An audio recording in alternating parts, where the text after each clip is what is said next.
teams that come in to take on the local drivers, and local drivers get to race against people they've never raced against before.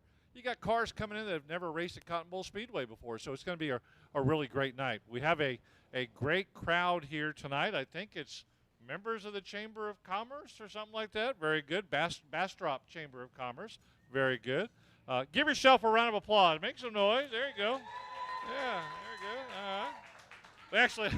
We actually have an audience here tonight, unlike previous nights. But, man, it is a great night for racing here in Central Texas. All throughout the summer, we had the heat, a little bit of rain here and there, but mostly heat. Tonight, absolutely perfect here at Cotton Bowl Speedway in Page, Texas for a running of a 2-day show. We got the show tonight. We got more show tomorrow night. And if you can't make it, you're watching our Race on Texas tonight. Thank you for doing that. And if you have to do it again tomorrow night, that's okay as well. But we'd love to see you out here in the grandstands with the rest of the crowd that's out here. We got souvenirs. We got concessions. We got great racing. So really going to be a fun night of racing this weekend here at Cotton Bowl Speedway. Marianne and H have the whole track prepared. We got the overflow lot packed with a lot of cars out there. So for this 2022 edition of the OctoberFAST, certainly going to be a great night of racing. We've got some little games or gimmicks we're going to put out there on some of the drivers to try to figure out where they're actually going to start at. So it's really not even going to be all about the racing. It's going to be, well, we'll tell you about that in just a few moments. A little surprise. We're going to take a quick break. We'll be back with more here at Cotton Bowl Speedway.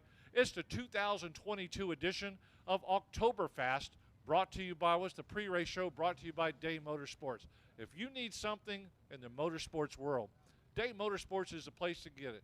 You can go to their facility. You can get it online. Driver suits, helmets, shocks, brakes, accessories, everything you need. Thank you all year 2022 Day Motorsports for sponsoring the pre-race show. We'll be back in just a moment. More great information on OctoberFAST right after this.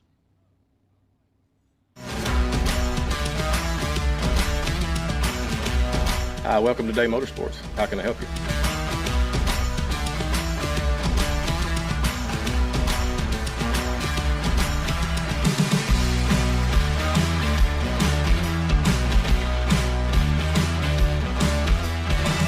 Thank you for keeping Day Motorsports in business for over 50 years.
Race on Texas. We are here at Cotton Bowl Speedway and OctoberFAST. And Becky, give me your last name again.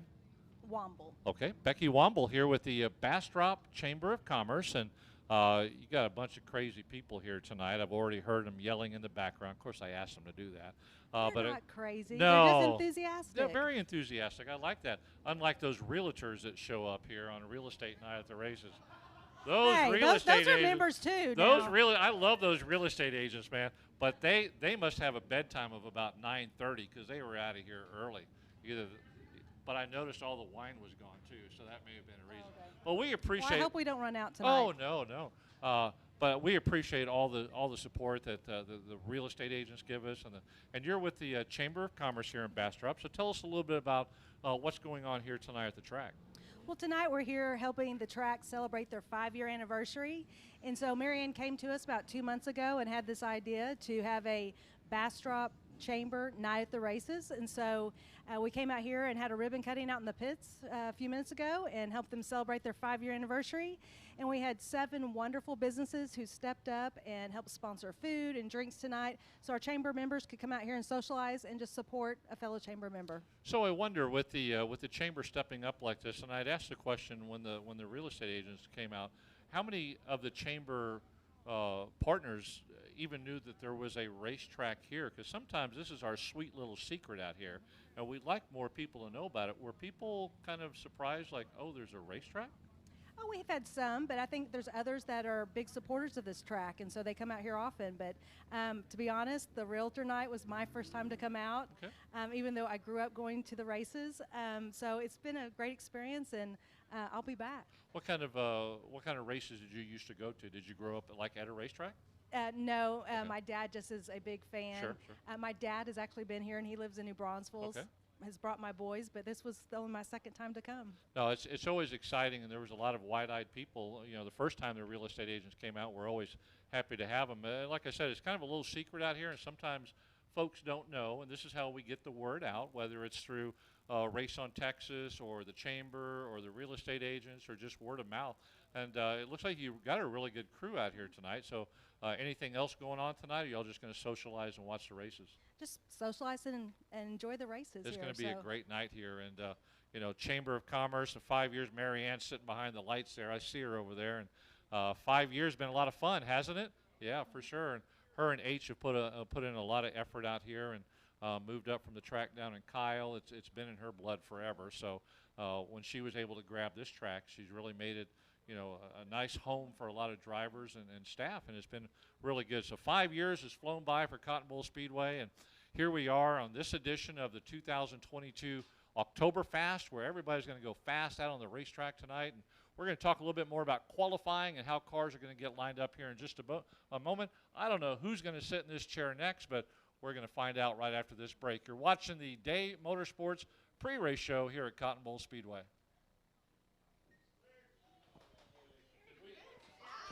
Hey everybody, Winning Technologies Workshop is proud to announce WinTech.tv, folks. You heard it right. WinTech.tv have weekly tech tips, folks. That's 52 tech tips a year for manufacturers and experts in the motorsports industry. We're excited to be launching at $79.99 a year, folks. That's less than 22 cents a day. Can't get much cheaper than that. Right to your phone, all the tech information you need. Get it now, WinTech.tv. Lots of information will be loaded on the website. Every week we have a new tech tip be out there.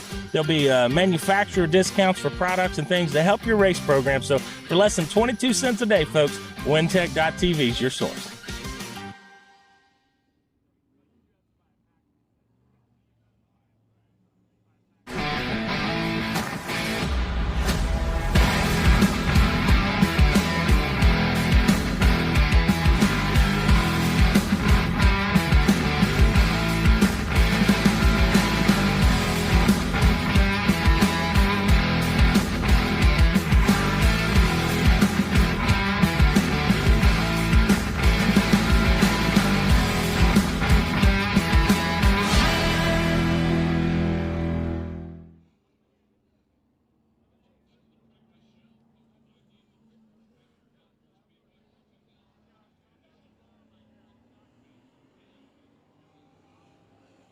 Mary Ann Nauman, track operator, track promoter here, and all around do-it-all here at the track. So, Mary Ann, here we are at the end of the year, 2022 coming to an end, and we've got OctoberFAST coming up.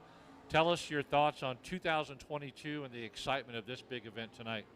Well, always the OctoberFAST is exciting, and we always try to throw something a little different in there, and we've definitely done it this year. Sure. We have the qualifying that's coming up. They're getting ready to start qualifying, which is really interesting for the racers and for the fans as well. They get to see what they stretch it on out there and get those times and things. But I'm really excited about the pit crew challenge that's going to happen tonight, and it's been a long several weeks because we had the end of the year championship, and then we went straight into the dwarf, and then we went straight into the OctoberFAST. So it's been nonstop. It's like, yeah, I mean, the end of October is a good point to say, okay, we can take a little bit of a break here. we can, but guess what?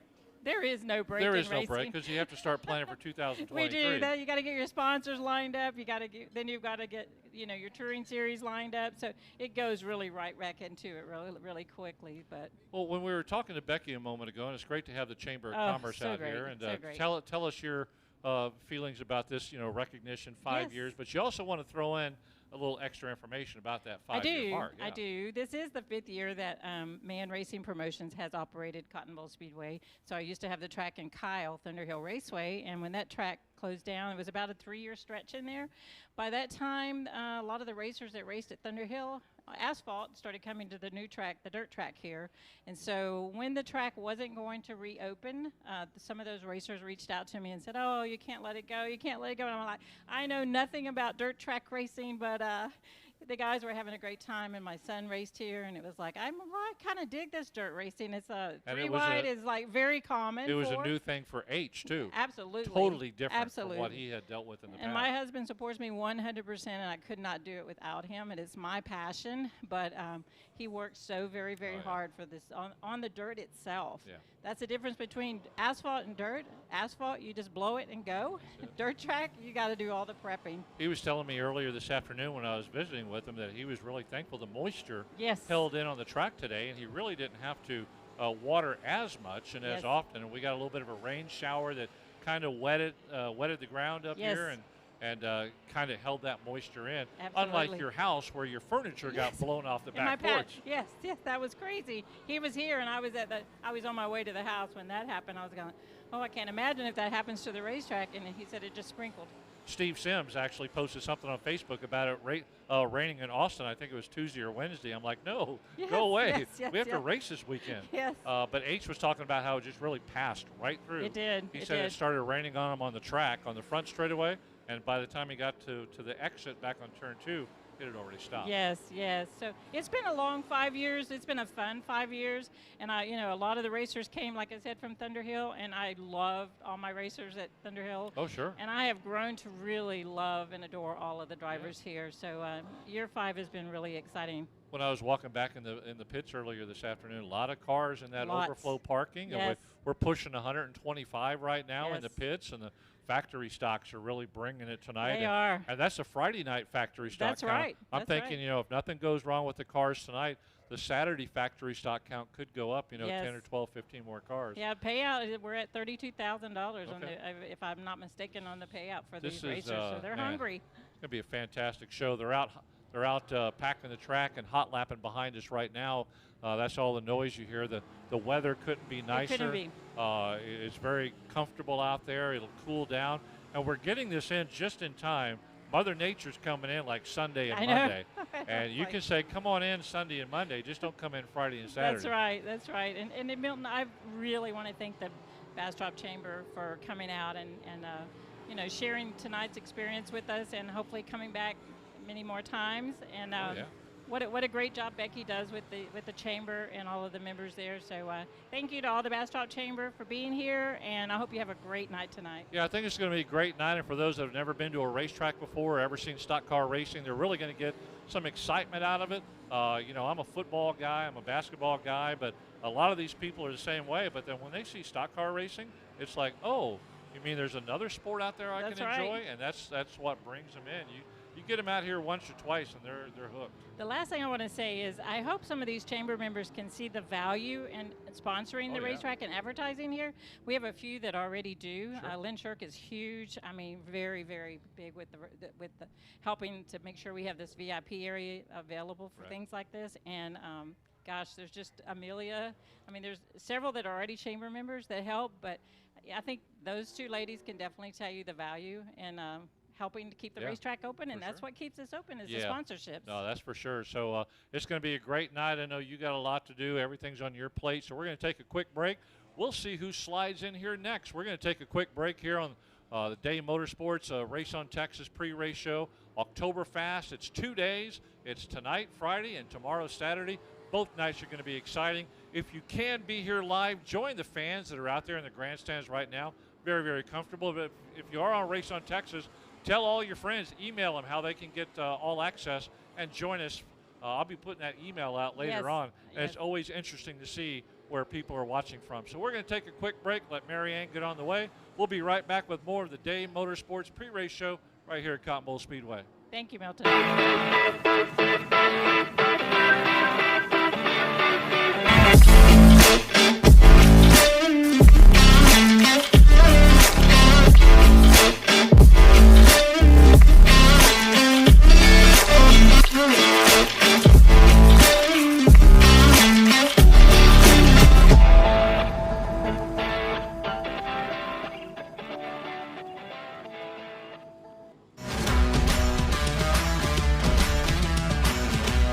Hi, welcome to Day Motorsports. How can I help you?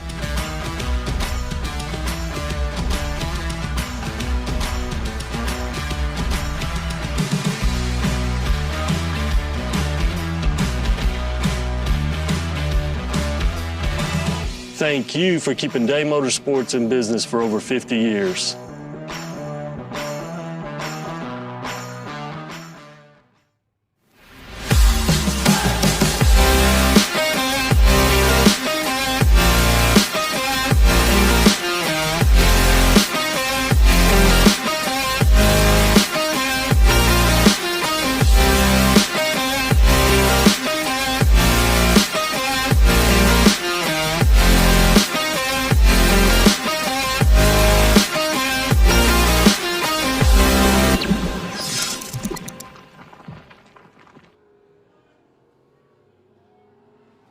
Welcome back to the Day Motorsports pre-race show, and we're back here at Cotton Bowl Speedway. I got another beautiful face here in the chair.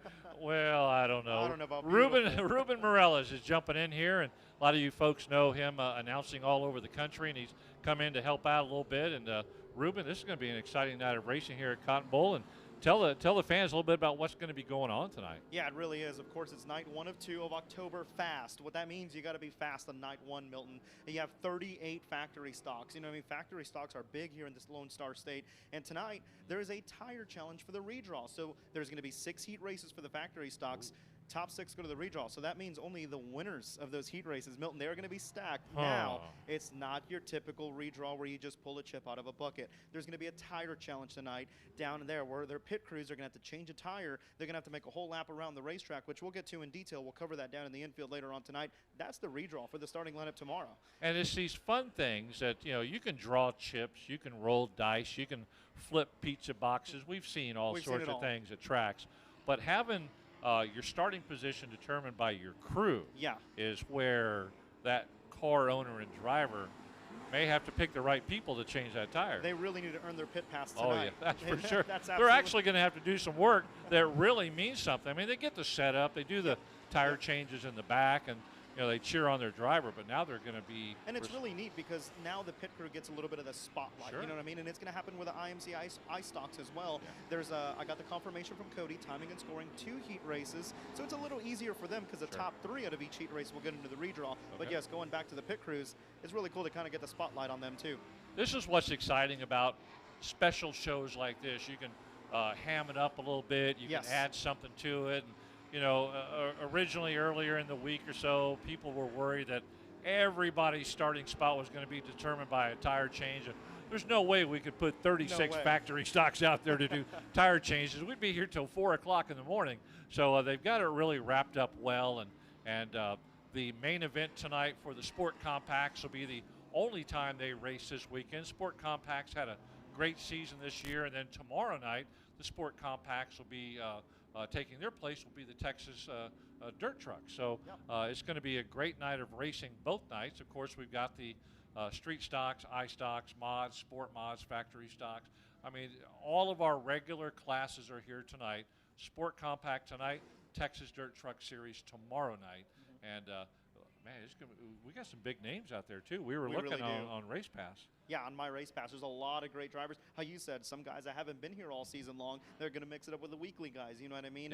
And here's the challenge, Milton. It's a 2-day show. Usually, these drivers have a problem and a challenge of putting a whole night together. Now they have to put a whole night within 2 nights together. That's what the big challenge is here also on OctoberFAST. And we'll see who can also make adjustments from tonight to tomorrow night, because they will have that advantage. They don't have one heat race to make a change for the main event. They've got their racing tonight, time trials, qualifying, and then and the heat races, and then they can adjust for the main events tomorrow night Yes. as well. So some of these big names that we saw back there, I mean, Stephen Whitaker Jr. is here, and Yeah. nobody got that bounty on him at I-37 last week, and saw Cody Leonard was here, and who else is here? Jared Maupin is here. Jared Maupin, a lot of those. There's a lot of big names, and the thing about a show like this, we talked about new drivers coming in.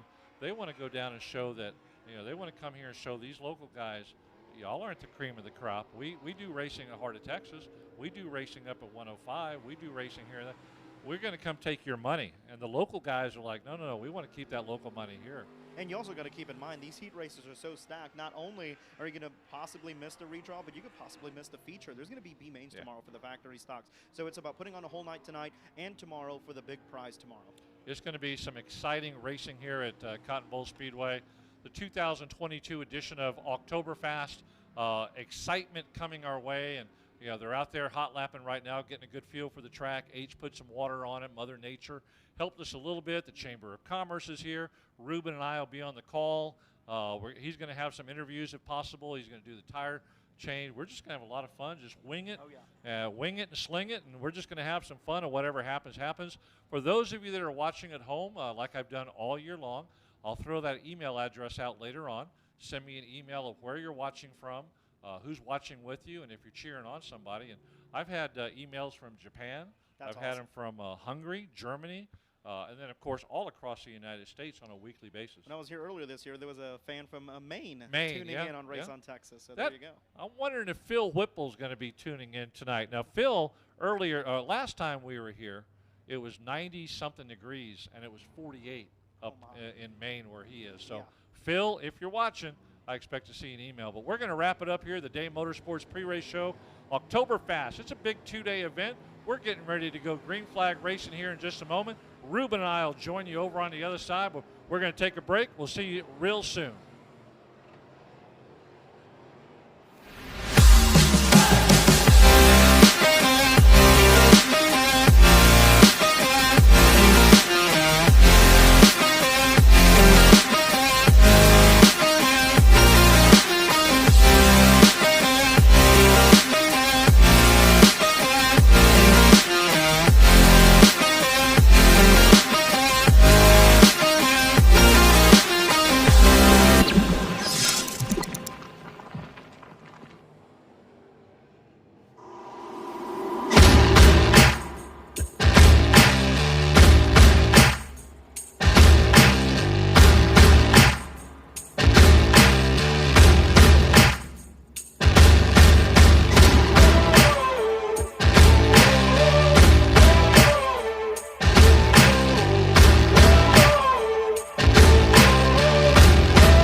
Hey everybody, Winning Technologies Workshop is proud to announce WinTech.tv, folks. You heard it right. WinTech.tv have weekly tech tips, folks. That's 52 tech tips a year for manufacturers and experts in the motorsports industry. We're excited to be launching at $79.99 a year, folks. That's less than 22 cents a day.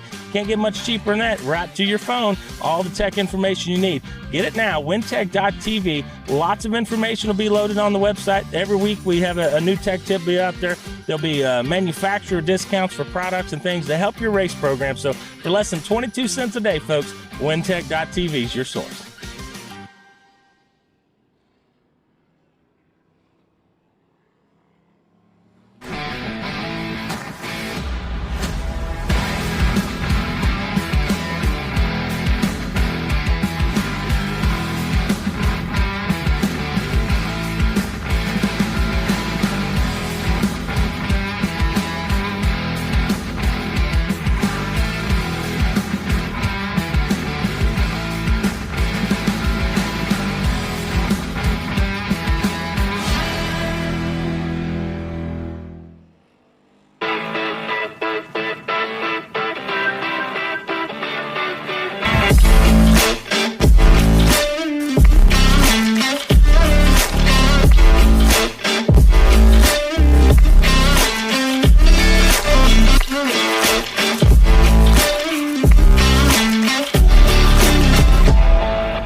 Hi, welcome to Day Motorsports. How can I help you?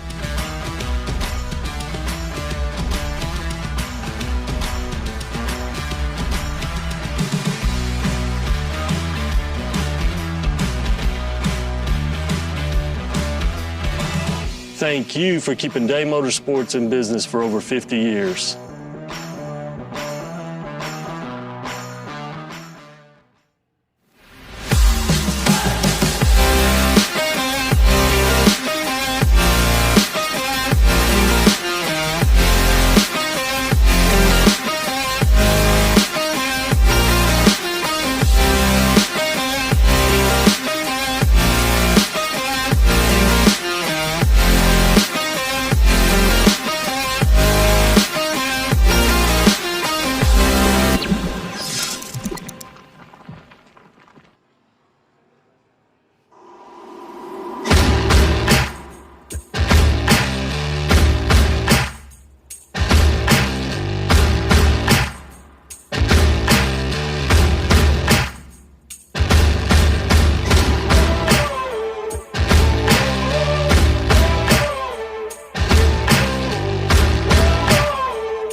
Hey everybody, Winning Technologies Workshop is proud to announce WinTech.tv, folks. You heard it right. WinTech.tv have weekly tech tips, folks. That's 52 tech tips a year for manufacturers and experts in the motorsports industry. We're excited to be launching at $79.99 a year, folks. That's less than 22 cents a day. Can't get much cheaper than that. Right to your phone, all the tech information you need. Get it now, WinTech.tv. Lots of information will be loaded on the website. Every week we have a new tech tip be out there. There'll be manufacturer discounts for products and things to help your race program. So for less than 22 cents a day, folks, WinTech.tv is your source.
Hi, welcome to Day Motorsports. How can I help you?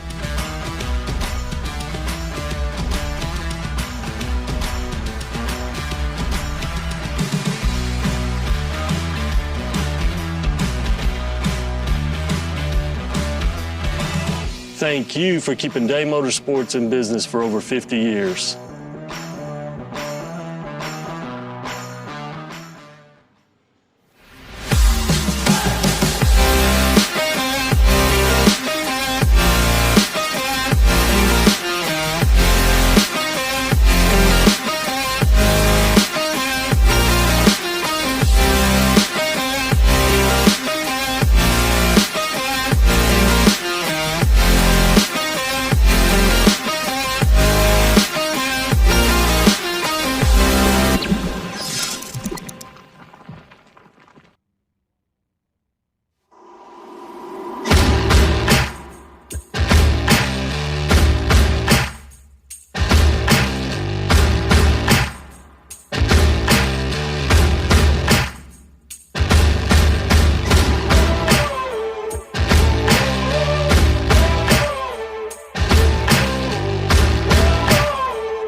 Hey everybody, Winning Technologies Workshop is proud to announce WinTech.tv, folks. You heard it right. WinTech.tv have weekly tech tips, folks. That's 52 tech tips a year for manufacturers and experts in the motorsports industry. We're excited to be launching at $79.99 a year, folks. That's less than 22 cents a day.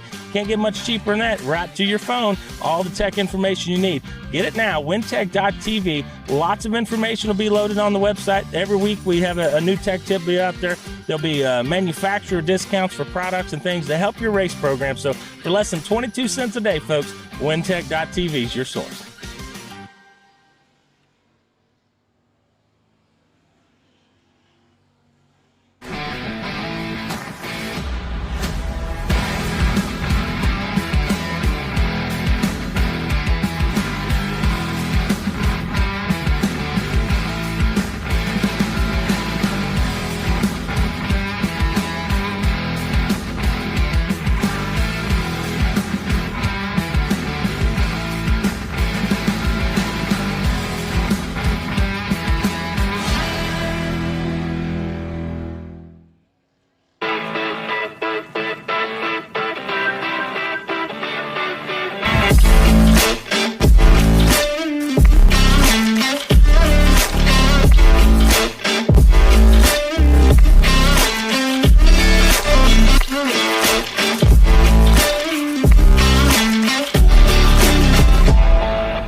Hi, welcome to Day Motorsports. How can I help you?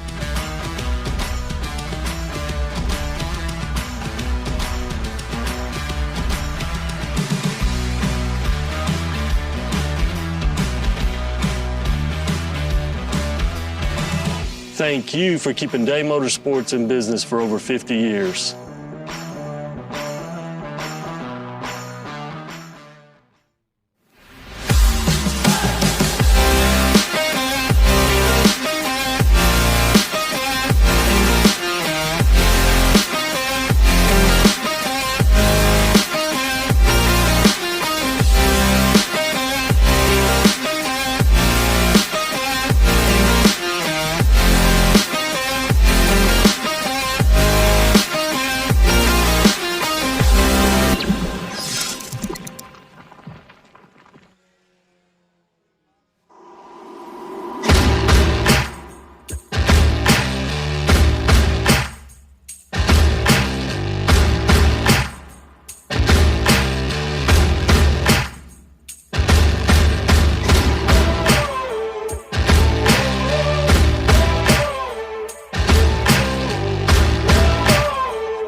Hey everybody, Winning Technologies Workshop is proud to announce wintech.tv, folks. You heard it right. Wintech.tv have weekly tech tips, folks. That's 52 tech tips a year for manufacturers and experts in the motorsports industry. We're excited to be launching at $79.99 a year, folks. That's less than 22 cents a day. Can't get much cheaper than that. Right to your phone, all the tech information you need. Get it now, wintech.tv. Lots of information will be loaded on the website. Every week we have a new tech tip be out there.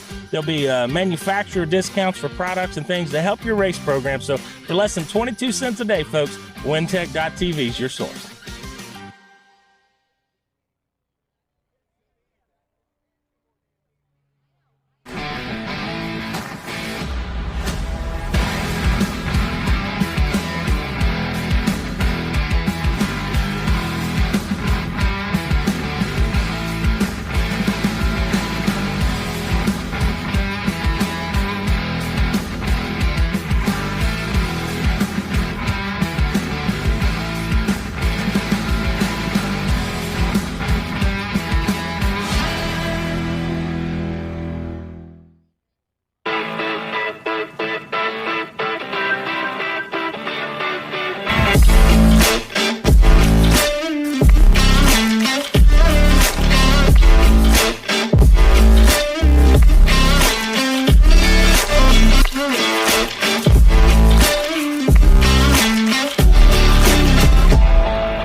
Hi, welcome to Day Motorsports. How can I help you?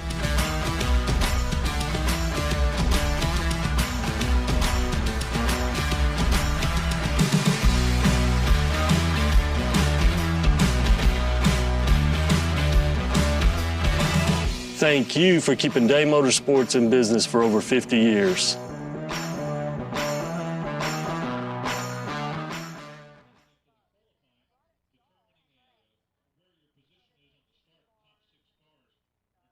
Tire change, and their pit crew is, depending on how fast they are, they'll actually determine where their driver is going to start in the race. So certainly going to be very interesting tonight, not only qualifying, but how fast, how quickly somebody can do a tire change and help determine where their racer is going to start.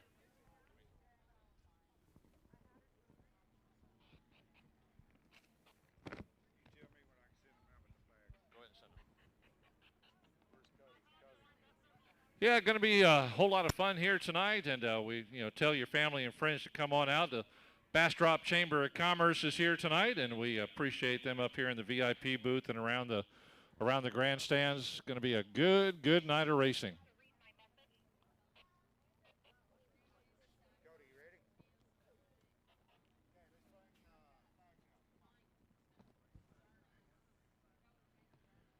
And as we get ready to begin our evening, we'll have our pre-race ceremony like we always do. You want me to look at my phone when I get back up there? Okay. I shall do that. Thank you, Rachel.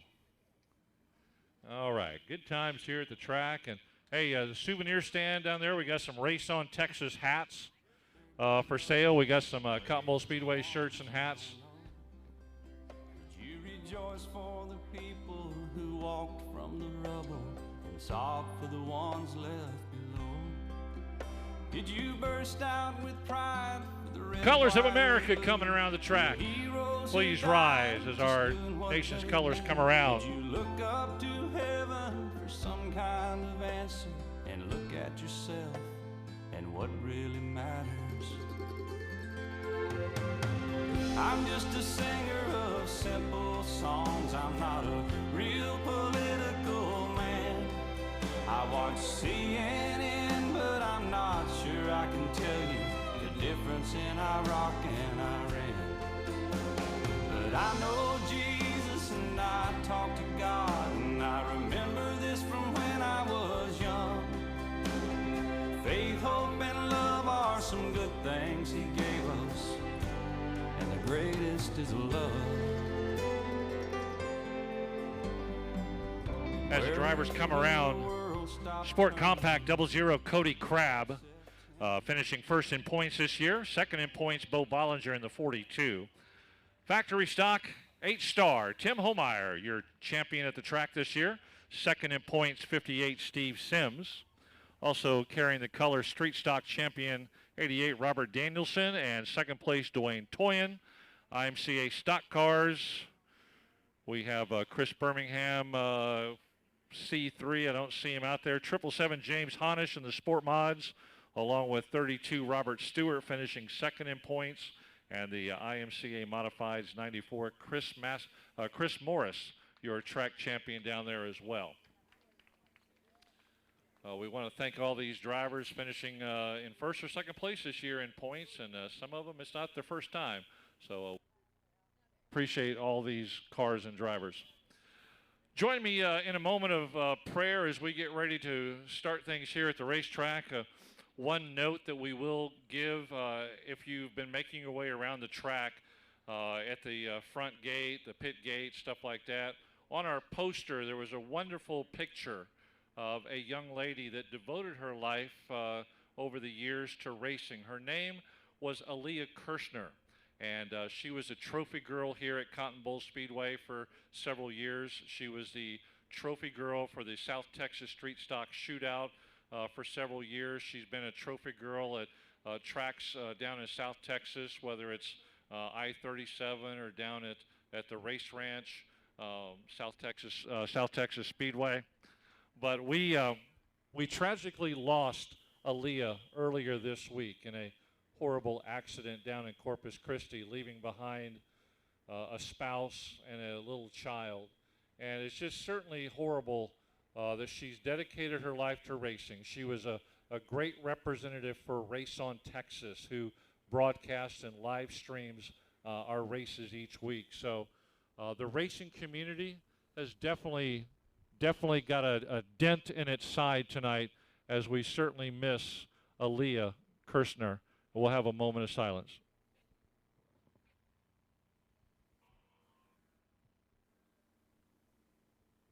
Our kind and gracious Heavenly Father, we thank you for this gathering tonight on a beautiful Central Texas night. We thank you for all the drivers and crew members that are filling the pit area. We thank you for our fans that are coming into the grandstands. We thank you very much for the attendance of the Bastrop Chamber of Commerce. We just thank you for giving us the opportunity to come out and watch a sport that we enjoy to participate in and to spectate in. As we go throughout the night, we ask that you please lead and guide the drivers around in the spirit of friendship and competition. We ask that you watch them and be with them and protect them from harm. As we end tonight's races and we all go our separate ways, we ask that you be with those driving tonight on the highways of Texas, going to their final destination. Lead, guide, and direct everybody safely. And as for Aaliyah, we certainly miss her. It's a hole in the heart for all the hard work she put into our race community, Race on Texas, the tracks that she worked at, and her family is grieving right now. We ask that you be with Michael Jennings and everybody that's related to Aaliyah and her little son, most of all, who is having to cope with this at such a young age.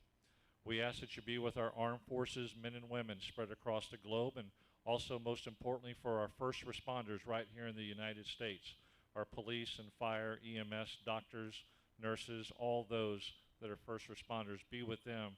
Be with the families of the officers that were ambushed recently in Connecticut. A fateful way, serving their county and their city, and cut short in their mid-20s. We ask this in your name. Amen. And now the presentation of our national anthem, sung this evening by Larissa Brungot. Oh, say, can you see by the dawn's early light what so proudly we hailed at the twilight's last gleaming, whose broad stripes and bright stars through the perilous fight o'er the ramparts we watched were so gallantly streaming, and the rocket's red glare, the bombs bursting in air, gave proof through the night that our flag was still there. Oh, say does that star-spangled banner yet wave o'er the land of the free and the home of the brave?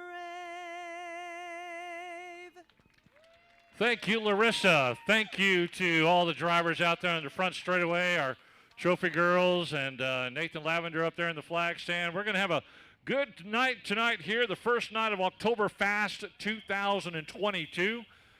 Ruben Morellas is going to be up here helping me announce tonight. We're going to kind of tag team it, have some fun with it, and it's going to be a joyous night of racing here at Cotton Bowl Speedway. Thank you for coming out tonight. Thank you to those of you that are watching our Race on Texas wherever. I'll be throwing out the email later on this evening, the email that I've put out all year just to see where people are watching from tonight. And when you hear that email, certainly whether you're in the grandstands or you're watching across the globe, send me an email of where you're watching from, who's watching with you, and if you're cheering somebody on. We're going to go racing here in just a moment, and we'll kick it off.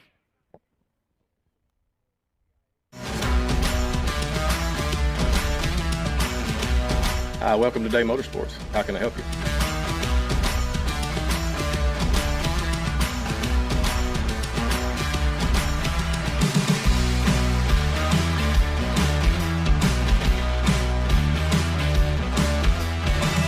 thank you for keeping Day Motorsports in business for over 50 years.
Man, we are ready to kick it into gear here, Ruben. OctoberFAST 2022, the IMCA stock cars presented by Browning Auto Parts are ready to get under it.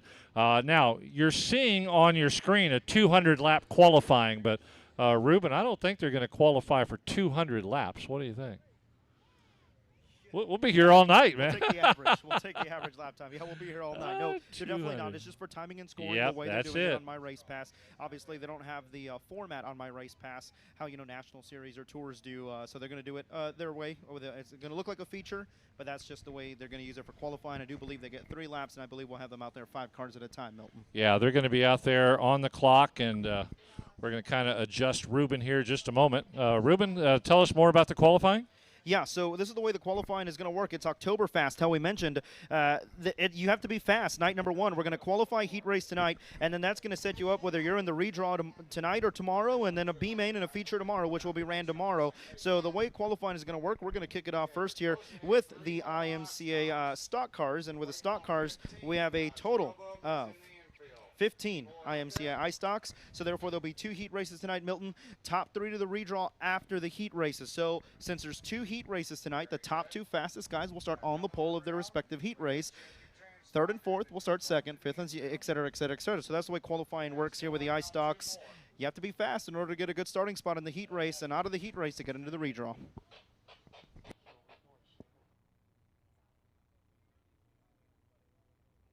In staging in the infield here, Milton.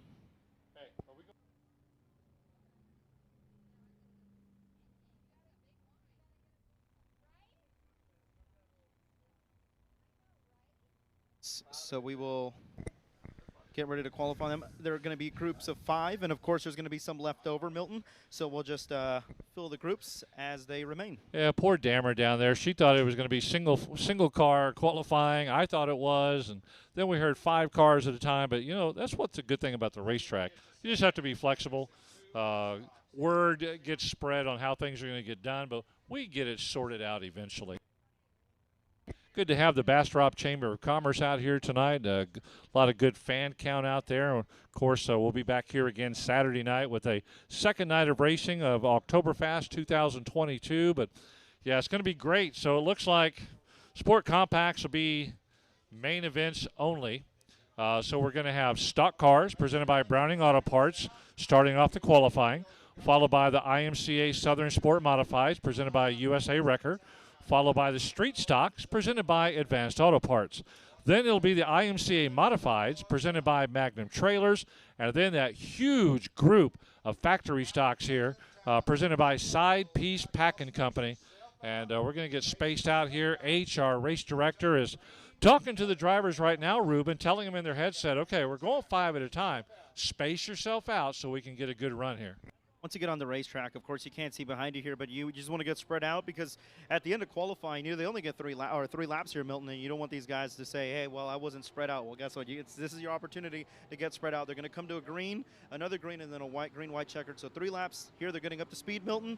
This is very important for the ice stocks. There's 15 of them, 2 heat races, top 3 later from each heat race, advance to the redraw. So this is where OctoberFAST starts. Yeah, this is going to be a lot of fun. It's kind of different when we get a little gimmicky here in some of these special shows, and a lot of these drivers have raced at different locations that they're used to something like this, out of the ordinary. Normally it's a pill draw, chip draw, flipping a pizza box over, throwing giant dice on the front straightaway, but tonight a little bit different. Yeah, most definitely. Tire challenge, how we talked about on the Day Motorsports Race on Texas pre-race show. It gives kind of the spotlight to the crew guys, and of course you normally don't have a crew guy. It brings a crew guy to the racetrack, you know what I mean? So that's very cool. Milton, looking at the lap times here. How about Tim Carmen, already fastest, 19.380. GW Egbert, good to see GW here, second quick at a 19.590. Yeah, they're really flipping around there. So those top 3 already in the 19.7 or lower. And Plonsky and Hobbs coming in just a bit over 20. So, no, it's going to be a good run here tonight. I expect some of these cars to probably go a little bit quicker than that. They got some good drivers out here. Tim Carmen, that's a new name for me, so he's doing a great job, 19.380. Yeah, on his second lap of the 3, Tim Carmen fastest at a 19.380. So far right now, Milton, that puts him on the pole of heat race number 1 so far. And right now, GW Egbert, second quick at a 19.590. That puts GW on the pole of heat race number 2 currently right now for the IMCA iStocks. Again, that's only the first of 5 of 15 cars. So we'll have 3 even groups of 5, Milton, here for qualifying for the IMCA stock cars presented by Browning Auto Parts. Yeah, the second group was out there, nose. They're in the infield, nose to the front straightaway, watching those cars go by. And, yeah, there goes the second group. Chris Birmingham's going to lead them out, that white over yellow C3. And here comes that next group, and see if anybody can beat that 19.380. And that was on his second lap. Up on his second lap there, and of course GW on his first lap, 19.590. So Milton, the thing about qualifying, of course dirt track racing is different. The track will definitely slow down as the track gets used and progresses through the night. So you're going to see a lot of these fast times early on. It could be in the third lap, second lap, but of course as the track goes on later on tonight, when it starts slicking off towards the end of the divisions and qualifying, these guys will start to set their fast lap on that first lap. But right now we'll see. Second of 3 groups here in the iStocks onto the Speedway. Time to beat, Milton, 19.380. Yeah, Chris Birmingham has done a great job up here at Cotton Bowl Speedway this year. Mason Doherty also really up in the hunt earlier in the year. Kind of faded off as he started missing some races. Harbison moving up there, 19.562 on his first lap. Carmen still holds the lead. Harbison's moved up a little bit. Allison Morris up there. And how about Dustin Mooney taking second quick? Look. That gives him the pole of heat 2 at a 19.513.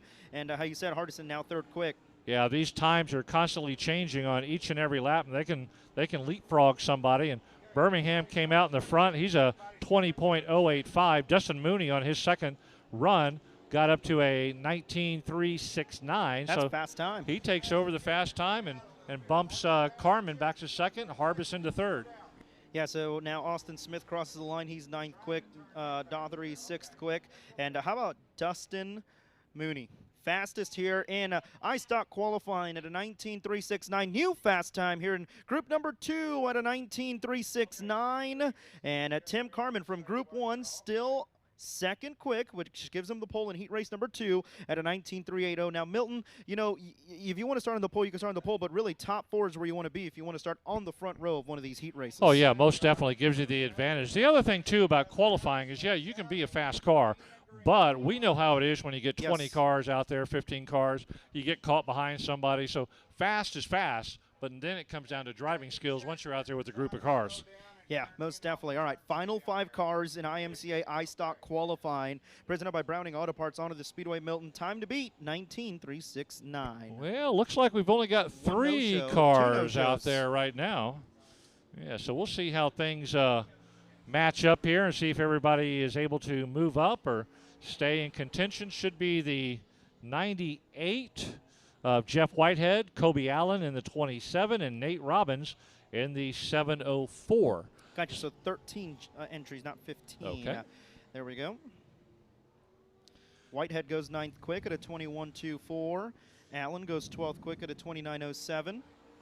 Yeah, everything's looking pretty good right now. Nobody's really jumping up into that top 6 spots, 7 or 8 spots. Actually, Chris Birmingham solid 8th right now. We'll see if any of these 3 cars are able to break in. Whitehead just moved up into 9th, right behind Birmingham, but nobody in this group, Ruben, are making a jump into the top 7 or 6. Yeah, Nate Robbins right now, the only driver to these 3 to improve on their second lap, 21.61, but that's good enough for 11th quick right now. So, yeah, it looks like the top 6 kind of settled in right now. We'll see if these guys have anything on their final lap time. Whitehead, again, fastest on his lap 1. Third lap, 23.39. He'll keep his first one at a 21.24 to go 9th quick. Allen stays, he moves up, 11th quick at a 21.61. So there you go. Yeah, Dustin so that Mooney will be fastest. Yeah, that top 8 pretty much stayed solid after those 3 cars ran out there. So Dustin Mooney with the quick time, Tim Carmen right behind him, Brian Harbison third fastest, G.W. Egbert in the 717 fourth, 94A Allison Morris 5th fastest, Mason Doherty 6th, and Ken Plonsky 7th. Chris Birmingham finishes out the top 8. So not too bad. Nice little difference in qualifying here at the racetrack. Yep, and just like that, that will line up their heat races later on tonight for the iStocks presented by Browning Auto Parts Milton. And if you're in the top 6 right now, you're looking pretty good to get into that redraw later on tonight, because the top 6 again starting in the top 3 starting positions later on in 2 heat races for the IMCA iStocks here tonight. Now coming up next in the qualifying, the IMCA Southern Sport Modifieds presented by USA Wrecker. And we're going to see how they kind of demolish that 19.380. The Sport Mods really crank it up on any track that they go to, but they got these long straightaways here at Cotton Bowl, this 3/8 mile oval, and they can get up to some pretty high speeds down the front and down the back. These guys are very competitive anywhere you go. CA sanctioning world, they're very competitive. They're always put on great racing. And here's the thing, Milton, you have 28 of them going into not 4 but 3 heat races tonight. So you know those 3 heats are going to be stacked. And oh my, I mean, it's just going to be interesting to see how they stack up here in qualifying. Milton, also one thing I want to point out, as I mentioned, the track slows down towards the end of qualifying. So it's not like Group A, B qualifying. It's all one whole group together. So there's going to be some fast guys, especially in this one with 28 cars that are going to come out 27th or 26th or 22nd out in the qualifying order, and they're not going to get that fast time. So there's still going to be some fast guys in the mid to back of the pack after qualifying that are going to make the heat races even interesting to make them their way to go to the front. And with these group of cars out here, as fast as they really are, this could come down to thousandths of a second. We may have to go over 4 positions past the decimal point to figure out who is just that much of a sliver quicker. Yeah, most definitely. And, of course, we'll have that on My Race Pass. So you fans in the stands are watching on Race on Texas, you go to the Apple Play Store or Google Play Store and download My Race Pass absolutely for free and get the live timing and scoring for their annual subscription. I believe it's like $5.99. You get live timing and scoring. They have fantasy racing as well. But, yeah, for free, you could check out lineups and results on My Race Pass. Download it for free today. A long group of Southern Sport Modifieds coming out here, presented by USA Wrecker. Thank you to USA Wrecker for sponsoring these cars. 28 checked in at the back, it looks like, and it's, you know, taking a look at who is in the pits. It's going to be a good one. Yeah, I mean, there's a lot of good sport mods here, and of course, your guys' season already wrapped up here with the sport mods, and you guys had a great season this year. Your champion in the sport mods was the 777. He hit the jackpot this year. Yeah. He's James Honish is just a super guy out there. Robert Stewart came in a close second in the 32, as we got something on fire and the smoke is coming up into the booth. Man, this is not good, but we're okay. We'll survive. It smells really good, though. I don't think it's an electrical fire. It definitely smells like food food burning. Have to get some complimentary burn ends or something. Sport mods are going around the track, and they'll pull into the infield, and then they'll come out in their individual groups. Yeah, you guys had a really good season this year with the sport mods. Obviously, we had the champions out there during opening ceremonies, which was really neat. Great idea here by everyone at Cotton Bowl Speedway. James Honish, as you mentioned, 1 win this season. How about that? Only 1 win for him, winning the championship. It was all consistency for him this season. Milton had 8 top 5s, tied with Robert Stewart. Both had 1 wins, 8 top 5s, but with the difference, he had 1 more top 10 than Robert Stewart. 5-point difference for the championship. You know, the championship may be done and decided, but you know Robert Stewart is going to want to come on out of here and just kind of put the exclamation point on the season and be like, you know what, you may have won the championship, but I won OctoberFAST. Yeah, for sure. And, you know, it was a great battle between those two. I think Honish won that main event at the very end of the season, and he got that win. And Danielson gave him a good drive. I'm sorry, Robert Stewart gave him a good drive all year long. But it just came up short. Like you said, 5 points behind. That's absolutely crazy. I mean, you literally look at the stats. Both drivers had 1 win, 8 top 5s. The only thing, and they made all 12 starts. The only difference was top 10s. Honish had 11 top 10s, and Stewart had 10 top 10s. So that made the 5-point difference there, Milton. You got to see him all season long, and now we're going to get to see him duke it out here on OctoberFAST. That's a big group of Southern Sport Modifieds out there in the infield, and they are ready to come out there. The scoring tower up here, making sure they've got everything set for you fans in the grandstands. Be sure to stop down at the concession stand. Got some food and drink down there for you. Stop by the souvenir stand. We got some Race on Texas hats. We got some Cotton Bowl Speedway hats and T-shirts. And visit your racing neighbor. If you are sitting close to somebody right now, you don't know who they are, introduce yourself. And maybe sit next to each other tomorrow night and just enjoy this 2-day event. And Milton, I'm not gonna. I mean, I've been to a lot of racetracks, seen a lot of hats and stuff like that. I'm not just saying that because I'm here, but those hats, you're wearing it right now. It's not embroidered. You know what I mean? It's like a nice chrome logo. They're really sharp looking. Head on down there, check them out. Buy yourself a hat. I really like the way the logos look on that hat. They're sharp. This of all the hats that I have, and I have probably 300 or 400 hats. This emblem right here is the best. Yeah, the emblem on there, it shines bright. It really stands out. So bravo to whoever designed those. They have them in the Cotton Bowl Speedway logo and the Race on Texas logo. Well, Milton, we have 28 cars. They'll give us 6 groups, 5 groups of 5, and then a group of 3. There will be tonight 3 heat races. So you got to be in the top 3 or top 6 if you want to be in the front row later on tonight.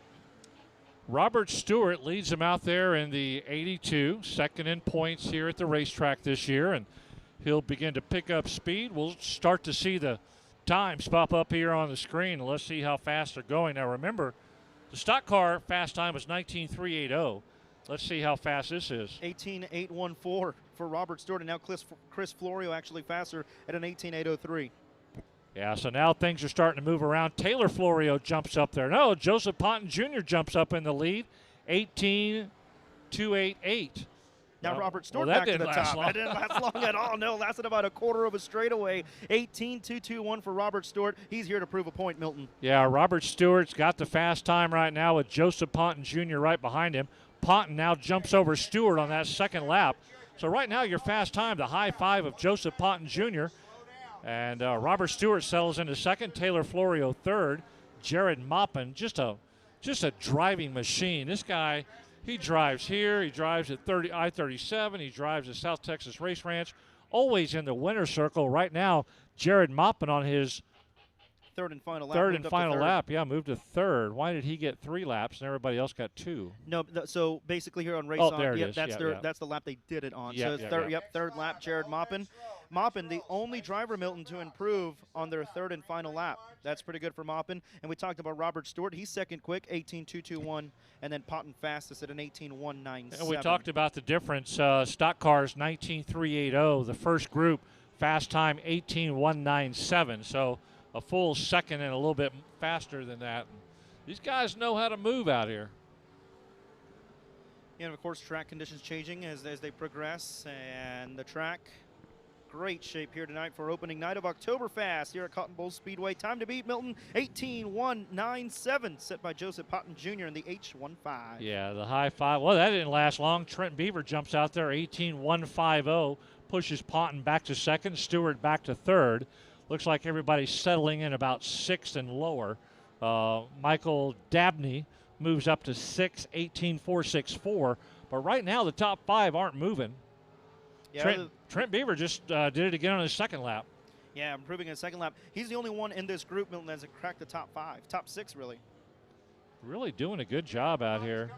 Top 6 staying there. Trent Beaver, 18.126 on his second lap. High 5, Joseph Ponton backed up to second, 18.197. Looks like Beaver improved just a little bit, 18.074 on his third lap. Oh, my.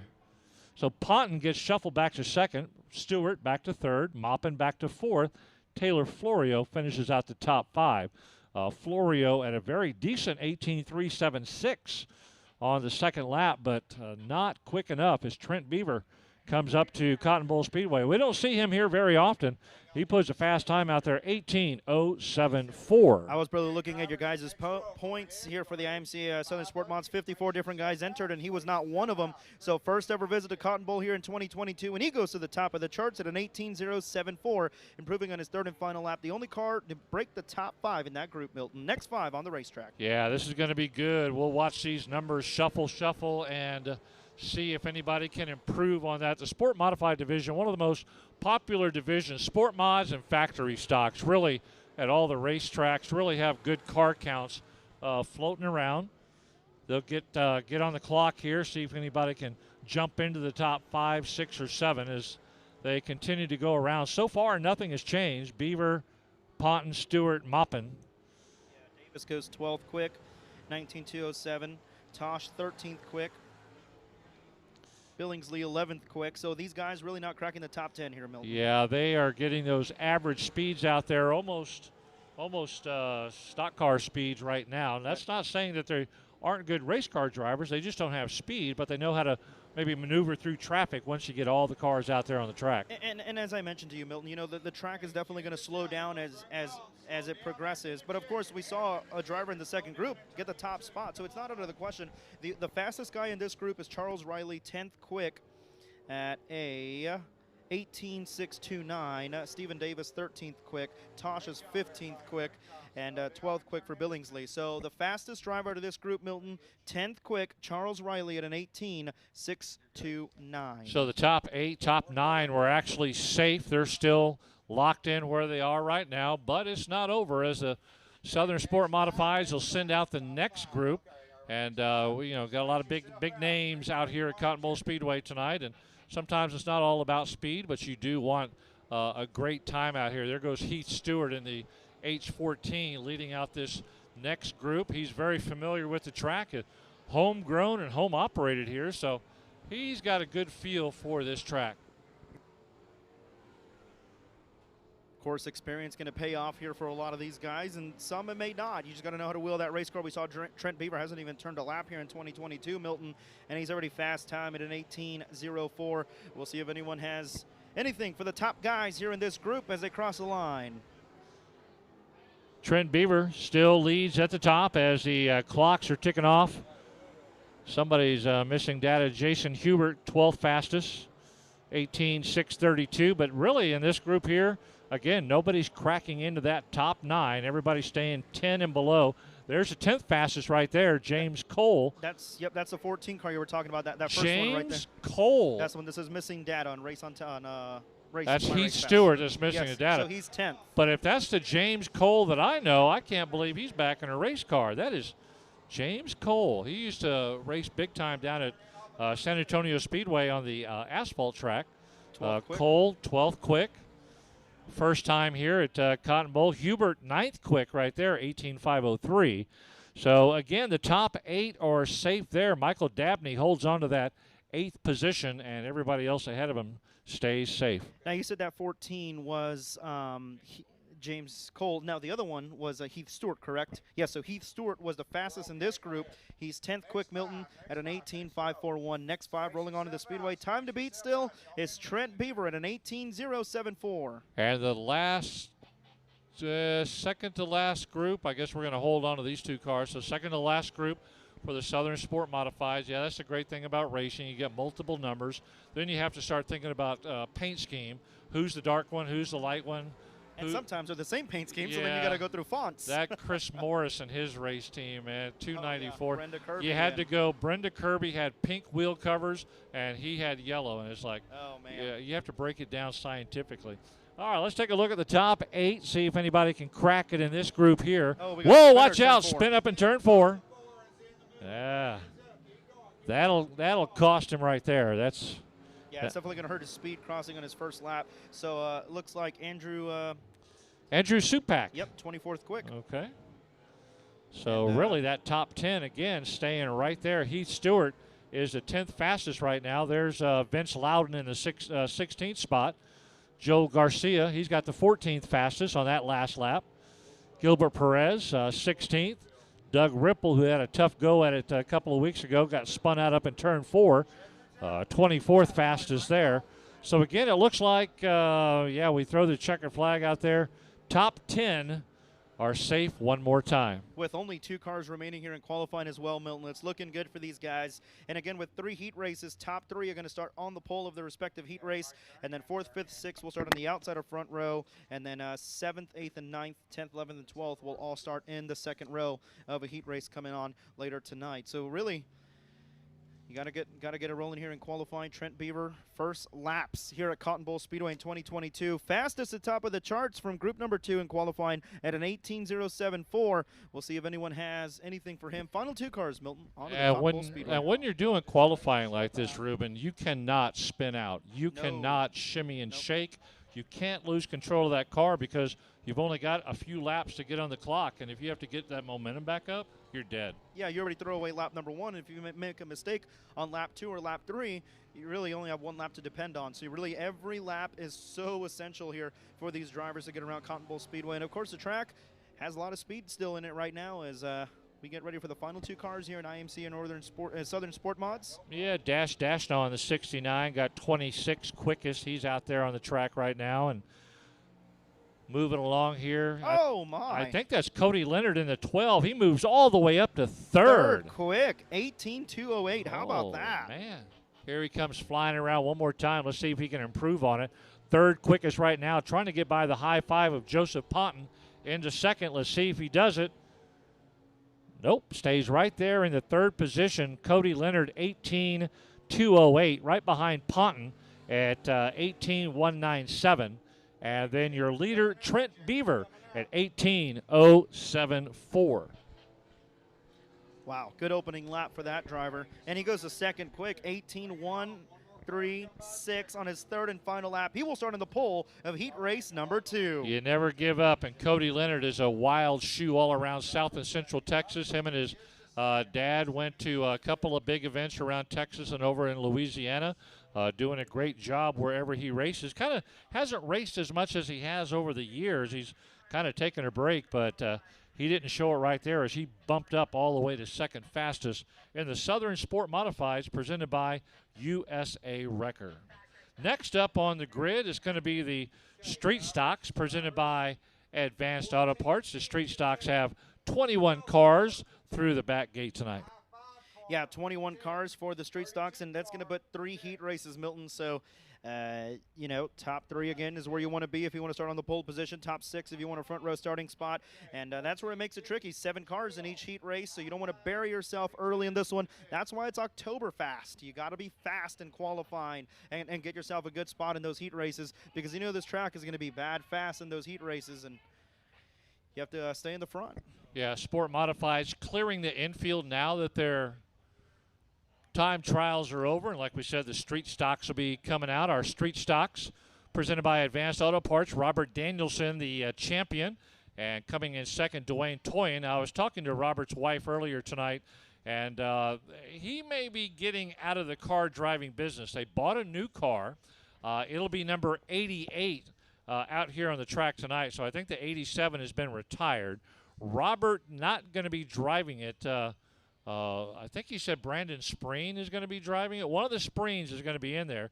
We'll see it when it pops up on the grid here. But Robert Danielson may be shifting into car ownership now. He got a track championship under his belt. Could have been like Tom Brady.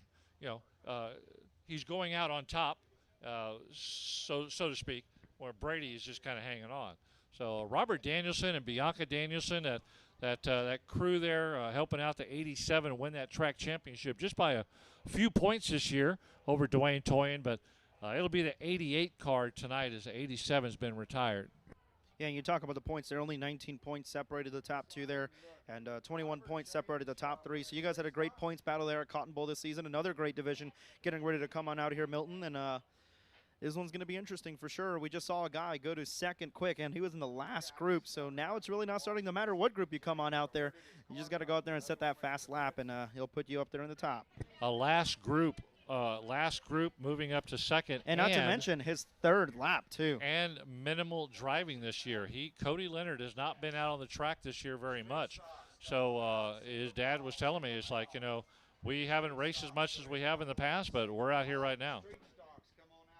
Yep, so the street stock's going to make their way into the infield. They will make their way into the staging area in the infield. This also gives timing and scoring a little bit of time to get the lineups done. They don't normally qualify here at Cotton Bowl Speedway, so definitely getting the cars loaded in, giving timing and scoring time as well. Usually it's just a pill draw, and they line up their heat races based off pill draw and race. But OctoberFAST, we mentioned it, you got to be fast. You got to qualify and then run your heat race tonight. And the only feature tonight will be the Sport Compacts. Tonight, the last night, the Sport Compacts race at Cotton Bowl Speedway. Tomorrow, as Milton said, in the Day Motorsports pre-race show, they'll be replaced tomorrow. So the Sport Compacts, their final night tonight, the only feature tonight. And, of course, they're presented by Design Welding. Yeah, we're going to have a little twist in the show over the nights. We'll have the Sport Compact main event tonight.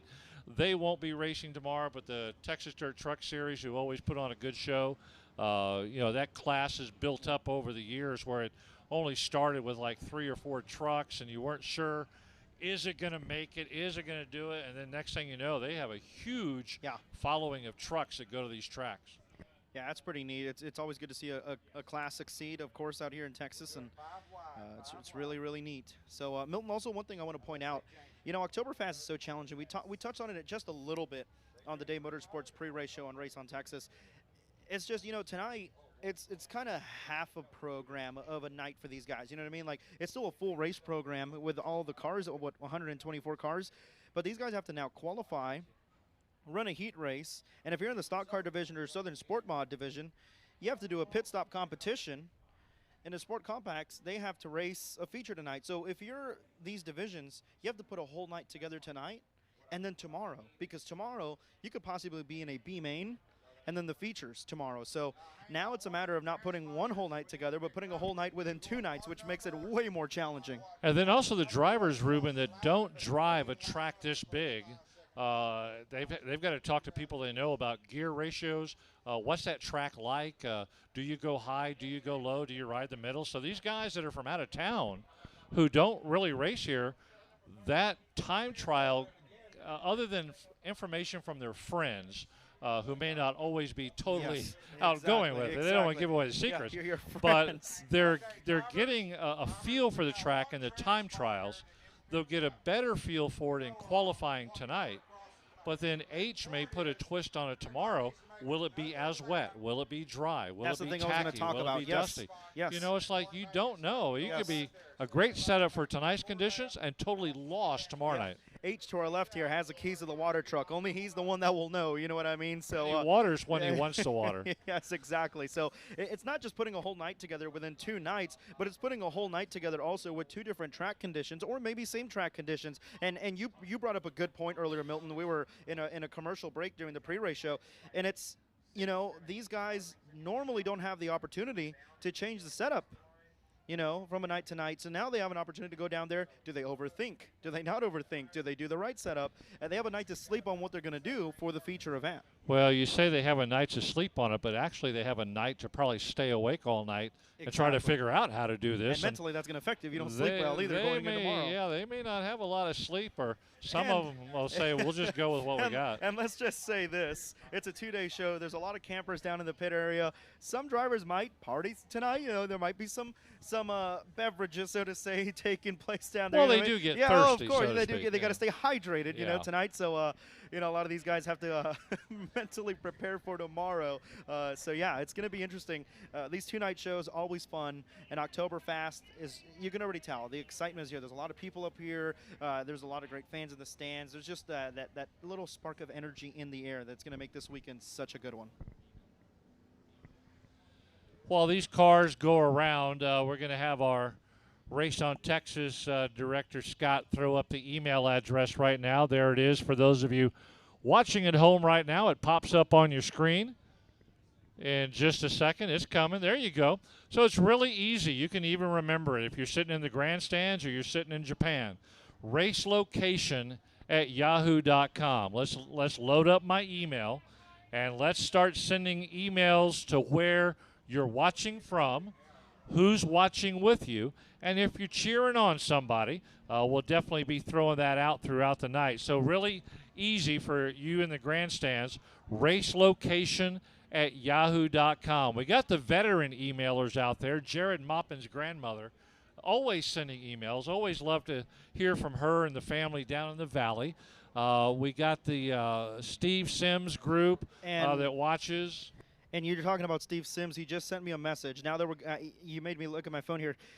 How about this? Steve Sims, heartbreak all ready to start OctoberFAST. He just told me they have a broken lifter in the engine.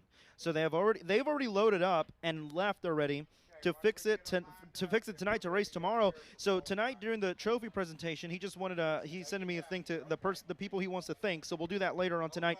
But how about that? A rough start already for Steve Sims, second in points this year, already loaded up with a broken lifter and trying to get it fixed. We talked about the factory stocks. They're going to have a B main for sure, maybe two B mains. You know what I mean? We don't know. So Steve Sims, already done for the night. He's going to have to come from way back in a B main tomorrow. You know, we talked about some of the veteran emailers that send them out.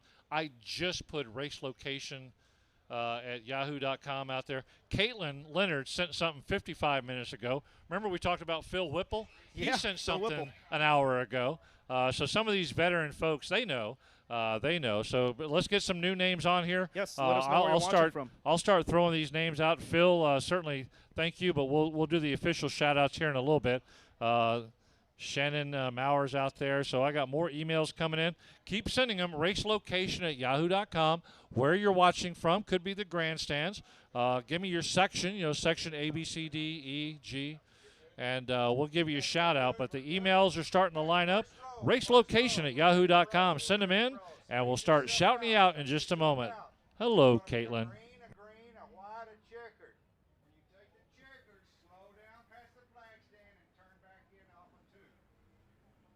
I guess we shouldn't rub it in, Ruben, to Phil. He's probably got some miserable weather up there right now, and yeah, I'm just gonna say it's nice 80 degrees down here. Sorry, Phil. Sorry, Phil. Didn't mean to rub that in.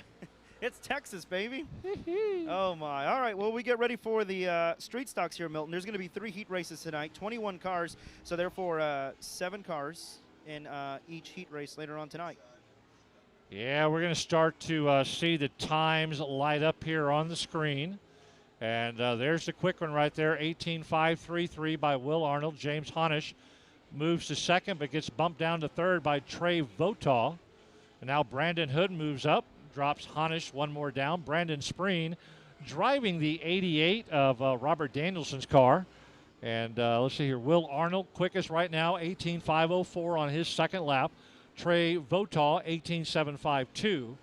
Nobody really changing right now. Brandon Spreen in the new Robert Danielson car at 19.756. And I really think as they built this from the ground up, this is just going to be shaking this car out to see what it can do. But right now, out of this group of cars, to be the 5th quickest, not too bad. Brandon Hood, he jumps up 18.085 on his second lap. He jumps up to the lead, bumps Will Arnold down 1, Votaw down to 3rd, Honish to 4th, and Spreen with the 5th fastest. Yeah, so there you go. They set the bar early in this one. The first group, 18.085 time to beat Brandon Hood at a 1B. As he just mentioned, and we still have a lot of big dogs to come on out here in this next group and the groups to come. And when you look at it, 3 heat races, man, oh man, you have got to be on it in qualifying. Yeah, this is a savvy bunch of drivers out here and ready to go, and this is going to be great. I just can't wait to see what happens with the street stocks presented by Advanced Auto Parts and flying around the track and watch these laps click away. And they're right there with the Sport Modifieds, 18.074, and that fastest lap for the street stock was 18:085, so they're right there. That's amazing. Yeah, first lap time's getting ready to come in for the second group in the street stock division. And Wade White, 6th quick at a 19.824. Wade White, 6th quick.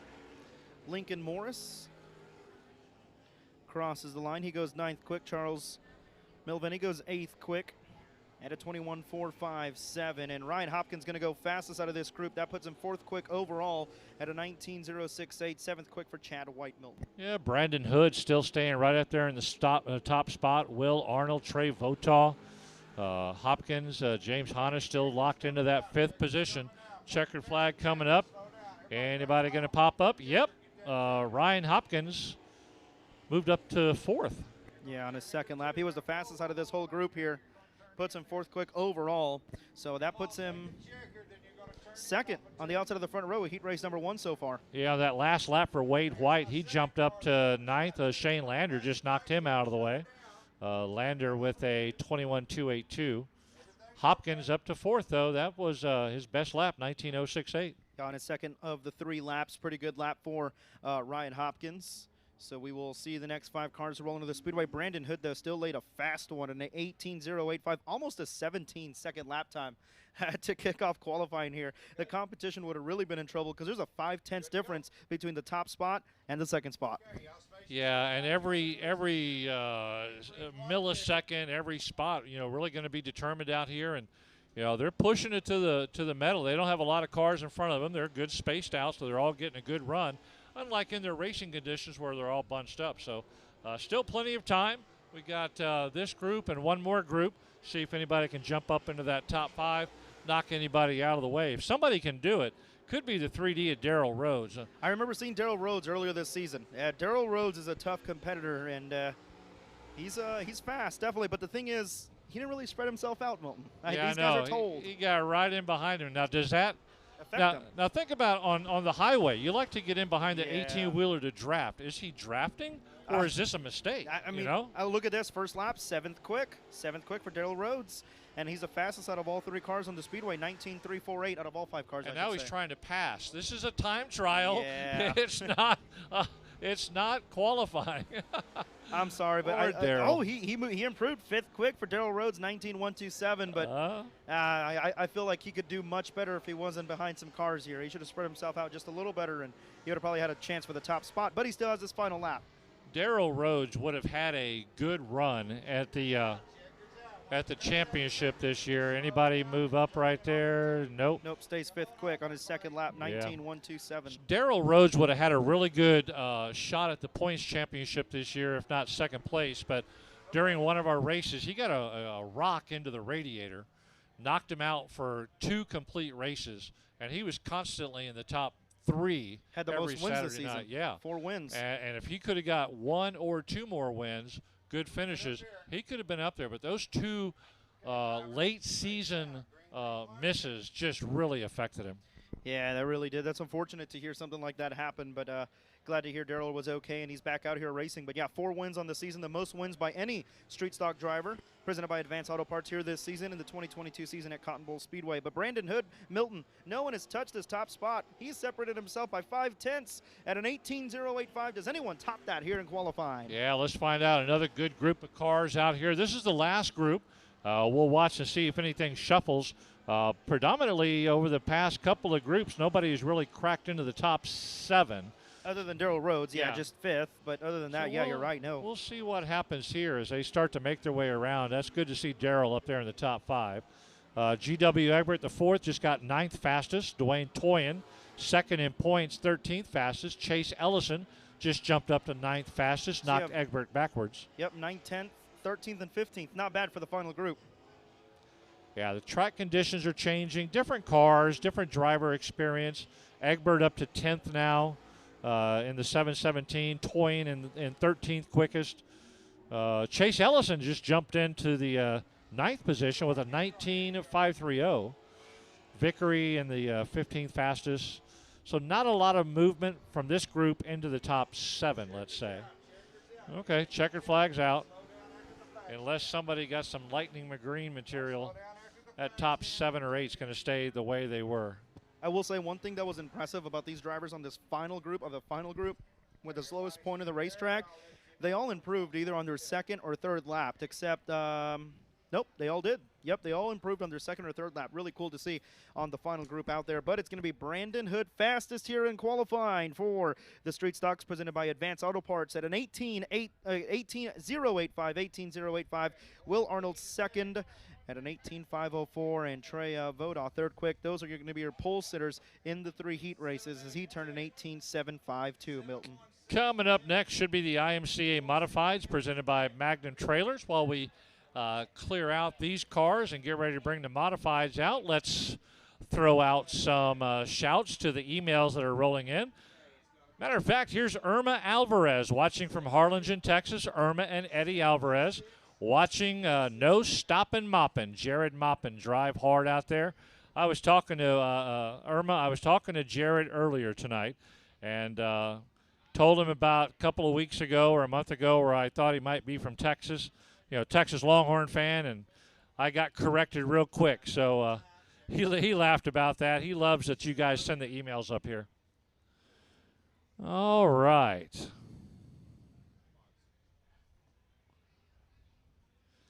Tommy Temple, send me a message, specifically who, please. I appreciate your shout out on that. All right, who else we got here? Nanny, Carol, Aunt Kathy, and Meemaw are watching Cameron Starry in the 741, the Robstown Rocket. They're watching from Corpus Christi. Thank you to that crew that took the time to log on to Race on Texas and send that email. Starry, he is a rocket out there. He does a great job everywhere he goes. Oh, Ronnie Schoenfeld and Justin Sinnerly. Mahan Camp in Hunt, Texas, watching OctoberFAST while drinking beer and watching deer. Ruben, I have a feeling with those two guys there, Ronnie and Justin, I have a feeling that they're watching beer and drinking beer. Yes. I think there's no deer involved. Oh, man. Matter of fact, they probably tell the deer, get away. The deer are behaving better, I'll tell you that. The deer might be coming in for the beer. Who else have we got out here? Closed. Hey, here she is, my favorite girl, Ophelia Pena, Jared Moppin's grandma, and #1 fan watching from Weslaco. She says, go Jared. Hello, Ophelia. Thank you for checking in. Tommy Temple also watching from the Starry Ranch, so we appreciate you doing that, Tommy.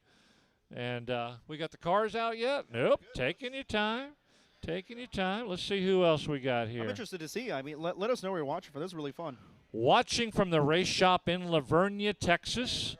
Getting the 29 modified ready for tomorrow. See y'all tomorrow, Jamie Campbell. Talking about a good driver. Jamie awesome. Campbell. I have heard that name before. All right. Wade Pistol checking in from Johnson City. #12 Sport Mod, Brandon Guerin from Waco. Oh, thank you. Not Cody Leonard. I know Cody's here. Okay, so Brandon Guerin in the 12. So we'll see what happens tonight. But, Wade, thanks for checking in. Yes, and Wade, just to let you know, the name did not pop up on my race patch, so that's why we were just making the assumption. Yeah. Yes, we will find out on the lineup. Of all the cars that come across, we see the name and the time. Yes. And then if the name's not there, it says missing data. Yes. So we were guessing. Yeah, we were guessing. Anika Alarcon, Mila, and Liam Lopez want to cheer on Dad Jose Lopez. Also, Will, Michaela Trimble, Mickey Helms, and Tony Blankenship are watching. So that's quite the crew right there. This has been fun, Ruben. I'm not going to lie. You know, when we go, like, on the national broadcast, it's fun to see where everyone's watching from. But this is so cool to see Race on Texas. All these Texans just, getting on Race on Texas and watching this. It's really cool, and it's fun to see where everyone's watching from, Milton. Who's hanging out with us? Colton Jameson watching from Marble Falls, Texas, supporting 94A, Allison Morris. Chris Morris and Brenda Kirby as well. Colton, thank you for checking in. Robert Black and family watching from Hallsburg, Texas, cheering on Brandon Hood. He was fast time. We know he has an iPhone because that's where that came from. Watching from the Holman Caldwell, we got Dale Caswell pulling for his teammate, Nate Robbins. I know I'm going to blow this name. Melissa Nave. I bet I got that right. Melissa Nave watching from Victoria, cheering on Michaela Trimble. So thank you for watching from Victoria. Who else we got? Oh, Chris Birmingham checking in. Mom and Larry watching from Austin. Go Chris, they say. Carrie Lynn checking in. Hey, Carrie, you're in the grandstands. Awesome Hubs cheering on Gabby King. I was really about to say, I hope someone from the stand submitted something. So, yes, yeah. thank you all. Thank you, Carrie Lynn, for tuning in, sending an email from the grandstands. All right, we'll get back to more emails coming up in a moment, but it is time for the first group of the IMCA Modifieds presented by Magnum Trailers. I love Modifieds. I'm not going to lie. I love super late models and Modifieds and IMCA. I don't care if it's USRA, IMCA, you know, I love Modifieds in general. And, man, oh, man, we have some very talented cars onto the racetrack here at Cotton Bowl Speedway. As we get ready to kick off the lap times, Chris Morris was a track champion this year. The Handyman had 8 wins this season. Absolutely outstanding. Cody Tidwell had 1, as well as Garrett Gregory. So we will see who gets it here tonight. Lap times getting ready to come in here. Milton? Dustin Butcher jumps out quickly into the lead with a 17. Oh, wait a minute. Before I can even finish it, Stephen Whitaker, 17.423. Took the words right out of you. And I think Whitaker is parked right next to Butcher, so I'm sure there'll be some jabbing going on over there. Someone had the binoculars on the setup. In that pit area. Whitaker 17.423 on his first lap. Butcher 17.683. Whitaker still holding it. Greg Dinsmore, a really good shoe out there. 4th quickest, 19.077. And Wyatt Bohannon is the 5th quickest right now, but right now, you know, Dustin Butcher held it for as long as I could read that sentence, and then Whitaker jumped right over him. Steve Whitaker Jr., my goodness, 17.423, 2/10 faster than the rest of the field. And Steve Whitaker, I just got to say, that is a sharp-looking car. I love the font on the 89. It's just a sharp-looking race car, and he's out here fastest at a 17.423. Man, Whitaker, I mean, if you pay attention to IMCA Modifieds just a little bit, you know the name, Steve Whitaker Jr. Yeah, they had a bounty on him at I-37 last week, $500 to beat him. And guess what? Nobody beat him. I'm sure he was laughing all the way to the finish line. Yeah, only came one time to Cotton Bowl this season, too, and got a top 5. So. I was talking to him earlier while walking through the pits. You know, he was running the track down in Corpus Christi, South Texas Speedway, for a while, and then he gave that up. And I asked him, what was it like to finally have some free time? And he said, awesome. I absolutely loved it. Well, it's good to have him here. There he is, your track champion, Chris Morris. I mean, what a story. Obviously, in a wheelchair, he drives with the steering wheel, has the gas and the brake on it. It's amazing. It's a lethal chassis. David Stremme engineered this race car, and he goes 2nd quick at a 13.64 in that lethal number 94. Chris Morris. Cody Leonard 5th quick. Cody Leonard's another good driver. Oh, most definitely. And, you know, I want to say I saw Chris Morris. I thought he had, if it's that car for sale, I know he's got one of his cars for sale. Okay. He posted it on Facebook. It's a winning car, so, yeah, if you get a chance, grab that. Yeah. And his girlfriend, Brenda Kirby, 7th quick at an 18.515. Driving au contraire, fiancé. Fiancé now. Oh, there you go. I missed the memo on that. I'm sorry. I missed that one. They got engaged just a couple of months ago. Congratulations to both of them. That is awesome. Definitely. Yes, when I was here earlier this season, Morris got the win, so it was good to see that. Yeah, they were girlfriend up until about halfway through the season, and then it became official. But Whitaker holds on to the lead, 17.423. Chris Morris jumps up into 2nd, 17.624, pushes Dustin Butcher back to 3rd fastest at 17.683. And then your 4th fastest, the only other car in the 17s, Garrett Gregory in the 77 at 17.864. And Cody Leonard rounding out the top 5 at an 18.115. So that's the top 5 currently a qualifying final group of cars onto the Cotton Bowl Speedway. Time to beat Steve Whitaker Jr. 17.423. And we have some good ones. McSpadden in the 48. I mean, McSpadden's always one of those drivers that you definitely know out of the Lone Star State in the number 48. Pretty good competitor. And we will see if anyone can break the top 3. Again, for the Modifieds, we didn't explain. There's 2 heat races tonight for the Modified. So the top 2 will start on the pole of a heat race, top 4 in the front row. Well, if you hit a tire, as our race director just said, that's going to slow down your momentum. Yeah, 99% of the time, the tire wins. Raymond McSpadden moves up into 3rd, pushes Butcher down to 4th quick. Whitaker and Chris Morris have set a standard, maybe pretty tough to catch. McSpadden put it fairly close in there. Butcher still in the 17s. Henderson, 5th quick. Good one for him. Raymond McSpadden, 3rd, 17.659. Had a couple of good laps there. Last lap, 18.197. But no, they are really flying around tonight, and nobody, Hardy Henderson, I don't get to say his name a lot, but he just jumped up from 5th to 3rd quickest with a 17.640. And that makes him the fastest car in this group because that put McSpadden down to 4th. So now Hardy Henderson 3rd quick overall at a 17.640 and Raymond McSpadden 4th quick. That's huge because that puts McSpadden from heat race 3 to heat race 1 on the outside of the front row. Yeah, so we saw a lot of jumbling right there below your top 2 cars, Stephen Whitaker Jr. and Chris Morris. So a lot of flip-flopping there. Is that going to do it for the mods? All right, let's do it. Levi Hernandez watching from Gonzales Hospital. What? Oh, wow. Get out of the hospital.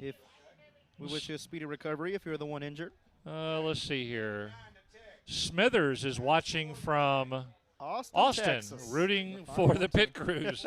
I'm telling you, there's a little buzz in the pit area about that. Milton, I think it's going to be exciting. I know it's not your usual thing, you know what I mean? But it's going to be different, and I hope it's a success. Shannon Maurer checking in, and he's watching for Daniel Preston and Alan Torres to kick some butt. Getting ready for Texana next weekend. Shannon, thank you for checking in. All right, let's see who else we got here. Bernard Bradley. We are here at the left end of the grandstands, a 6-hour drive. Thank you, Bernard. Wow. We'll also be here tomorrow night. I hope you take a shower, Bernard, but we appreciate you coming out and sticking around for 2 days from Mission, Texas.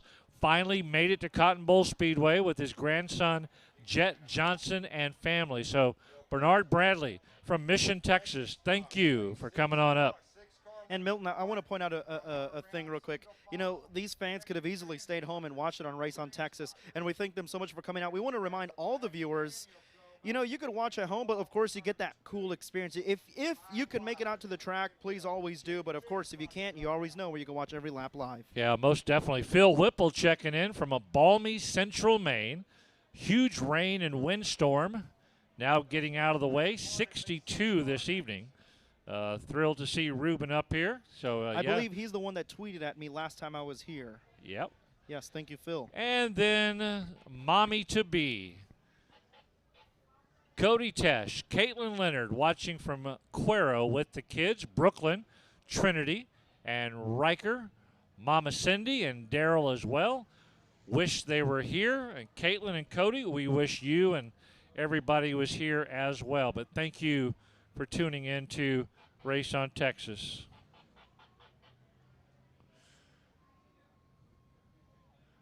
Let's see here. Brandon. Okay, I'm not quite sure what this means. He's watching live. Ha, ha, ha. It's almost 4 a.m. here. Brandon, where are you? I am going to say Australia. 4 a.m. Yeah, gotta be to the west, past Hawaii. Brandon, tell me where you're at, dude. Is this our Japan viewer? Well, Brandon travels an awful lot. Yes. I never know where Brandon's going to be. I'm going to go on a limb and say it's Australia. I know there's a lot of Australian race fans out there that tune in. All right, Brandon. Send me a message. Tell me where you're at.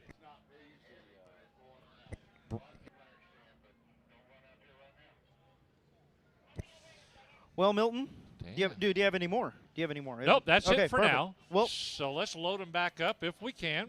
Yes. Racelocation@yahoo.com. Send me an email. You heard me read a whole bunch of them, watching all over the country, and now we find out they're watching all over the world. Italy. Oh, 4 a.m. in Italy. Oh, that's right. They're ahead of us. Yes. So like London and Italy and stuff like that. All right. Man, yes, our geography Rome, and time zones absolutely suck. So, yes, our producer doing a great job. Ruben and I went the wrong direction on the globe. Wrong direction. I'm telling you. So I moved to Austin back in February. Have you ever had Desano pizza? No. Desano pizza. It's so that you walk in to the restaurant, and now since we're talking about Italy, I bring it up. You walk in, literally all their ingredients, Milton, are from Italy. The owner's Italian, and he ships all his drinks, he has it all right there. It's from Italy. Some of the best pizza I've ever had. Amazing. I may have to look that up. My sister lives in believe they have Austin, one, and yes. I live in San Antonio. But Lunch on me whenever you come visit me. I come up to Austin to take my sister out to what I call New Restaurant Saturday. There you and go. she asked me, how do you find these places? Yelp, Google, Man versus Food, stuff like that. You watch the shows that come to Austin, and then you want to go try them. So there was a statistic. This is random information now that we're on the topic. You could eat at a different restaurant for breakfast, lunch, and dinner in Austin for 5.5 years. That's how many restaurants are in Austin. Between food trucks and restaurants, how about that stat? You got to eat at a different place, breakfast, lunch, and dinner for 5.5 years, and you could go to a different place. That's how many different places there are in Austin, Texas. That is in the middle of Texas. I bet you there's Capital of probably Texas, yep. an equal part of barbecue spots, too. Oh, my God, But, yeah, yes, pizza spots yes. across central Texas, yeah, they're starting to come up. I mean, Whataburgers alone, probably 100. and a Jim's restaurant, Yes, man, on every corner. Oh, my goodness. But that's awesome, having a watcher on Race on Texas all the way from Italy. So Factory stock's enjoy. getting ready to come out.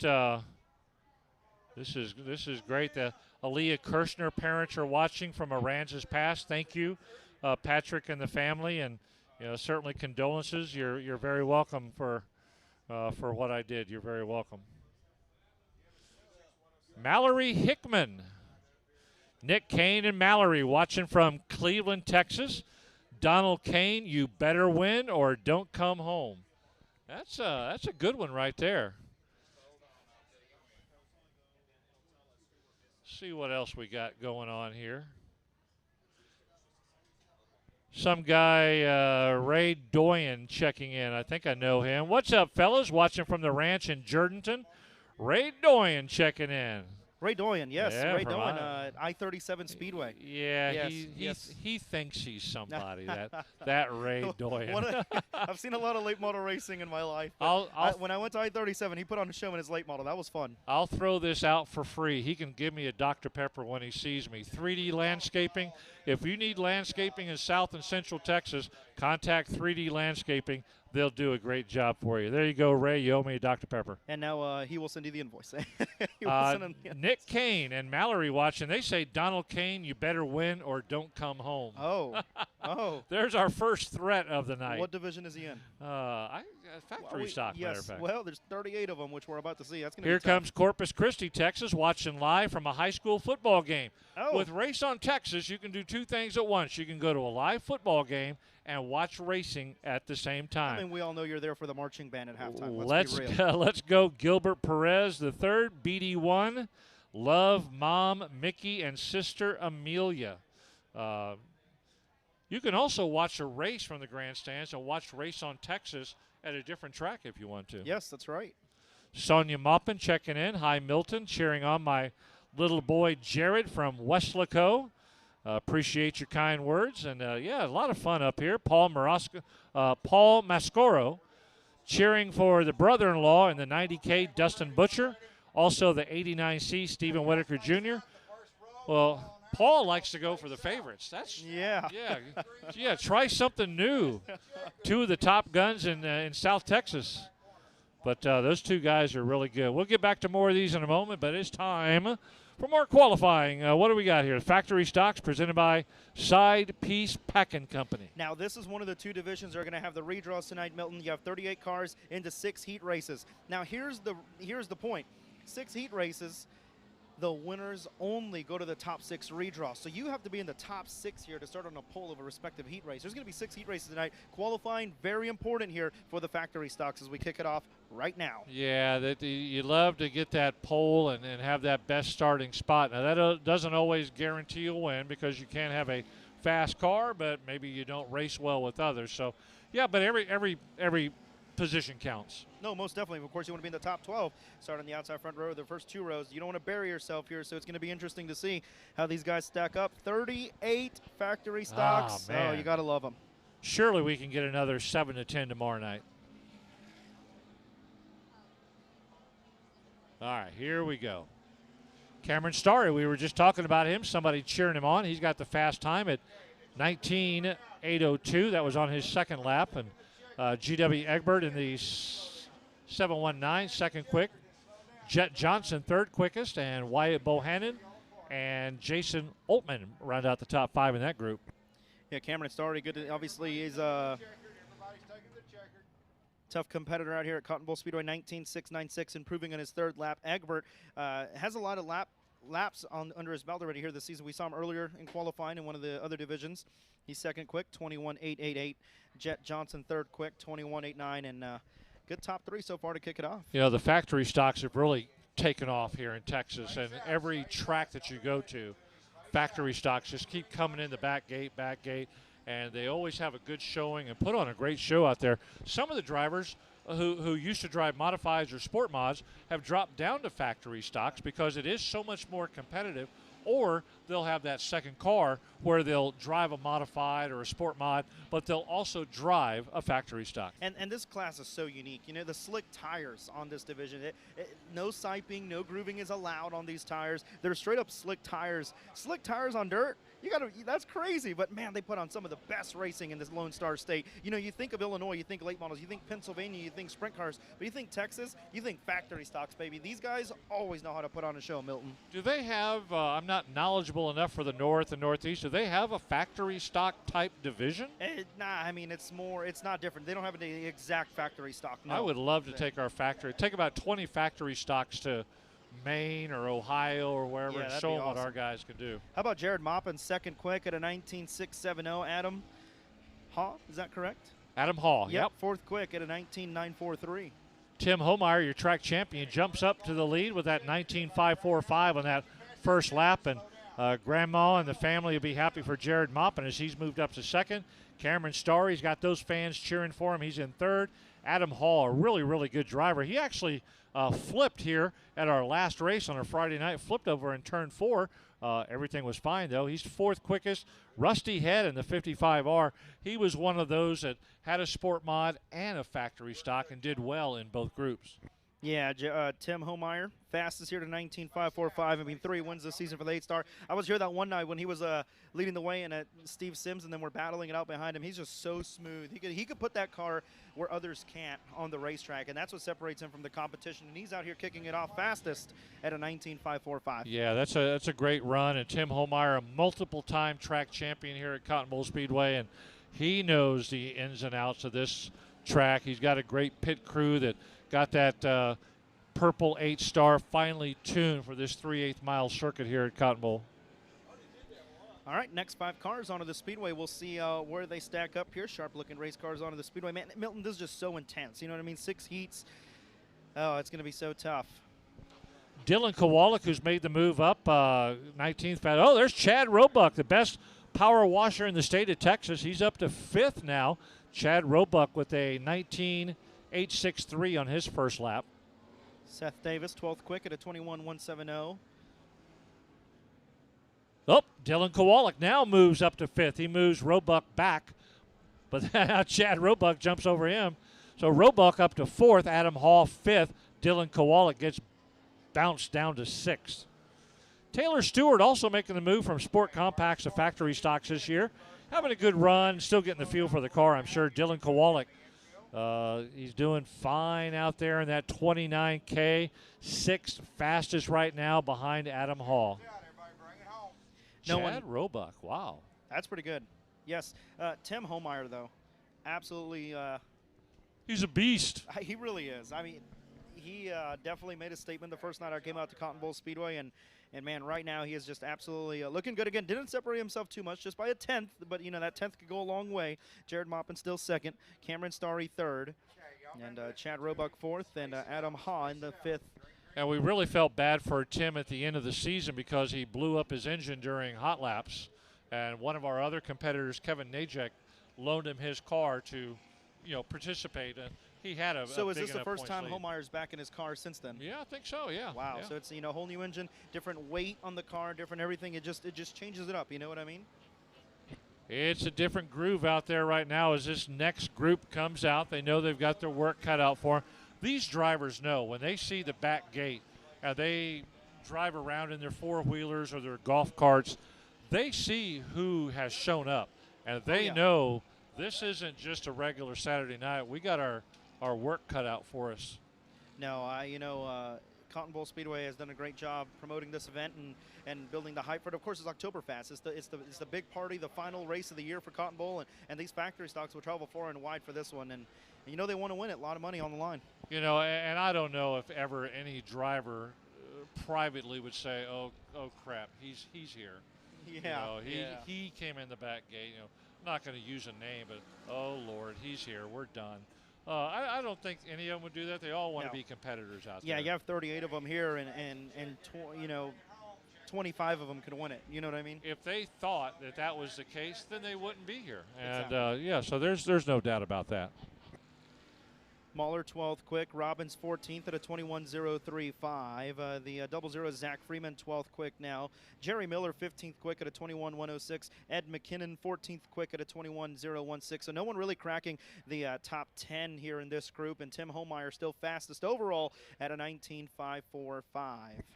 Jeremy Hernandez sends out an email. Fireball Riker and Dad watching. Tell Levi to call his dad. Okay, Levi, here's a message from Jeremy. Call your dad right now. I guess he's in the, maybe he didn't know he was in the hospital and I broke the news. I don't know. Here comes the next group coming out on the racetrack. Yeah, next 5 cars, as we mentioned, time to beat. Tim Holmeyer's 19.545. Factory stock qualifying here at the Cotton Bowl Speedway. Thank you all so much for joining us on Race on Texas for opening night of OctoberFAST. And, of course, everyone here in the stands, thank you so much for joining us. If you can't be here tonight, of course, watch Race on Texas, but we hope to see you in the stands here tomorrow. First lap times getting ready to come on in, and second quick. 19.576. Missing data. It's that 3 car right there, Milton. That's a new one for me. BD3? Who is that?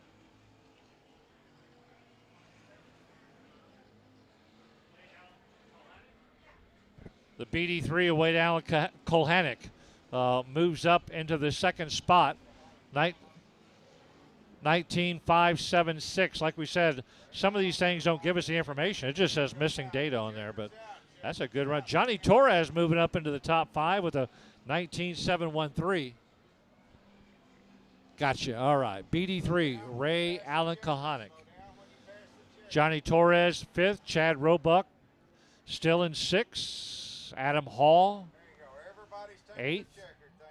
Oh, Johnny Torres. Johnny. 19.473. A buzzer beater on the final lap, taking the top spot at a 19.473. He jumps from 5th to 1st on that last lap, 19.473. That's amazing. Wow, Johnny Torres, 1 win in the season, 1 top 5, 2 top 10s, and 2 starts. Good to see Johnny Torres back. He was he won that one night here at Cotton Bowl when I was here, and yeah, Johnny Torres, good for him. Daryl Boyd is sending me a message here, and let's see here. Daryl Boyd, Chris Swenson is driving the car tonight for him, the Orange 22 IMCA Modified, and not going to make Buc-ee's tonight because I'm spending the night in Page. But I'll be at Buc-ee's tomorrow night. So thank you. Everybody knows my routine after races. Buc-ee's it is.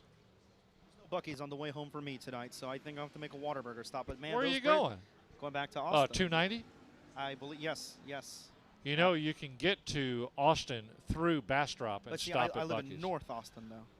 It's well, Buc-ee's, though. It is Buc-ee's. It is Buc-ee's. You know what? Take the detour. Brisket sandwich tonight. I am on the way.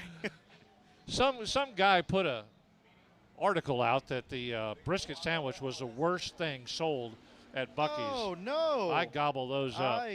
Yeah. He has no idea what he's talking about. Not a reliable source.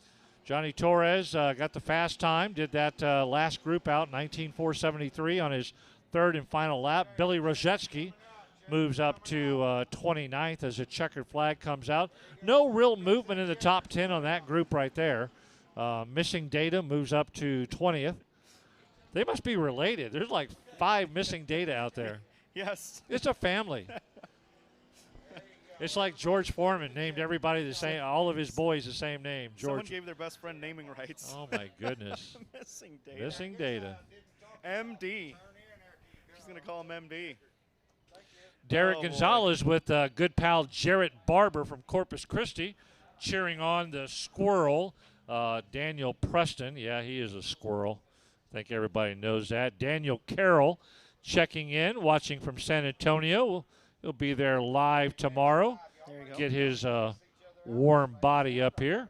Ray Doyen says he's going to shoot me a case of Dr. Pepper for that shout out. Wow. And Bruce? I get nothing. Thanks, Ray. Oh, Thank Ray, you. he's a great guy.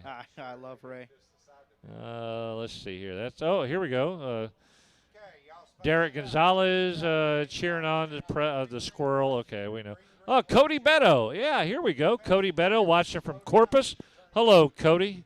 That young lady you're with is far too attractive for you.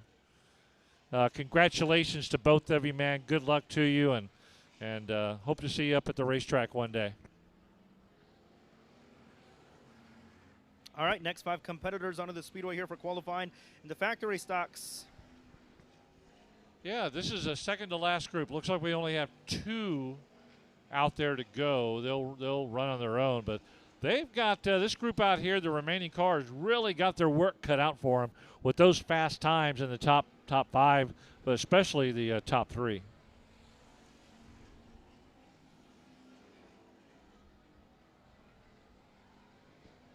Yeah, of course, the track definitely changing as they go on to see 30th quick here. There's Cody Leonard, 19th quickest, 20.421. See if he can improve on that. Kevin Najek, a regular here at Cotton Bowl, 18th quickest. Michaela Trimble, we had some emails. People are watching her, 24th quickest with a 21.244. So Michaela needs to step it up a little bit. Cody Leonard moves up to 14th on that last run, so definitely improved. Best lap, 20.020. Jose Lopez, we had some people cheering him on through the email.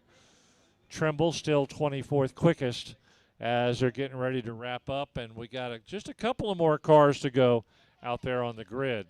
Jenna Oltman checking in with us tonight, watching her husband, 59 factory stock, Jason Oltman. She is watching from Section B down here in the grandstands, racing this weekend in memory of her dad, Jack Whited, who raced at Longhorn Speedway and was number 59.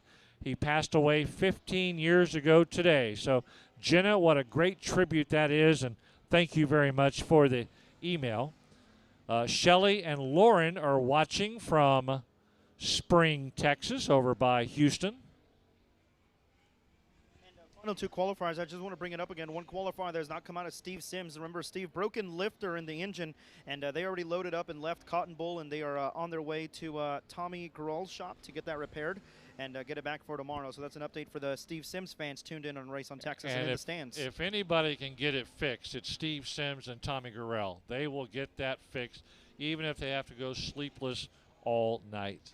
Yep, very dedicated. And hopefully it's not that serious, but yeah, hopefully not. Sims had a great season. Storm and Steve Sims had a family reunion up in Branson, Missouri earlier this year, and they were watching. He raced here on Saturday night, and they were watching from Race on Texas from up in Branson, and then he left right after the races and headed up to join family and friends. Well, Milton, not much changed in the top 10. Johnny Torres will start on the pole of heat race number 1. Tim Holmeyer will start on the pole of heat 2. Ray Allen Kohalik will start on the pole of heat race number 3. Jared Maupin will start on the pole of heat 4. Cameron Starry the pole of heat 5. And Malvin Kemp Jr. will start on the pole of heat race number 6. And as we mentioned tonight for the factory stocks presented by Pack & Co., there's going to be 6 heat races, as we mentioned. The winners only 2. The top 6 redraw. And the redraw is going to be that pit stop competition later on tonight. Yeah, so they're really going to have to be counting on their crew to help them get that starting spot. Who can change that right front tire quickest or slowest, and it could really move the top 6 around there. Yes, it really can. And you know, here's the thing. If you win a heat race, and let's say you don't have a crew member that's the fastest or the best, the worst you're going to start is 6th. You know what I mean? So as long as you're in that redraw, you block yourself into the first 3 rows and gives you a good shot for tomorrow. I think what I saw, too, on Facebook when this idea came out about the tire change competition, and that's what got a lot of the drivers worried. hey, I'm a one-man crew. I come in by myself. I think I'm being messed over. Not the word they used. But, what the racing community, people jumped on, hey, I'll be there to help you. Hey, I'll be your pit crew. Hey, the two of us will be there for you. So the racing community, friends, people that maybe they don't know, hey, I'll be there to be your crew. Yeah, that's pretty neat, and glad. And that's the thing I love about the racing community. Everyone always comes together to help each other. Richard Mathias, the tow truck driver down at Texana Raceway Park and South Texas Race Ranch, he's chimed in with an email watching from his house in Victoria. Richard, a hard-working guy at both those tracks, thank you for checking in. Terry Copeland, also Terry and Polly Copeland watching from Victoria. Is there anything else going on in Victoria tonight? A lot of people watching down there. Paul Mascaro, I did put my brother-in-law first, and we'll be there tomorrow night with family to watch some great racing. Thank you, Paul, for doing that. Megan Patterson cheering on Donald Kane in the 179. His son Carter Kane says, "Go Dada." Hope I did that right, Dada. All right, one more we'll throw out here before we start the heat races. Mallory Hickman. Nick Kane said, "Donald Kane, go kick their ass." All right, I read them like they send them, as long as they're somewhat clean.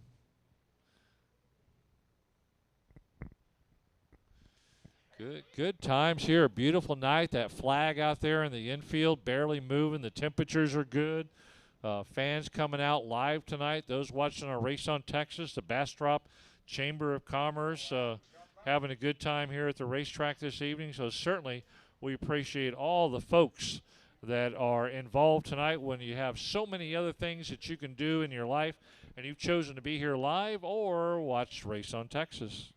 Yeah, thank you all so much. And, of course, if you're in the stands, you have an opportunity to buy that Cotton Bowl Speedway merchandise and Race on Texas merchandise. Me and Milton were talking about the hats earlier. They have the shirts down there as well, so head on down there, grab your official merchandise. It's behind the Turn 1 grandstand at their concession stands also open. Grab yourself something to eat, something to drink to enjoy tonight's race in action. So now, Milton, we get to see a division that we haven't really seen all night. We saw in Hot Laps just a little bit, but they they don't qualify tonight because they just pill draw for their starting spot. Last race of the year, Sport Compacts, one heat race and a feature tonight. Yeah, the Sport Compacts, pretty good group this year. We had a couple of up-and-comers. Gabby King got her first ever main event win at our last race, and tears and emotion that night for the Gabby King crew, as she was very excited about that and well-deserved. And Donald Lewis, the oldest driver out here at the racetrack, he'll be screaming around here. He's got his car based in the San Antonio area, and he lives in Austin, and he comes from Austin over to here, and the car is brought up from San Antonio. But he's been doing a great job. He's been around the racing community for 25 or so years. I remember he got his start over at Texas Dirt Speedway, which was right behind Alamo Dragway and San Antonio Speedway. Back when I first started, back in the early 90s, is when kind of Donald Lewis came on the scene. And he's just a hoot. He's just a laid-back driver. That's he pretty loves cool. it. Matter of fact, his car number, 76Y, is he going to make it? Yeah, 76Y, Donald Lewis, is how old he is, and he says the Y stands for young. So 76 years young, Donald Lewis. That's a great little story. It's always good to see, good to hear the story behind the car numbers of these drivers. Well, Milton, heat race one and only for the Sport Compacts, presented by Design Welding, onto the Speedway. All right, 13 Dashnall is going to be up on row 1 on the pole. Rookie driver Bo Bollinger is going to be in the 42 right next to him. Row number 2, the number 33, Kayla Pouncey, is that correct? Yes, and in the outside is going to be the 121.5 of John DeWitt. So let's go 12.5 there. 12.5. I was confused the first time as well because it's so close. Oh, yes. 12.5, John DeWitt. That's right. Why that number, I never found out. No idea. Gabby King won the feature race last time here in the 03. Cody Crabb, your points leader in the 00. Yep, and final row, and this one's going to be the number 03J of Julie Crabb and the 76Y, Donald Lewis, 76 years young. Yeah, 76 years young, and they are off and running as Dashnall takes it from the pole. Donald Lewis, normally having a pretty good run. He really gave Gabby King a run for her money in the heat race and the feature race a couple of weeks ago, and he's starting in the back, and I don't think he's going to finish there. He's got a pretty good car. As they come around first time by, Dash Dashnaw coming around with the lead in the 13, chased by the rookie driver, Bo Bollinger. Yeah, Bo Bollinger looking good on that top side here, Milton. Looks like he could get it going. The 12.5 of John DeWitt behind him, running in that third spot. Battle for the lead may occur here. The 42 of Bo Bollinger looking to the outside. They're wheel to wheel into 3 and 4. Race leader Dash Danshaw has his work cut out for him. I think the Sport Compacts over the weeks have really learned how to drive the track, know how to find that groove, whether it's inside, middle, or top. And it's a good learning experience in this group to race in a crowd, to race in a fire suit like Bo Bollinger, buckled in tightly there. But, yeah, they're really racing it hard up there in turn 3 and 4, coming around. One more time, going to race by the flag man. They're door-to-door. Looks like DeWitt now trying to challenge Dash Dashnaw. Yeah, from third to second and almost to the lead in one lap down the back straightaway. DeWitt gets to run in the bottom. Race leader for the Wild Dash moved up the racetrack, gave up his groove, and now the number 12 and a half of or 1.5 of no, that is correct, 12 and a half. He's confusing us here with his number. Gets loose off of turn number 4, but hanging on to the lead, and trouble for Dash in the 13. Yeah, things are trying to work out. Your points champion, Cody Crabb, in the Apple Red 00, now coming around the 03 of Gabby King down the back straightaway. Lines up along the outside wall, scrapes right up next to it, settles into third. Coming up behind your second place car as they come by the flag stand. DeWitt having a really good run. Bollinger in second. Crabb now up to third. Gabby King to fourth. Donald Lewis has worked his way up to fifth in the 76Y. Yeah, 5 laps in this 8-lap heat race, and that 00 Cody Crabb has come to life now. Cody Crabb going to get to work on Bo Bollinger for the second spot. But, man, one thing's for sure, DeWitt got the lead, and he is not looking back as he drives away with 2 to go here in heat race 1 and only 4. The Sport Compacts, presented by Design Welding. Sport Compacts only here tonight, and then tomorrow night in their place will be the Texas Dirt Race Series, and they always put on a great show. Look forward to that. Good way to top off the Sport Compacts this year. Put them out here solo in the only main event of the night. As they come down the front, DeWitt holding it. Here comes Bollinger, though. He was able to get by Cody Crabb, taking that outside line. Crabb going to hold the inside line of the 00. Doesn't do him any good as he settles back into third. And we should have the checker flag coming up this time by. Out of turn 3 and turn 4. Nathan Lavender takes a look at him as they come by. Double checkered flag. DeWitt with the win. Bollinger second. Cody Crabb third. Gabby King fourth. Donald Lewis fifth. Pretty good heat race there as DeWitt gets it done in the 12.5. 1 win on the season. 7 top 5s, 9 top 10s, and 11 starts for this driver. Out of Spring, Texas. Race fans, give him a hand. Winner of heat race 1 and only for the Sport Compacts, presented by Design Welding. Give him a hand, John DeWitt. 12.5 doing a great job, and he'll make his way around the track. He'll come back around. He'll get the checkered flag and make the celebration victory lap. But all these Sport Compact drivers have really done a great job this year, and it's still a learning experience for them.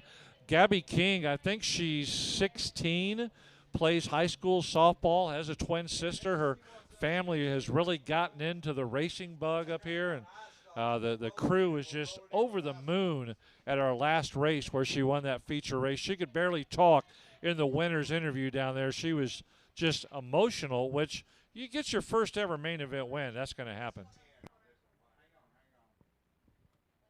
Yeah, of course, there's always emotion into that because, you know, Milton, so much hard work and money is invested into this sport, and when you get that first win, it's definitely an emotion.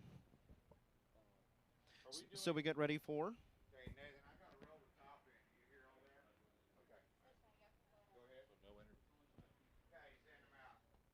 So we get ready for 2 heat races for the IMCII stocks. Top 3. This is one of the 2 divisions that have that Tire Challenge redraw tonight. So there's 2 heat races. Top 3 from each one, Milton, are in the redraw. Yeah, we're ready for the starting lineup. 21, Dustin Mooney will start up on the pole. Brian Harbison in the 699 outside row 1. Row 2, the number 94A, that's going to be Allison Morris. And to the outside, that's going to be the number 4K of Ken Plonsky. Third row inside, let's take a look. 98, Jeff Whitehead and 704 Nate Robbins round out that group. Row 4 and final, you'll find the 27 at Kobe Allen and the 70 at George Egbert III. Yeah, that 70 won't stay in the back very long. He'll start picking off drivers, and this got some good drivers in here. Dustin Mooney for sure. Ken Plonsky's had some good runs this year. Allison Morris has been strong at times, 94A.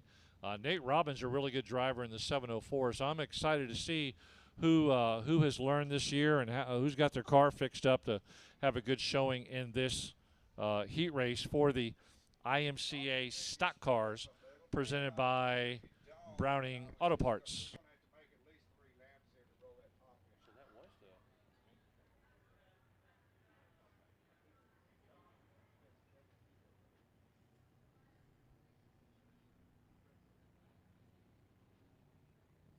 So, Milton, what you see them doing right now, the cars wheel packing the outside of the Speedway. That's just to widen out the racetrack here. And, of course, cars have been really good. We saw just in that last heat race, the lead was taken on the bottom. That was kind of the dominant groove. So now widening out the surface, and they'll clean up the marbles and crush them up on the top side. And we're going to start to see some guys run up there. And, of course, it's a racetrack in excellent condition. I've noticed right away, you could just see on the speed shot here, those little holes, they use a sheep foot to put it in. Of course, that keeps moisture on the racetrack, and when they put the water truck, the water goes in those little holes, and you could tell this track brown from top to bottom. I mean, just excellent track prep here at Cotton Bowl Speedway. That is great. Let's see here. Who we have? Joshua Brown. Him and his fiance love coming to Cotton Bowl Speedway. We love it every time. Always exciting. Hope to race here one day. Josh and Anna in the grandstands. Well, thank you for being here live, and we would love to have you run here so that we can talk about you as a race car driver and not just sitting in the grandstands. Jonathan McElveen watching from work in Victoria. There is absolutely nothing going on in Victoria because everybody's watching our Race on Texas, cheering on all the Edna people, and there's a lot of them here tonight. Brandy Pesic, Brandy and Michael Pesic watching from Victoria. And nope, nothing going on here in Victoria. She just confirmed that. And Brandy says have fun to all the drivers. So everybody in Victoria watching Race on Texas tonight, thank you for checking in with us. 8-lap heat race getting ready to come up for the 10-lap heat race coming up for the IMCA stock cars presented by Browning Auto Parts. Special show, extra laps. So normally it's 8 laps. Tonight we're going to do 10 laps for the heat races. Getting an update from the Robert Danielson 88 car. They're having electrical issues with the new car. I guess this was Robert couldn't carry the flag tonight, maybe tomorrow night, trying to get it fixed. All right, good luck, Bianca and Robert working on that car with the Spreen group over there. Again, if anybody can get things fixed up, if you got a last name of Spreen or Danielson, it can get done.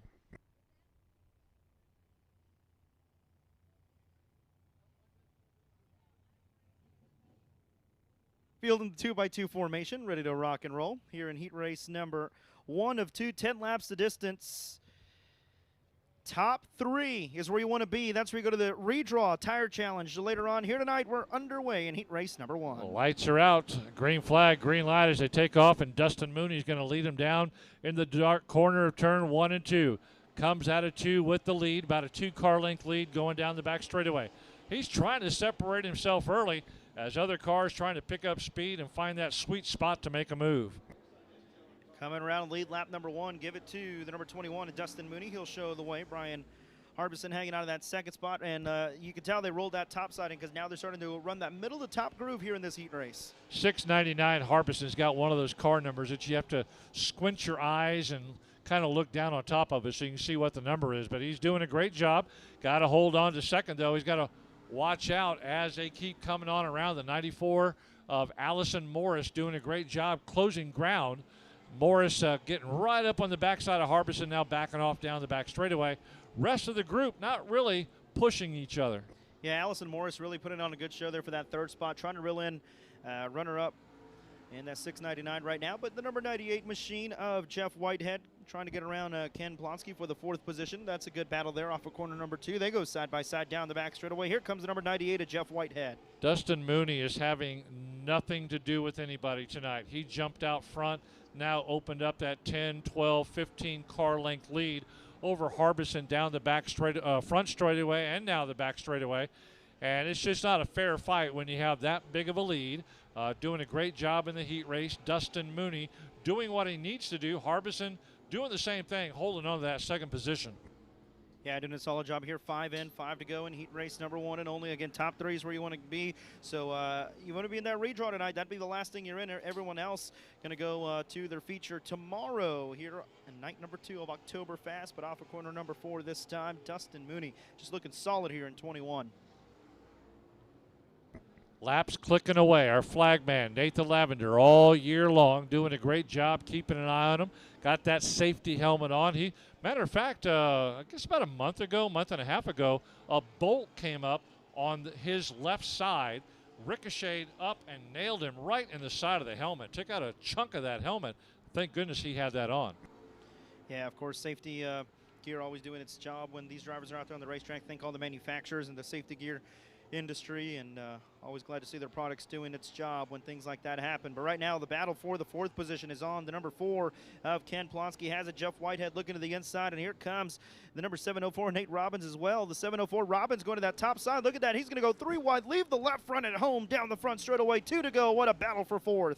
They are putting it all out on the line tonight on the first night of OctoberFAST, getting in on each other. White flags showing up on the flag stand. Dustin Mooney, he's just shrugging his shoulders, just like, okay, easy peasy all the way around.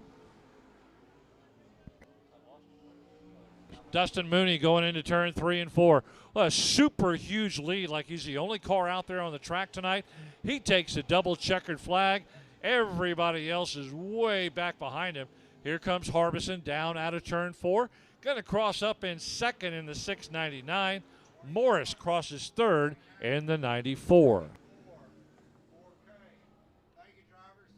So the 21 of Dustin Mooney advanced to the redraw. The 699 of Brian Harbison also, and the 94A of Allison Morris all advance to the redraw. Later on tonight, they all have an opportunity to start on the front row for tomorrow's finale here of OctoberFAST with the iStocks, as they will be part of the pit stop competition later on tonight. That's going to be fun. So we get ready for our 2nd and final heat race for the iStocks. And again, final heat race, final 3 spots available for the Tire Challenge. This is going to be a good one as well. We had a quick time out here. He was in the top. Tim Carmen in the 0.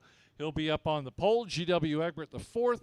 He's on the outside of row 1 of the 717. Yeah, row 2 to the inside. You'll find the 33M of Mason Daughtery, and to his outside, the number C3 of Chris Birmingham. 313 takes the inside spot on row 3. Austin Smith. He'll have John Hobbs next to him on the outside of row 3.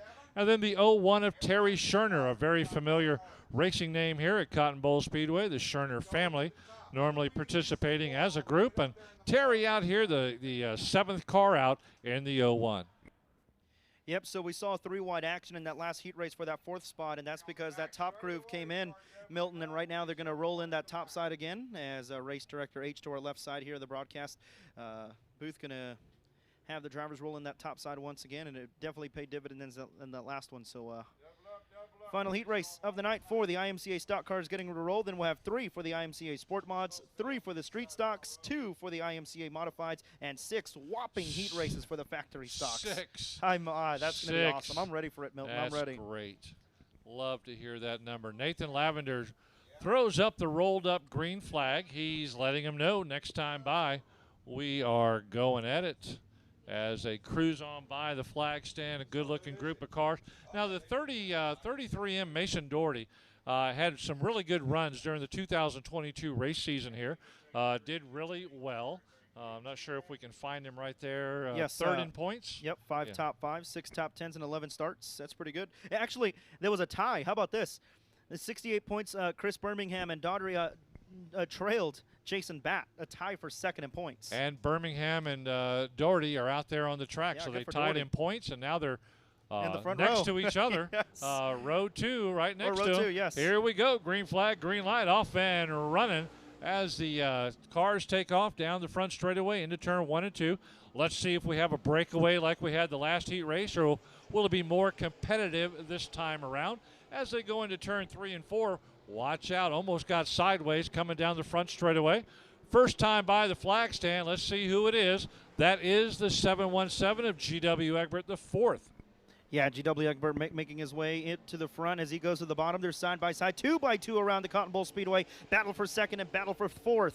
Down the back straightaway off for corner number 4. G.W. Egbert hanging on to the top spot here off of corner number 4. Tim Carmen hanging on to second. Then the 33 of Mason Doherty hanging on to third. Chris Birmingham 4th. Austin Smith still 5th with John Hobbs 6th. Down the back straightaway.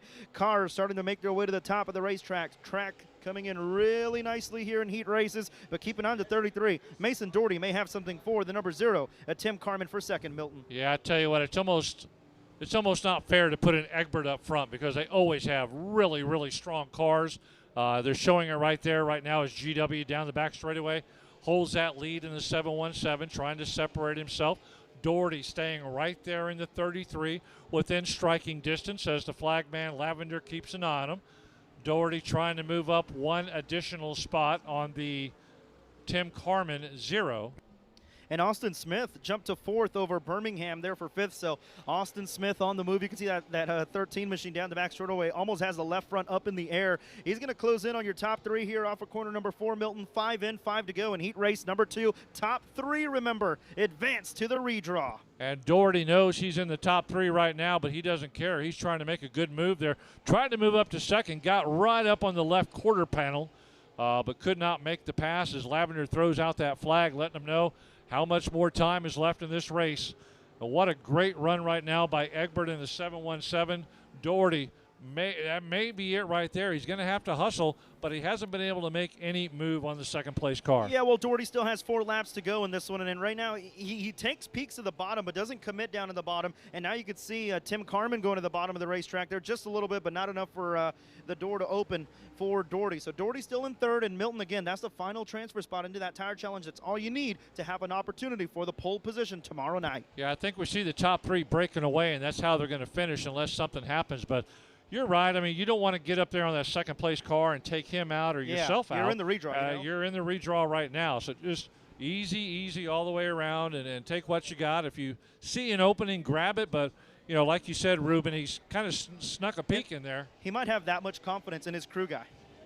How about could. that? Well, yeah, he could. Yeah, could get a good finish by that right tire change competition we're going to have. But, yeah, you don't want to make any contact. And even if you don't take the guy out in front of you, you don't want to take yourself out of this race. No, definitely not. Well, it's the white flag in this one, 1 to go.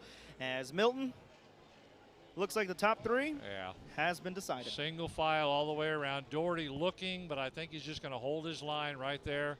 Like you said, he's going to count on his crew. He snuck a peek down the front straightaway, but just ran out of time.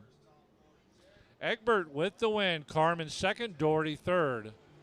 313 of Austin Smith finishes up in 4th. Birmingham finishes the race in the white over yellow C3. Good run. I have it right here.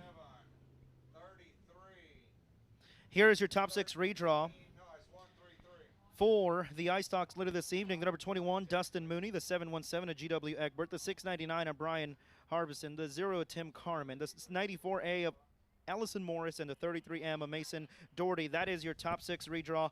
And again, the redraw is the pit stop competition. That will happen after heat races. So after the 6 factory stock heat races, they will be first to do the tire competition, the pit stop competition later on. How much do you think these drivers are back there pumping up their crews right now? Yes. You better not mess up this tire change. That's a lot of pressure on the crew because now it takes a whole team effort. And but nonetheless, those drivers have an opportunity for the front row. The worst they could start is 6th in tomorrow's feature event. And of course, that starting lineup decision will be made tonight at the pit stop competition.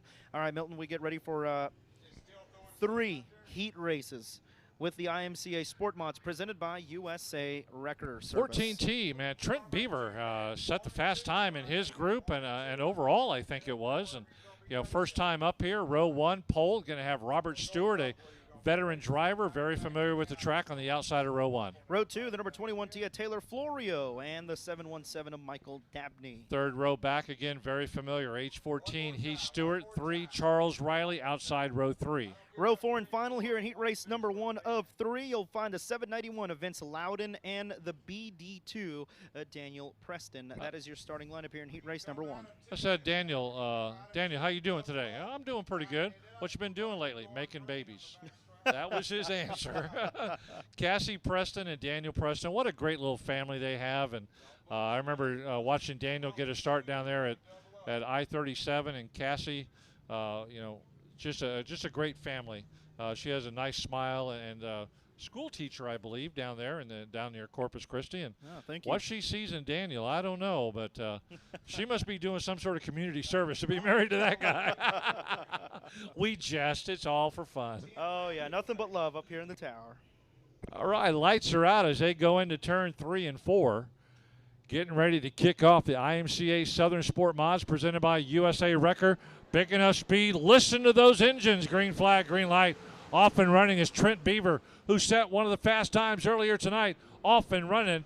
Just because you're fast doesn't mean you have a great car. Let's see if he can hold it and prove that I do have a good car and I'm a good driver. Yeah, setting a lap time in one of those 3 laps is one thing, but coming out here and putting on 10 laps is another thing. As they cross the line, it's going to be Trent Beaver showing the way, 18:103 that time, about what they were doing in qualifying down the back straightaway battle for the top 5. How about the number 79X or the 79-1 of Vince Loudon trying to get around Heath Stewart? That's for the top 5. Stewart was fast. Now he's on the outside. 2 drivers side by side for the top 5. Give it to Heath Stewart down the main straightaway. Man, Heath Stewart, a very savvy driver, whether it's asphalt or dirt. He's been doing both all of his life. He's one of those guys that made that transition from the oval surface on the asphalt to dirt.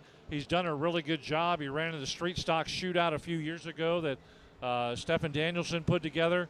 And he's just a phenomenal talent and just really does a great job, whether it's asphalt or dirt. Really picked it up well. Yeah, it's always a big change, and you have to adapt when you come from asphalt to dirt, and we've seen a lot of drivers around the country do that and around the world do that, you know what I mean, and it's really cool to see drivers from asphalt move to dirt and talk to them and just tell us their experiences of how different it is in 2 different worlds. So it's always good to see him here as he hangs on to the top 5. Taylor Florio still in 4th, Michael Dabney 3rd, Robert Stewart 2nd, and Trent Beaver, my goodness, he is, ever since he unloaded, he has been absolutely fast, showing the way here. 5 in, 5 to go as he pulls away a 1.6 second lead. That entire Beaver family, oh yeah, I can say they are good looking. They are a handsome family. Mama is very attractive. Daddy's good looking. The boys are good looking. I mean, that Beaver fan. And not to mention the race car's good looking too. Then they take it to the track. It's a good looking car. And then he's really out there flying around the track. So good to see Trent Beaver, a novice on this track, having a great run on the first night of OctoberFAST. Yeah, nearly pulling away by nearly a whole Cotton Bowl Speedway straightaway 3/8 clay oval here. And man, oh man, the number 14 of Trent Beaver jumping out to nearly a whole straightaway lead here. And the battle for second could heat up here. Michael Dabney has a Robert Stewart closing on him just a little bit, but the thing is, time is a factor. 2 to go here in this one. Does the 717 of Michael Dabney have something for, or Stewart have anything for Dabney here? Yeah, 717 GW Egbert, the 4th, really still on cruise control out there, not really able to reel in Trent Beaver.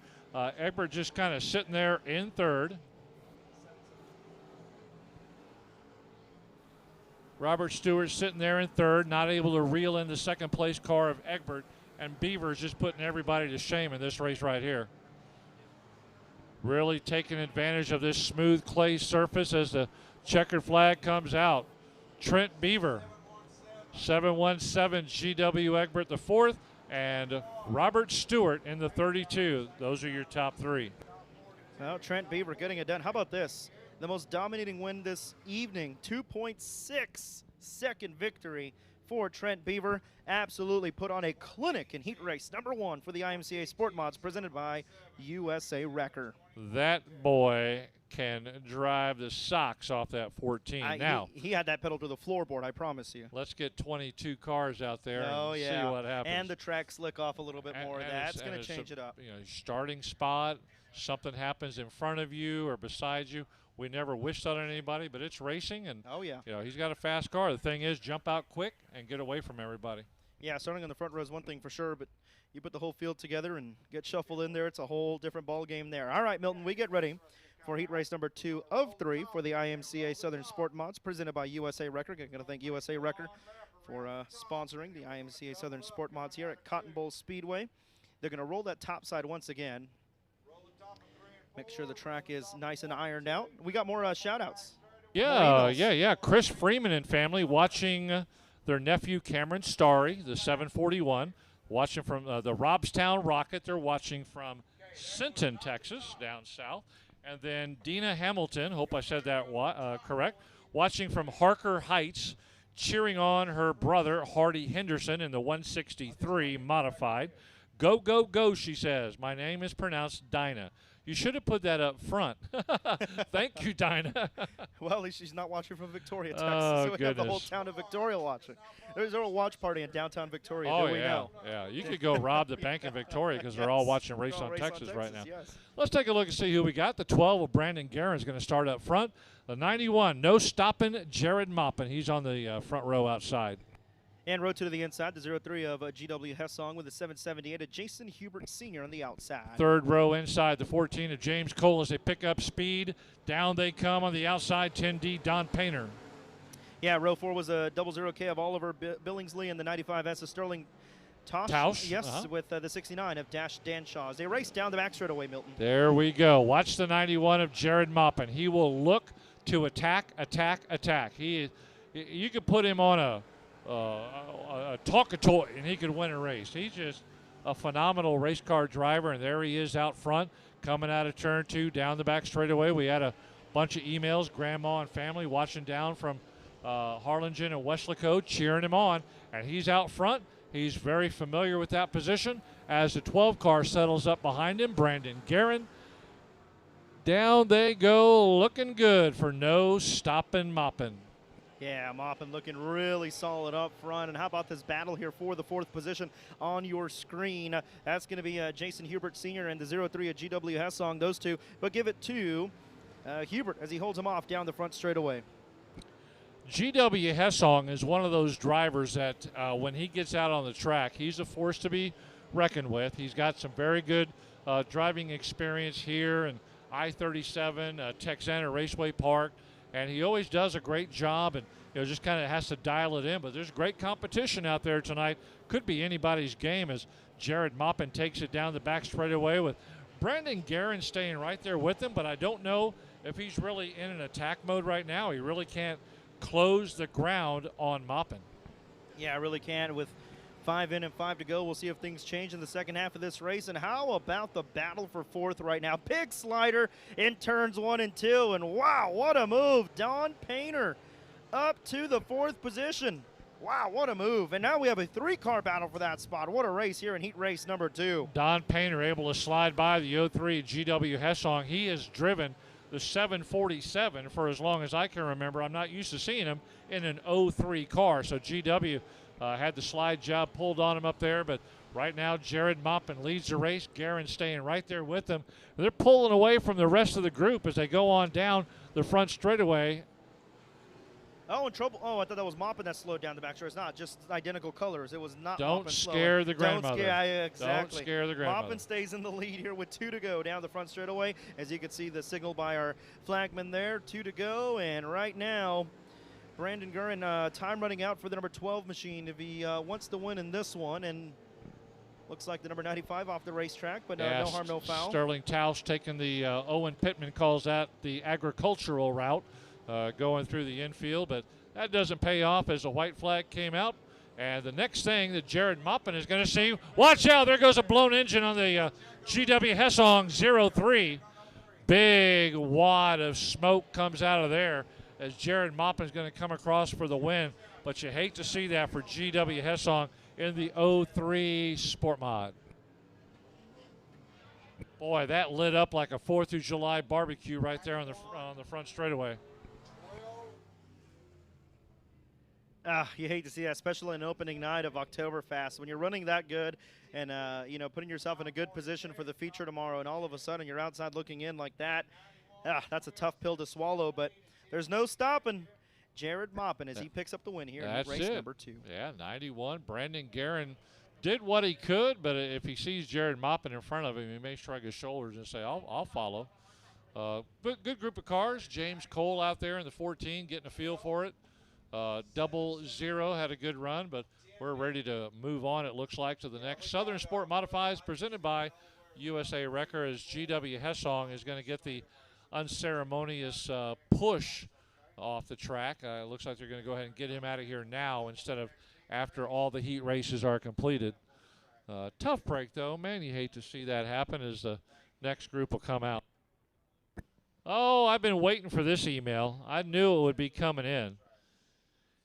Brandy Payton and Emily Harbison are in the pits supporting our men, Brian Harbison and Johnny Torres. Brandy's always a faithful emailer. Thank you, Brandy, for chipping in, and good luck to Brian and Johnny, and thank you, Emily and Brandy, for cheering on those two bozos there.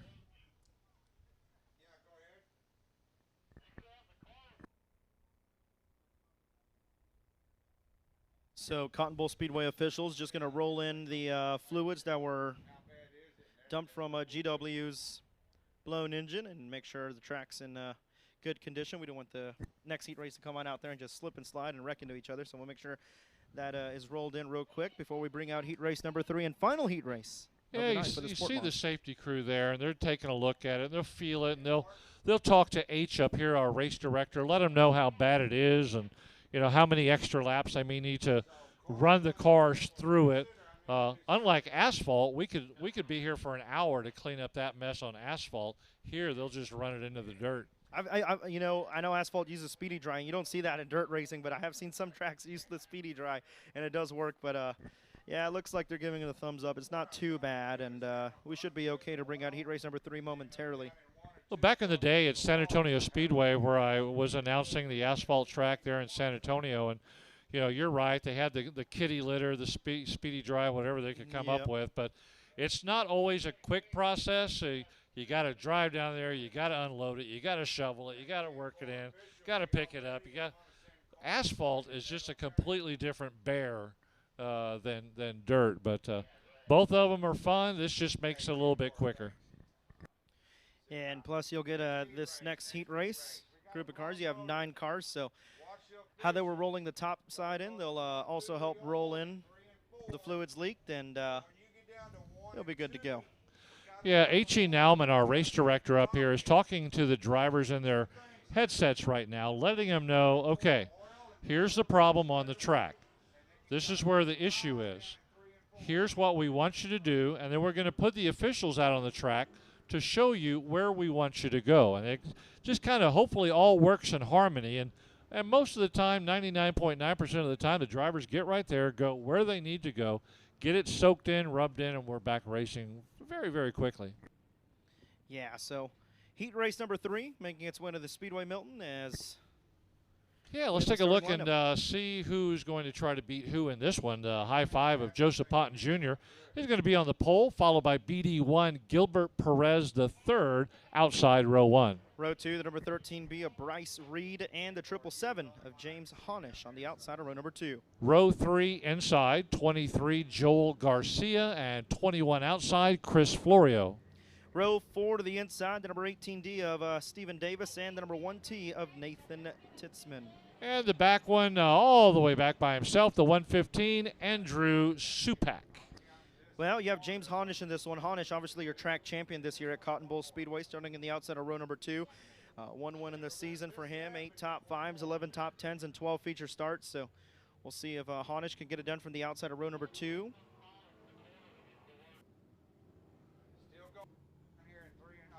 Still talking to him. Go high in 1 and 2 and go low in 3 and 4. And you can, for those of you in the grandstands, you can see the liquid on TV. I'm not sure if you can quite see it depending on the angle, but right there coming out of turn 3 and all the way maybe about 10 feet up, you see that long line that they're trying to work into the dirt.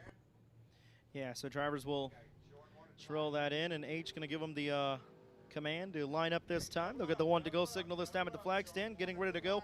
Final heat race of the night for the IMCA Sport Mods, presented by USA Record here in Milton. Then we'll have 3 for the street stocks, 2 for the modifieds, and 6 whopping heat races for the factory stocks. Our pit stop challenge or competition, Sport Compacts feature, and that does it for night 1 of OctoberFAST. Yeah, that's how quick it was. I mean, they went through a couple of times. They each said, hey, 1 to go this time by. Lights are out on all the corners. Flag man Nathan Lavender keeping an eye on him, ready to throw the green flag coming out of turn 4. Watch that pink tire down there in turn 4. That's the start spot. Here we go. Green flag, green light. The high five of Joseph Potton Jr.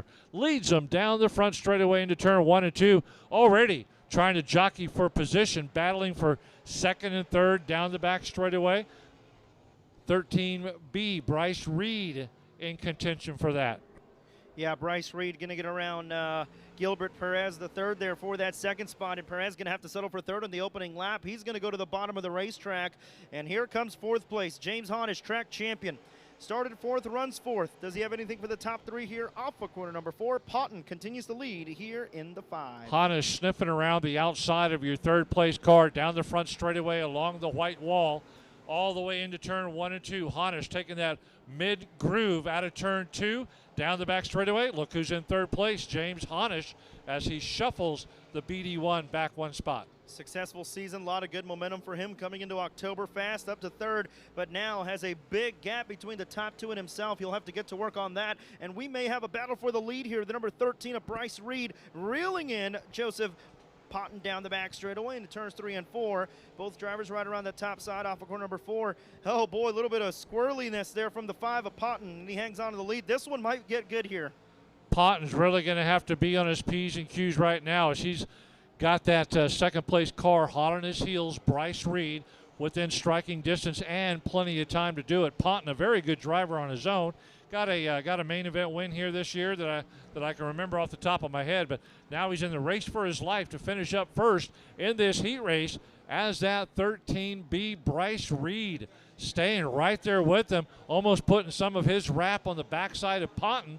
Now tries to go to the inside coming out of turn 4, looks on the low side, settles back in second. Yeah, battle for the lead, a good one. Of course, we now have 4 laps to go, and here we go. Reed going to go underneath the number 5 of Potton, side by side down the back straightaway. Does Reed finally take the lead off of corner number 4? They're wheel to wheel. Heat race number 3, a dynamite one, but give it to the number 5 of Potton down the main straightaway. Potton says, get back where you belong. You belong in second, I belong in first.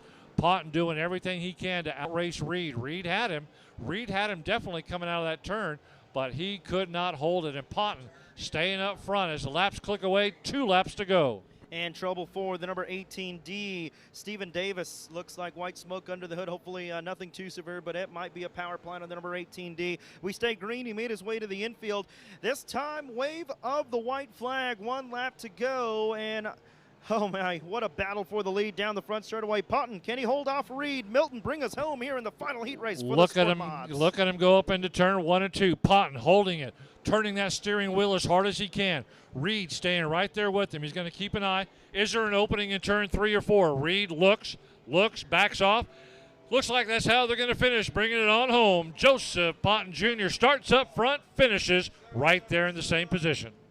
Wow, what a heat race. That was absolutely phenomenal. Track champion James Honish in 3rd, Gilbert Perez the 3rd, 4th, and Joel Garcia in 5th, with Chris Florio in the top 6. So there you have it, the high five of Joseph Potton Jr. Getting it done, was challenged by Reed, but didn't get rattled as he gets the job done here in the final heat race of the night for the IMCA Sport Mods. I mean, right from the very beginning, Bryce Reed, he was the second row inside, right behind Potton, who was on the pole. So he was looking at the backside of his car the whole time, sniffed around a couple of times, thought he had him side by side for just a moment. Potton said, nope, you know your position, go back to second. Potton brings home the win.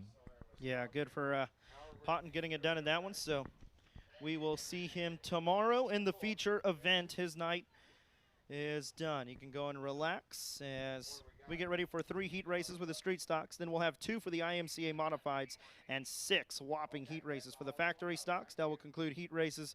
Then intermission, then the pit stop competition that we're really excited to see. 2 divisions, the stock cars and the sport mods, and then again the sport compact feature. I wish we could just go straight to the pit stop competition I right now. agree. I am looking so much forward to that, and it's going to be a lot of fun, something a little bit different than we've had here before. So, you know, H is talking to this next group, the street stocks presented by Advanced Auto Parts. He's telling them where he wants them to go around the track, go high, go low. They listen to him and the receivers inside their cars and do exactly what he says, because I guarantee you, if they don't, he will let them know. Yeah, and it's a one-way communication radio system as well, so the drivers can't talk back. That's how they communicate in racing and in motorsports. Could you imagine? I know. Could you imagine if the drivers could talk if the back driver to H? could talk back? Oh, man. H would be storming out of this tower. Right? Oh, my. That would be fun. H, what do you think about that? If the drivers drivers could talk back to you. On the if he didn't hear it, his answer was, "Oh no." I got this on 0. H says they've got it all figured out and they can one-way communication. And his radio transmitter up here has a speaker, but he has it all the way to 0, so he says he don't care. He wouldn't hear him anyway. Starting lineup for the street stocks coming up. The what is that? The 1B of Brandon Hood on the pole, 68 with the bright headlight out there. The light out there on the car, 68 Wade White. Row 2 to the inside, the 179 at Donald Kane with the 717 at G.W. Egbert, the 4th. 48, Dwayne Toyin inside row 3 with Charles Melveni next to him at the 714, and Gerald Johnson brings out the back of the pack. This one's a good one. I mean, G.W. Egbert, I'm pretty sure he did some modified racing back. There's a lot of G.W. Egberts. There's a lot of them. Obviously, the 4th here. I know one G.W. Egbert did some modified racing, so now street stock here. And Brandon Hood was fast time earlier in qualifying, and Wade White was good. So pretty good, interesting heat race here in this one to kick it off for the street stocks. Anywhere else you go, you see a car with the LED lights out there like Wade White? So I have seen a late model, and a really cool story out of Bakersfield, California. Cody Laney, the 32B, because the car owner can't see. I believe he's colorblind, a little blind, and the car owner can spot his late model on the racetrack anytime because of the light. Okay. So that's second race car I've seen in my career that has lights. Pretty cool. Crazy. Here we go. Green flag, green light. We're off and running. This is the heat race. Down and around 10 times, ready to go. Street stocks presented by Advanced Auto Parts. Taking off down the back straightaway. Brandon Hood. Wade White still staying right behind him. Yeah, only 4 made Only the 4 call. cars made it out on the track, so we're 3, missing a couple. Qualifying took 3 of them. So, yeah, one of them is in the infield, and unfortunately the other 2 not making the call, but it's all right. We make it here in heat race number 1. Brandon Hood, fast time earlier this evening, looking for the sweep, trying to win the heat race, and, of course, put himself in good position for tomorrow's feature event here in OctoberFAST. Looking good in the number 1. Wade White still hanging on to that second spot in the number 68. As Donald Kane hanging on in that 3rd spot. Your field's going to spread out just a little bit around the Cotton Bowl Speedway. And Dwayne Toyin leave the left front at home, 3-wheeling it around the Cotton Bowl Speedway. But right now, Brandon Hood looking solid up front as he has a 2.6 second advantage. Remember, the most dominating win so far this season was a 2.6 second win. And now Brandon Hood at a 2.636. So Brandon Hood dominating here in heat race number 1 of 3 for the street stocks. As you see there on your screen, 2nd place runner, Wade White, and the number 68.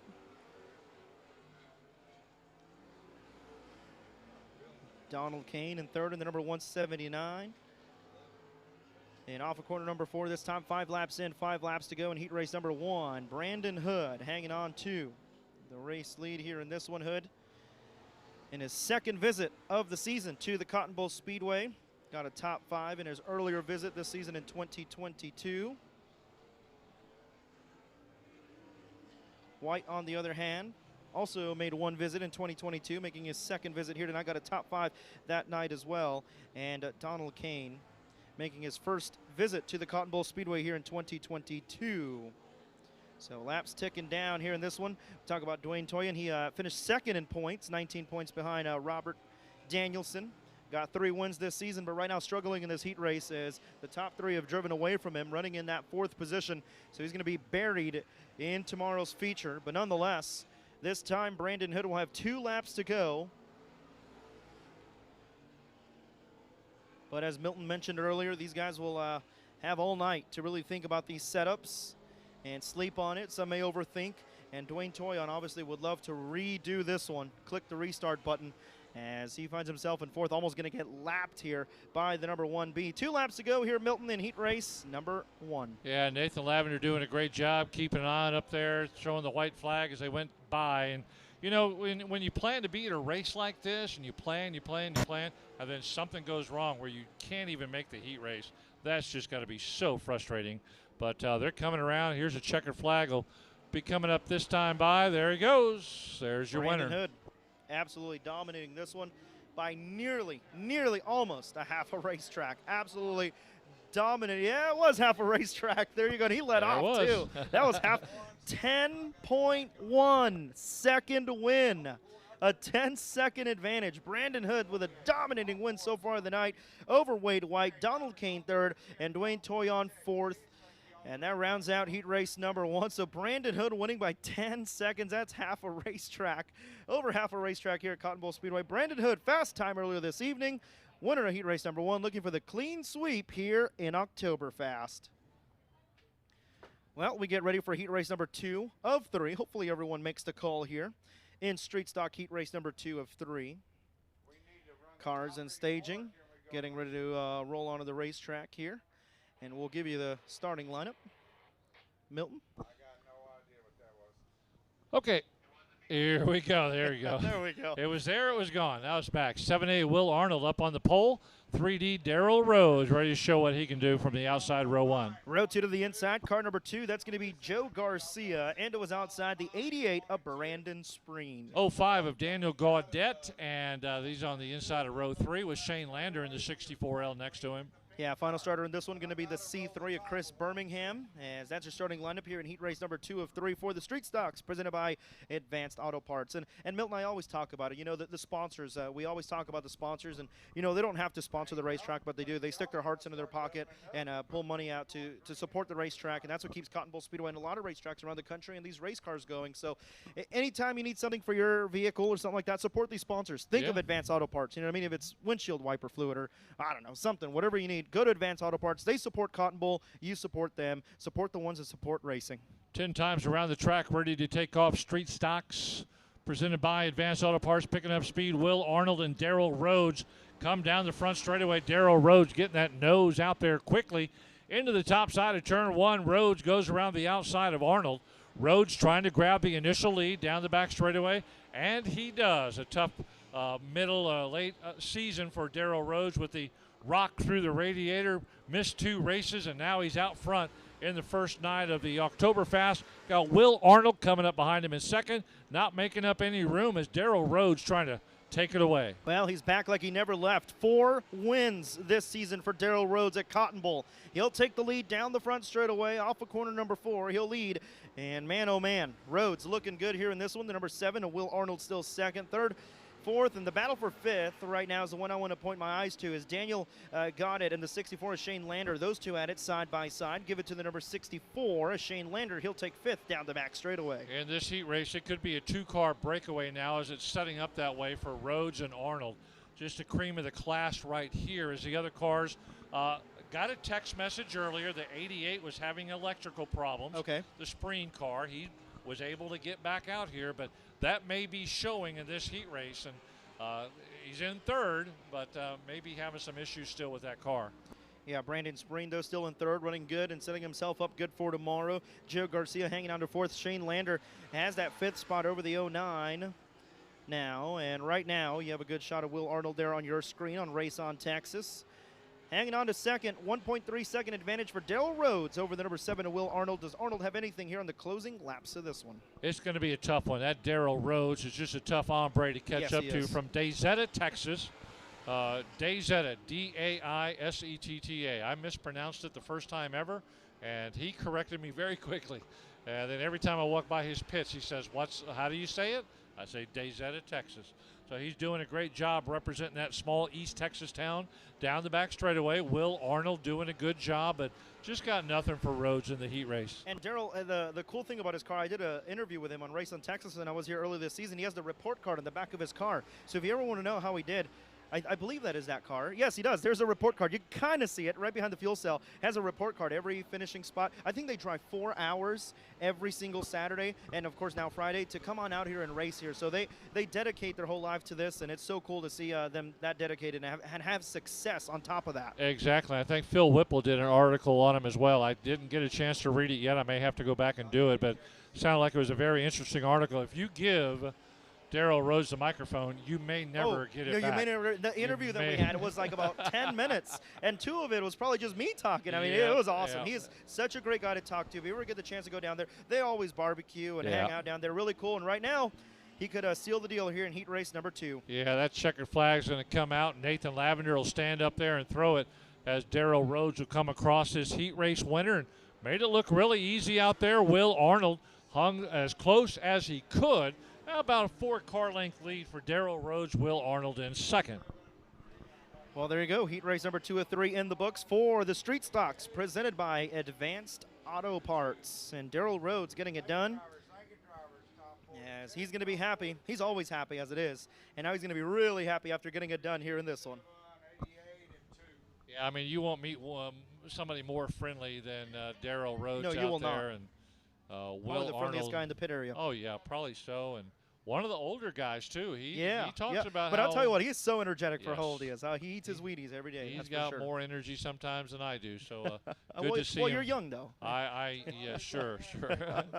But yeah, we're just gonna keep on going here, and here comes the safety truck out of the pits, and Well, yeah, so one thing we didn't touch on, Shane Lander, the 64L. Remember we were talking about that side-by-side battle for 5th? He blew an engine. He's in the infield. That's the car getting assistance. Oy. Yeah, we didn't touch on that. We're talking about Darrell, but, yeah, I wanted to bring attention a little bit to that. That's unfortunate for him. He was running good, and actually it was the yeah, so that's unfortunate. All right, final heat race. Yeah, here we go. 716 Trey Votal will start up on the pole.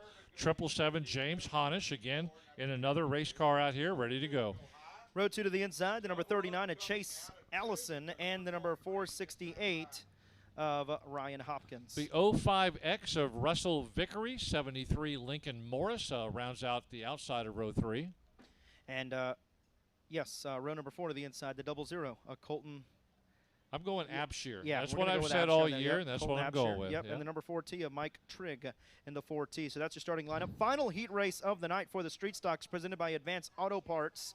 And then after this, 2 heat races for the IMCA Modifieds. Those are going to be fun. And Milton, what I've been itching for all night, and I'm sure you have too, 6 heat races for the factory stocks. Going to be fun, but looks like only 4 make the call in this third and final heat. Yeah, Mike Trigg is not out there. I was really excited to see the 4T out there. A great race car driver a few years ago back at I-37 Speedway in the South Texas Street Stock Shootout, and he's taking some time off. I haven't seen him for a while, but I hate to see it when you're on the starting grid and you're not on the track. But we got 4 cars out there battling for the spots. They're coming around the first time. Got that good-looking red, white, and blue patriotic car running in third. Here they come, first time by. And who we got there? 777 James Honish with the lead. Yeah, James Honish looking good down the back straightaway as Trey Voda hanging on to that second spot. Let's see if he has anything for race leader James Honish. Ryan Hopkins still in that third spot. Another car with lights. How about that? 2 cars with lights here tonight at Cotton Bowl Speedway. Keep an eye on that left front tire of Honish when he comes around turn 4. Equally on turn 2, but when he comes around turn 4, that left front tire gets up in the air, and that always cracks me up when you're seeing cars race on only 3 tires. Here he comes up into turn 4, gets that wheel up in the air. There it goes. Tires are expensive. You gotta conserve them here. What if you try that on I-35 when you get yeah. up on 3 tires when you're making a pass? Can you even go that fast with all the traffic on I-35? That's my true. God. There's certain parts. Oh, Honish up the racetrack. How about the battle for the lead now? He got out of his groove and somehow manages to keep the lead. You can't do that on 35 either. No, you can't do that. There's no passing on 35. There's no throwing your tire up in the air. And sometimes you think you've blown an engine. You're going so slow on 35. Yes.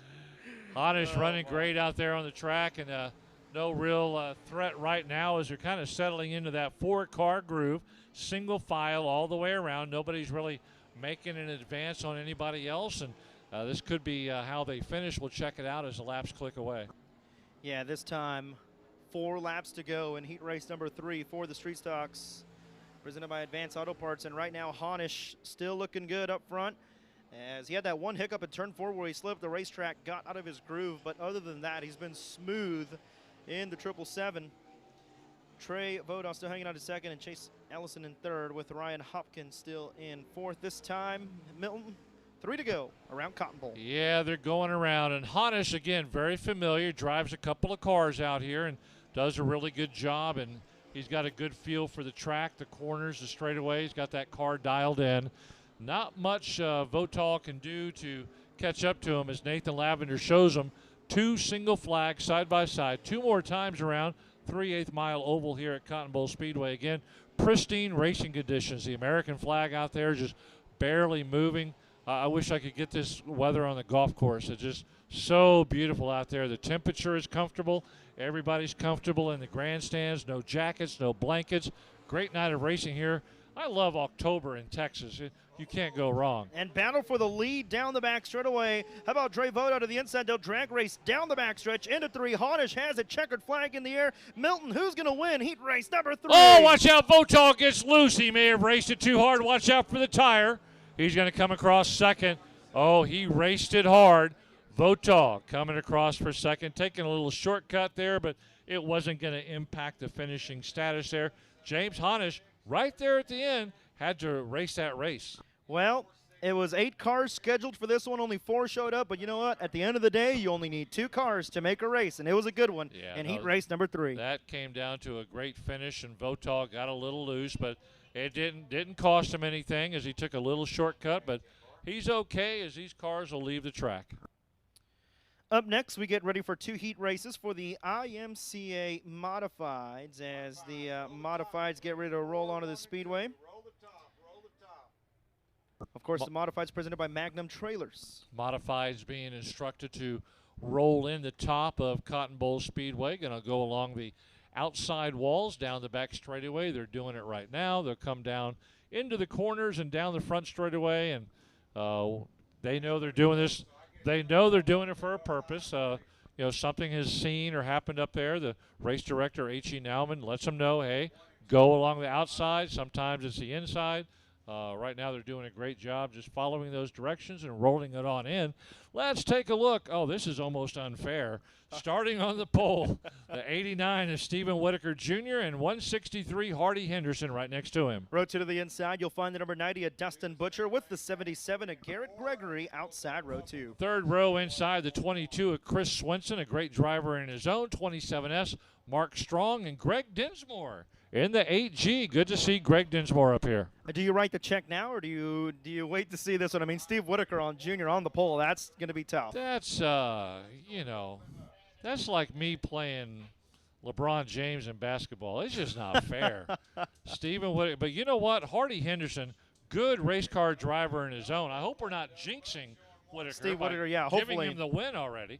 Henderson, a really, really good driver. And don't count out Dustin Butcher. Butcher has always had a fast car. For as many years as I've been announcing, Butcher has always been a great driver.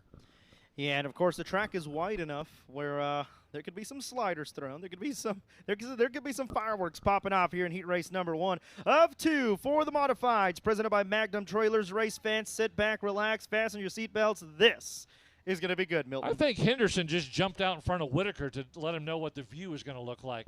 Let's see what happens. Watch the pink tire. We're ready to go. Whitaker Jr. on the pole. Light him up. Here they go. Green flag, green light. He jumps off. Waving it off. Again, the pink tire in turn 4 is where the drivers fire off, and they were not even at all, Milton. So not a good start. We will do it again. The first start called back all night. Did you see what Whitaker did, though, on that start? Yeah. Right as they got past, he jumped up in front of Henderson immediately. Right away. Yep. He was saying, let me show you what the back of my car looks like. Answered the phone call there. Yeah. Oh, man. Hold my beer. This is what I look like from the back. Well, all right, who's going to see who's spoiler? We're about to find out, as Hardy Henderson, again, has to stay nice and even there with Whitaker. Your front row must be even at that pink tire in turn number 4. Now let's do this again. Take 2 coming up. Pick Chick tire out there. Rachel Plant, our photographer here at the track. And we got that pink tire out there to symbolize the start of the race. Let's see if Whitaker leads them there, and then jumps out in front of Henderson like he did last time. He wants to get that advantage, and they're off and running. Here we go. Dustin Butcher trying to get that nose in there. Into one, Whitaker on the bottom, and he'll take the lead early. How about the number 90 at Dustin Butcher? He'll jump to third. Those two side by side down the back straightaway for the third position. Off of corner number 4. Oh, no. Henderson slides up the racetrack. 3-car battle for second. Henderson takes second. Whitaker leads lap 1. Henderson's going to have to be careful. Got a little loose there. Watch out. Whitaker with a little bobble up there at the top of turn 2. That cost him 2 car lengths. There goes Hardy Henderson, going to get by him. You know Stephen Whitaker is not happy as he makes contact. Out. Now he makes a crossover move coming out of turn 4, trying to regain that top spot. Gets up next to Hardy Henderson, goes hard into turn 1 and 2, pulls that steering wheel hard, gets back in Henderson for the lead. Yeah, good crossover there. A little bit of contact in 3 and 4 last time around, but off of 4 now. Oh, no, that car is tight. Something's wrong in that 163 car. That car keeps pushing up in turns 3 and 4, and not sure exactly what's wrong. Not sure if the car's just tight, but now he may lose second as a 77 of Garrett Gregory going to slide it for the second spot. A crossover by Henderson down the back straightaway. Battle for second is on. Swapping spots, second and third. Gregory trying to cross back over again. Couldn't do it. Hardy Henderson, like you said, Ruben, he may have problems in that 163. He is looking at the back of the Stephen Whitaker Jr. car from a distance. He's going to need binoculars to see Whitaker up there in front of him. Garrett Gregory doing a great job. Henderson may have that worked out now as he looks pretty steady down the front straightaway into turn 1 and 2 and guiding it around, but he's got to be careful as here comes your third place car. And I will say Henderson has looked a lot better in the corners of 3 or 4 the last 2 laps, and not exactly sure what happened in the opening laps there. Maybe just missed his cue turning in the corners, but looking a lot better. And right now keeping the 77 of Gregory behind him in third, then the number 99 machine, or the 90 of Dustin Butcher still in fourth, but right now Whitaker checked out up front here at Cotton Bowl. 27S had a solo spin up in turn 2. That's where that dust came from. He turned it around and kept on going. No harm, no foul, as we're letting our race director know what's going on, and everything looks good. 27S into the turn, 360, kept on going. Well, this time, oh, and the wall up into the fence. Yellow, going red, going red. Red light conditions, turn 4. And there is flames under the hood. 70, is that 77 Garrett Gregory up there? Yes, the 27, I believe. That's Mark Strong. The 27S, Mark 27S, Strong. yes. He just spun out in turn 2, yes. and now he's got the issue in turn 4. And he's nosed into the fence. You know, that wall is pretty tall. I'd probably say maybe 5-6 feet. And yeah. Now he is nosed into the actual fence above the concrete wall. And how about the Cotton Bowl officials? Give them a round of applause, race fans. Quick to the scene, getting the flames off quickly. I mean, the Cotton Bowl Speedway staff doing a solid job, Milton. Oh, without a doubt. Those tires are up over the concrete wall. His nose is up in the fence. The 2 years I've been here at the racetrack, haven't seen one go up into the fence like that before. We've had some turn over on their sides or their hood, but this is the first one in 2 years that I've been here where the nose completely over the wall and into the fence. Yeah, Mark Strong, 27S. Driver is fine. You got that real quick. Okay. Driver is okay, folks. Getting radio communication from turn number 4, and you see him climbing out of the car. How about it, race fans? Mark Strong climbing out of the car. He is okay. Oh, man. Well.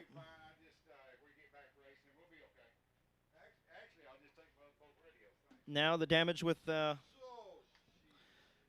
so now officials, you know, obviously the car's okay, driver's fine.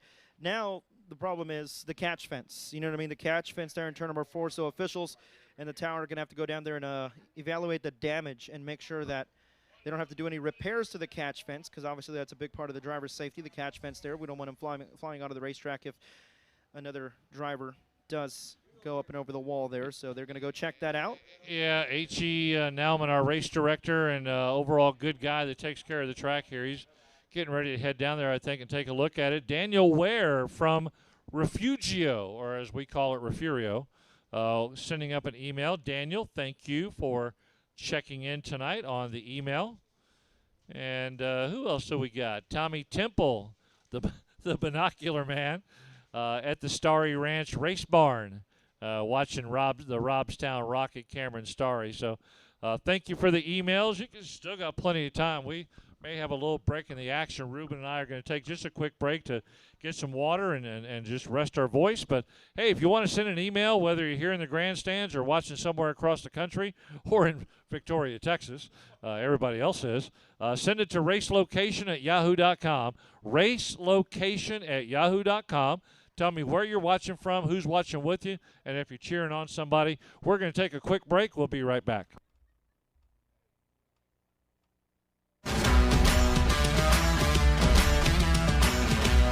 Hi, welcome to Day Motorsports. How can I help you?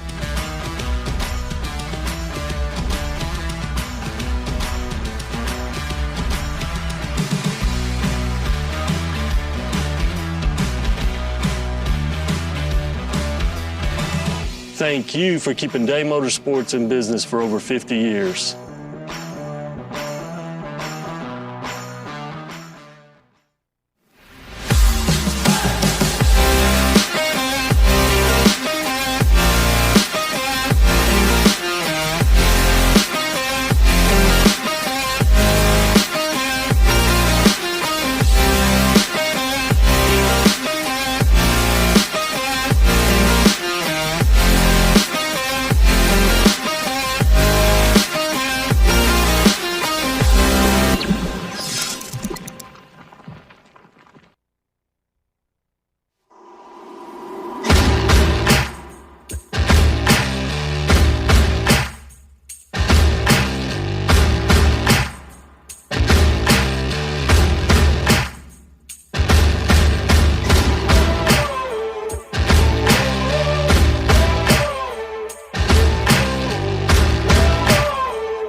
Hey everybody, Winning Technologies Workshop is proud to announce WinTech.tv, folks. You heard it right. WinTech.tv have weekly tech tips, folks. That's 52 tech tips a year for manufacturers and experts in the motorsports industry. We're excited to be launching at $79.99 a year, folks. That's less than 22 cents a day. Can't get much cheaper than that. Right to your phone, all the tech information you need. Get it now, WinTech.tv. Lots of information will be loaded on the website. Every week we have a new tech tip be out there. There'll be manufacturer discounts for products and things to help your race program. So for less than 22 cents a day, folks, WinTech.tv is your source.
Okay, so might be a good time to stand up and stretch welcome your to Day legs. They're Motorsports. trying to How get can I a help you?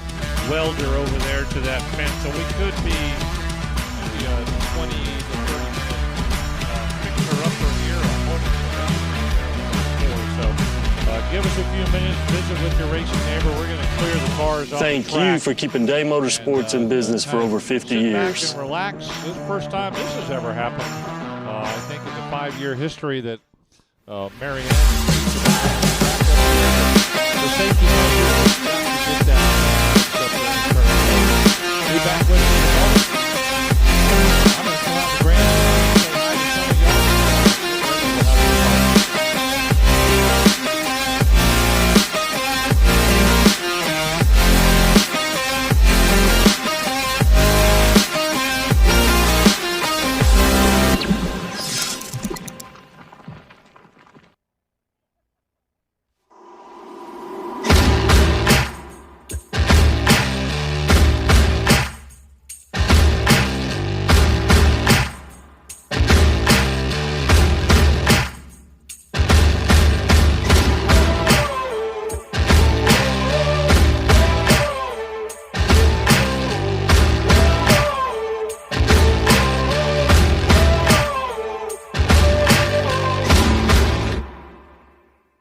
Hey everybody, Winning Technologies Workshop is proud to announce WinTech.tv, folks. You heard it right. WinTech.tv have weekly tech tips, folks. That's 52 tech tips a year for manufacturers and experts in the motorsports industry. We're excited to be launching at $79.99 a year, folks. That's less than 22 cents a day. Can't get much cheaper than that. Right to your phone, all the tech information you need. Get it now, WinTech.tv. Lots of information will be loaded on the website. Every week we have a new tech tip be out there. There'll be manufacturer discounts for products and things to help your race program. So for less than 22 cents a day, folks, WinTech.tv is your source.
Turn 4 to get that picked up.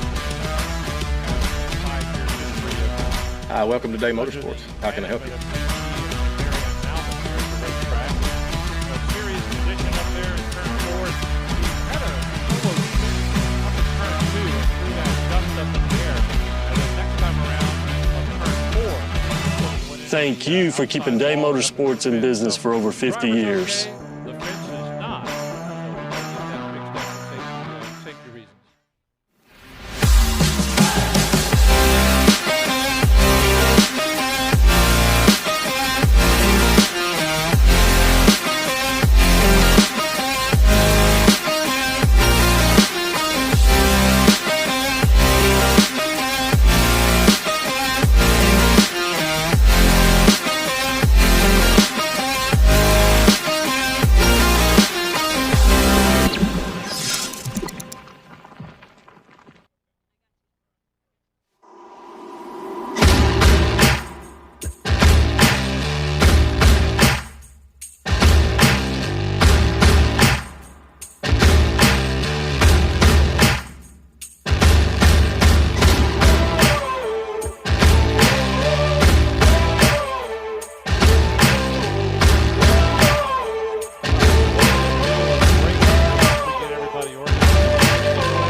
Hey everybody, Winning Technologies Workshop is proud to announce WinTech.tv, folks. You heard it right. WinTech.tv have weekly tech tips, folks. That's 52 tech tips a year for manufacturers and experts in the motorsports industry. We're excited to be launching at $79.99 a year, folks. That's less than 22 cents a day. Can't get much cheaper than that. Right to your phone, all the tech information you need. Get it now, WinTech.tv. Lots of information will be loaded on the website. Every week we have a new tech tip be out there. There'll be manufacturer discounts for products and things to help your race program. So for less than 22 cents a day, folks, WinTech.tv is your source.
Welcome to Day Motorsports. How can I help you?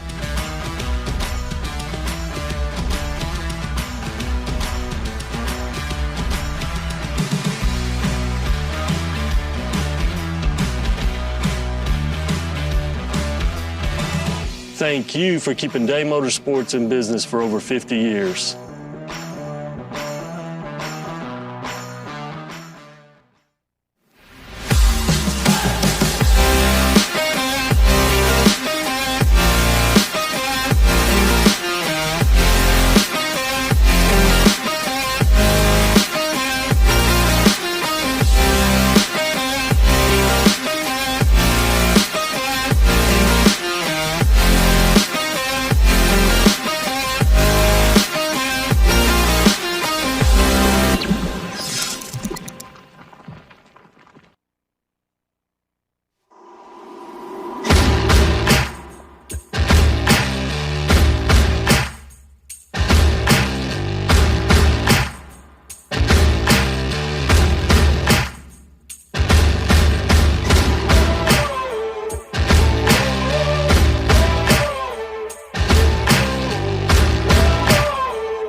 Hey everybody, Winning Technologies Workshop is proud to announce WinTech.tv, folks. You heard it right. WinTech.tv have weekly tech tips, folks. That's 52 tech tips a year for manufacturers and experts in the motorsports industry. We're excited to be launching at $79.99 a year, folks. That's less than 22 cents a day. Can't get much cheaper than that. Right to your phone, all the tech information you need. Get it now, WinTech.tv. Lots of information will be loaded on the website. Every week we have a new tech tip be out there. There'll be manufacturer discounts for products and things to help your race program. So for less than 22 cents a day, folks, WinTech.tv is your source.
Welcome to Day Motorsports. How can I help you?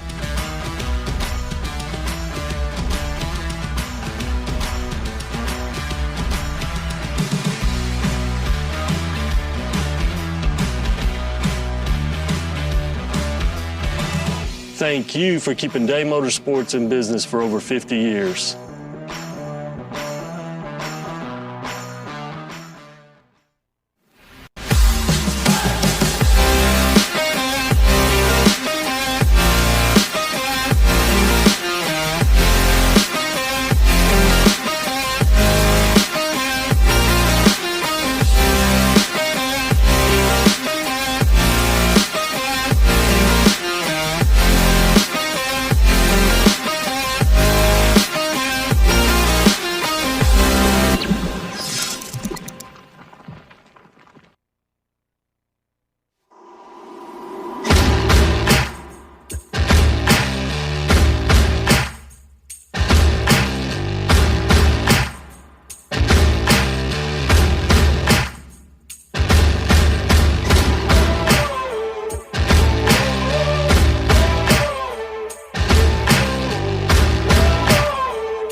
everybody, Winning Technologies Workshop is proud to announce WinTech.tv, folks. You heard it right. WinTech.tv have weekly tech tips, folks. That's 52 tech tips a year for manufacturers and experts in the motorsports industry. We're excited to be launching at $79.99 a year, folks. That's less than 22 cents a day.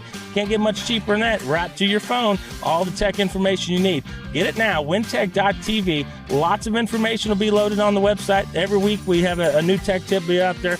There'll be manufacturer discounts for products and things to help your race program. So for less than 22 cents a day, folks, WinTech.tv is your source.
Welcome to Day Motorsports. How can I help you?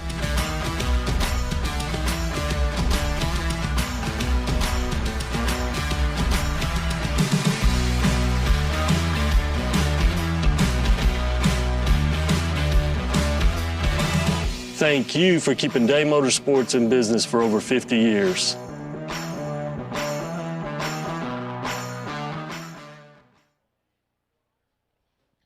Welcome back to everyone watching on Race on Texas, everyone at home. We just want to give you a quick update on what is happening.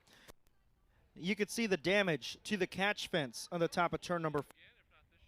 So our race director H went on down there. They're getting a welder down there, and we're getting about another 25 minutes to another 30 minutes before we resume action. The cars that were in this heat race have made their way back to the pit area. Then they will get called back onto the racetrack to resume this heat race. Then we'll get ready for factory stock heat races, the pit stop challenge, and the Sport Compacts feature. So we appreciate everyone's patience here in the stands at Cotton Bowl Speedway, and of course everyone watching at home on Race on Texas. There you see the camera shot there at the top of turn number 4, the damage that is done, and we just want to make sure that that catch fence is intact. They're going to do some welding and just make sure it's safe for our competitors to come here at Cotton Bowl Speedway. So we thank you all so much for your patience and your cooperation as we work through this. Sit back, relax, grab yourself something to eat, something to drink. We'll step aside and be back here on Race on Texas on opening night of OctoberFAST. You know, if we can't get that weld to fix, we may have everybody chew some bubble gum, and we'll take it out there and patch it that way. All right. I think it's almost time to give away some trophies. I'm not.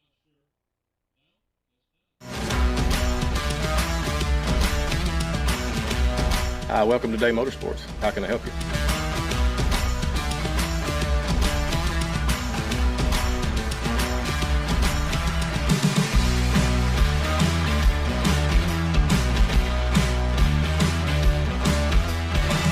Thank you for keeping Day Motorsports in business for over 50 years.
Hey everybody, Winning Technologies Workshop is proud to announce WinTech.tv, folks. You heard it right. WinTech.tv have weekly tech tips, folks. That's 52 tech tips a year for manufacturers and experts in the motorsports industry. We're excited to be launching at $79.99 a year, folks. That's less than 22 cents a day.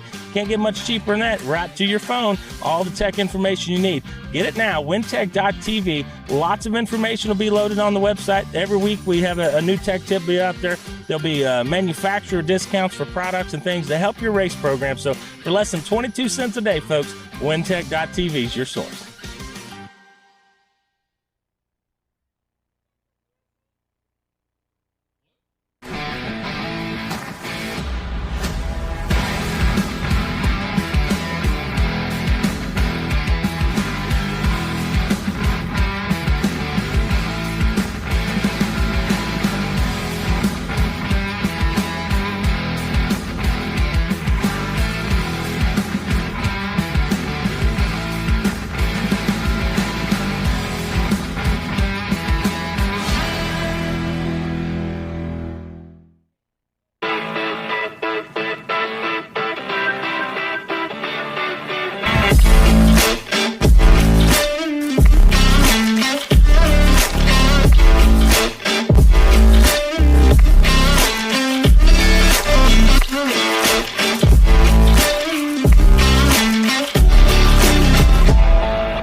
Welcome to Day Motorsports. How can I help you?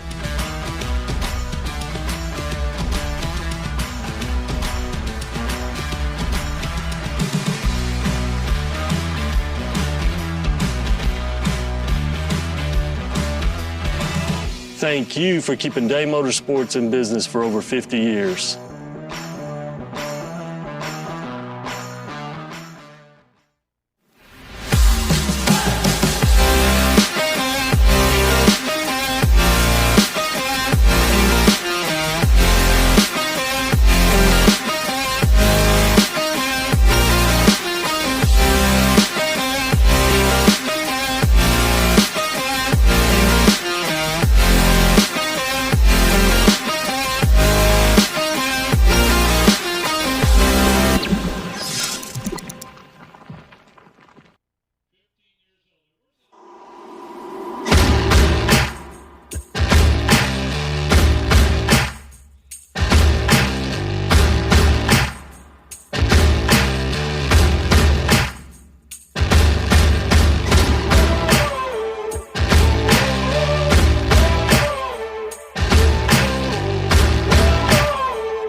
Hey everybody, Winning Technologies Workshop is proud to announce WinTech.tv, folks. You heard it right. WinTech.tv have weekly tech tips, folks. That's 52 tech tips a year for manufacturers and experts in the motorsports industry. We're excited to be launching at $79.99 a year, folks. That's less than 22 cents a day. Can't get much cheaper than that. Right to your phone, all the tech information you need. Get it now, WinTech.tv. Lots of information will be loaded on the website. Every week we have a new tech tip be out there. There'll be manufacturer discounts for products and things to help your race program. So for less than 22 cents a day, folks, WinTech.tv is your source.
Welcome to Day Motorsports. How can I help you?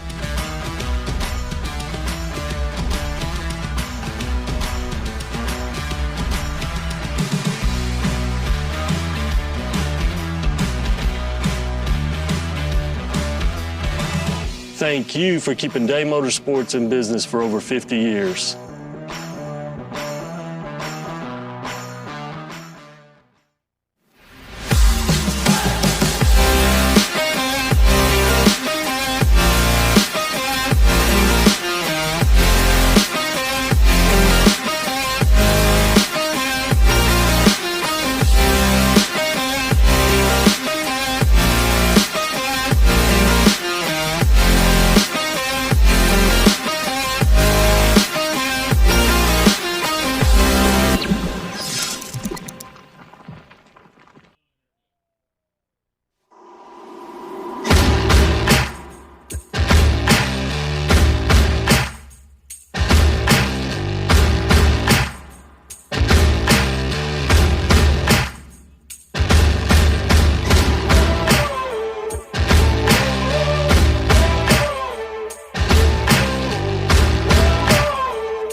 Hey everybody, Winning Technologies Workshop is proud to announce WinTech.tv, folks. You heard it right. WinTech.tv have weekly tech tips, folks. That's 52 tech tips a year for manufacturers and experts in the motorsports industry. We're excited to be launching at $79.99 a year, folks. That's less than 22 cents a day. Can't get much cheaper than that. Right to your phone, all the tech information you need. Get it now, WinTech.tv. Lots of information will be loaded on the website. Every week we have a new tech tip be out there. There'll be manufacturer discounts for products and things to help your race program. So for less than 22 cents a day, folks, WinTech.tv is your source.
Welcome to Day Motorsports. How can I help you?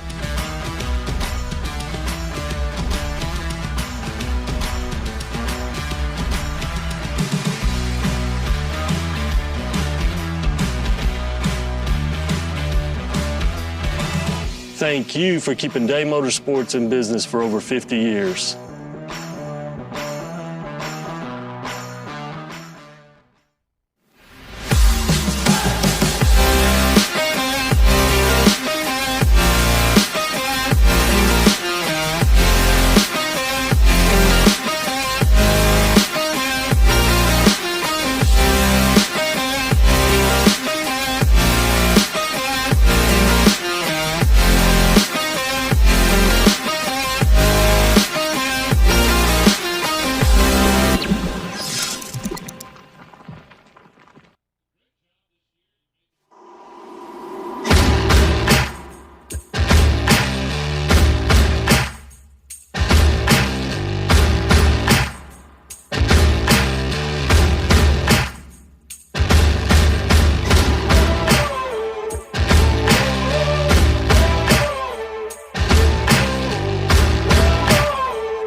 Hey everybody, Winning Technologies Workshop is proud to announce WinTech.tv, folks. You heard it right. WinTech.tv have weekly tech tips, folks. That's 52 tech tips a year for manufacturers and experts in the motorsports industry. We're excited to be launching at $79.99 a year, folks. That's less than 22 cents a day.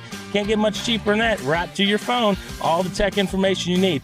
Get it now, wintech.tv. Lots of information will be loaded on the website. Every week we have a new tech tip be out there. There'll be manufacturer discounts for products and things to help your race program. So for less than 22 cents a day, folks, wintech.tv is your source.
Welcome to Day Motorsports. How can I help you?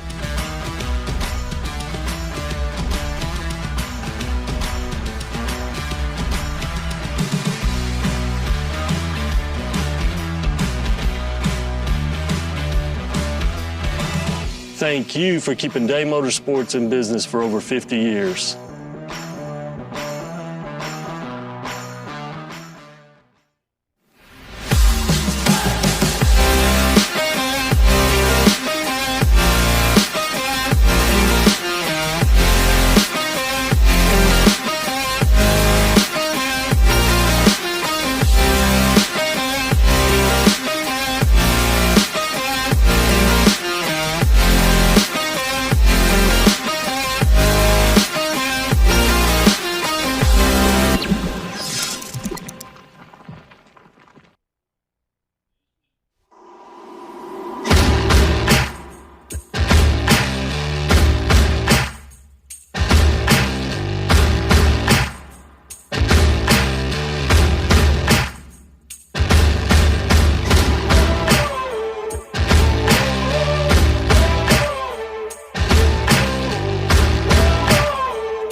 Hey everybody, Winning Technologies Workshop is proud to announce WinTech.tv, folks. You heard it right. WinTech.tv have weekly tech tips, folks. That's 52 tech tips a year for manufacturers and experts in the motorsports industry. We're excited to be launching at $79.99 a year, folks. That's less than 22 cents a day. Can't get much cheaper than that. Right to your phone, all the tech information you need. Get it now, wintech.tv. Lots of information will be loaded on the website. Every week we have a new tech tip be out there. There'll be manufacturer discounts for products and things to help your race program. So for less than 22 cents a day, folks, wintech.tv is your source.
Welcome to Day Motorsports. How can I help you?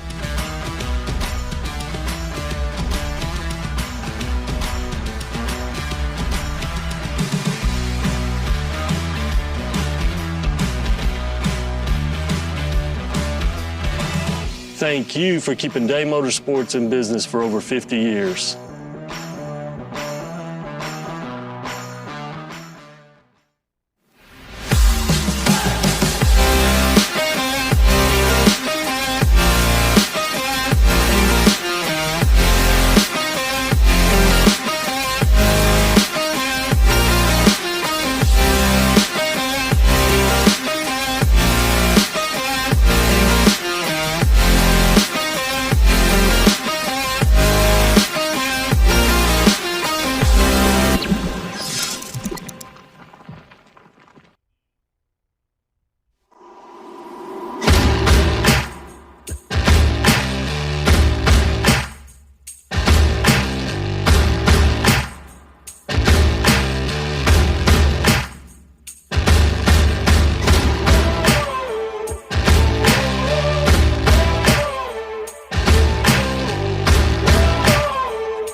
Hey everybody, Winning Technologies Workshop is proud to announce WinTech.tv, folks. You heard it right. WinTech.tv have weekly tech tips, folks. That's 52 tech tips a year for manufacturers and experts in the motorsports industry. We're excited to be launching at $79.99 a year, folks. That's less than 22 cents a day.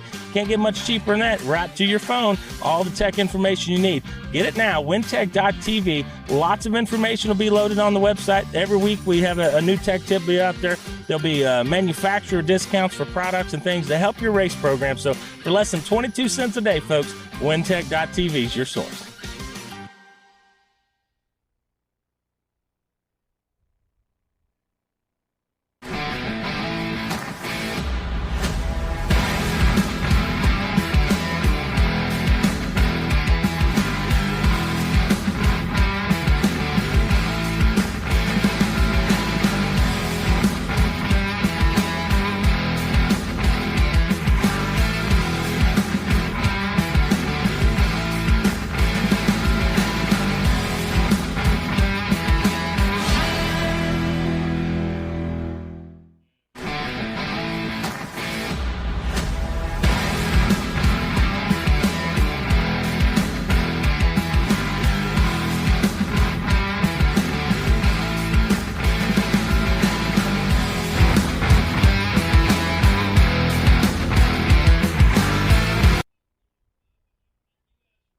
Without you, we couldn't do this.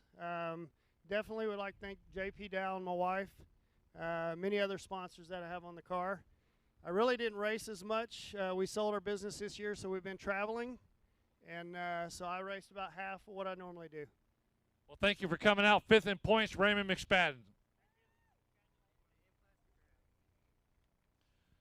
Next up, our 2022 4th place in points for the IMCA Modifieds, Brenda Kirby.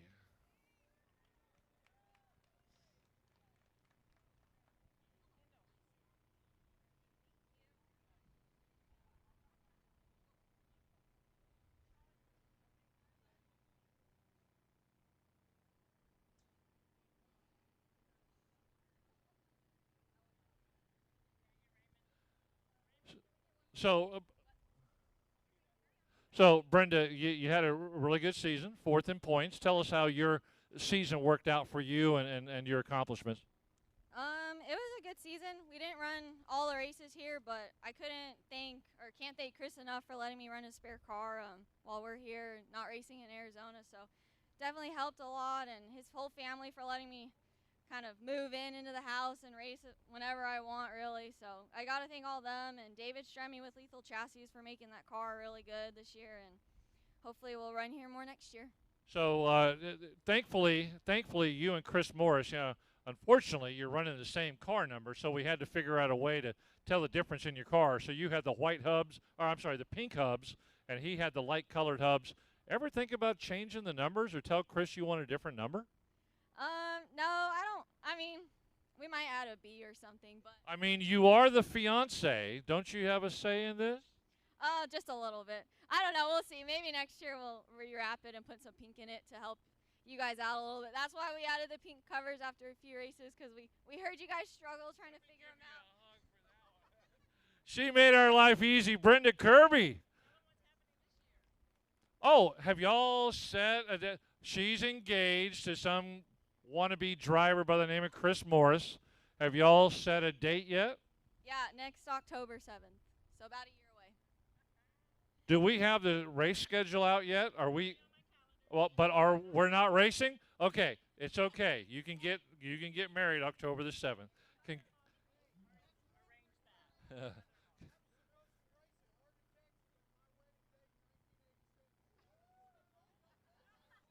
now don't jinx her. Good Lord. Brenda, run quick. Plug your ears. All right, up next, 2022, third place in points, IMCA Modified 73D, Jacob Horch. Okay. Okay. He's also the Rookie of the Year, Jacob Horch.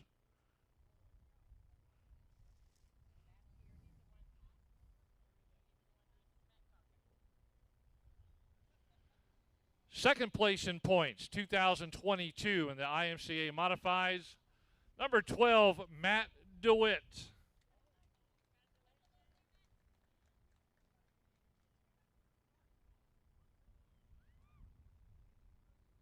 All right, Matt, tell us about your 2022 race season.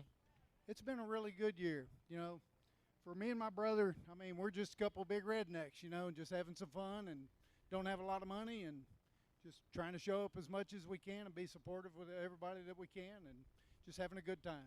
That's good to hear. Anybody else you would like to thank for your race season in your car? Oh, definitely my brother John, my partner in crime, my car owner, my wife Katie. She's not here tonight. We have Bird Automotive. We have Tequila Patio Restaurant, which keeps my brother's belly full. See it up there? And then we have Texas Auto Gear, David Cook Racing Engines. And who am I forgetting, John? Any other restaurant we need to think of? My nephew JT for giving his little hand to help. And, huh? Oh, yeah, and Mega Signs, too, for doing all of our lettering. So. Mega Signs, congratulations. A great year, 2022. Hope to see you again next year.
Okay, so before we do the championship trophy, we're going to get some other drivers up here and give away what we were going to present tomorrow night. We're going to try to slip those in tonight. But now we're going to move over to some guy who insists on winning a whole lot of races out here. He comes home with the championship trophy. He gets the girl, and he gets the win. Ladies and gentlemen, Chris Morris.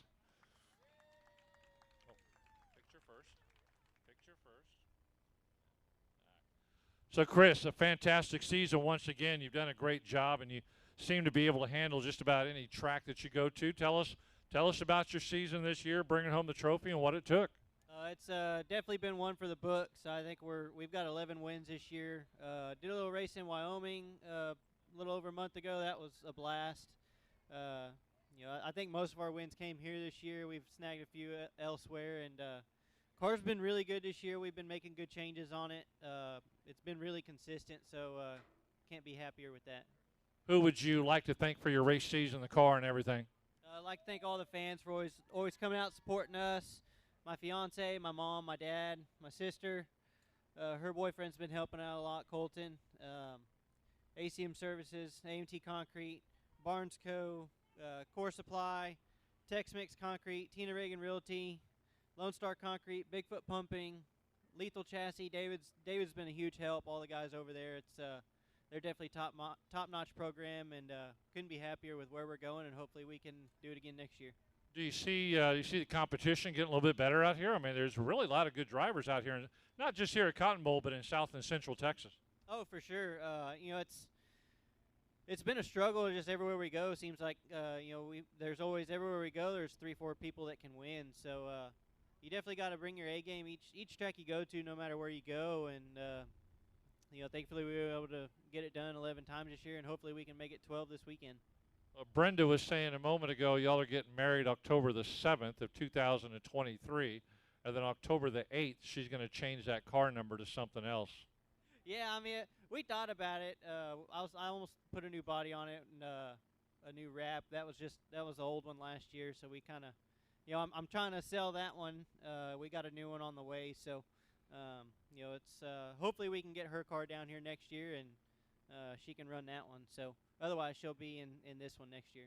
Well, congratulations on the win. Congratulations on getting engaged, and we'll see you again in 2023 all around Texas. Chris Morris, your champion of the class.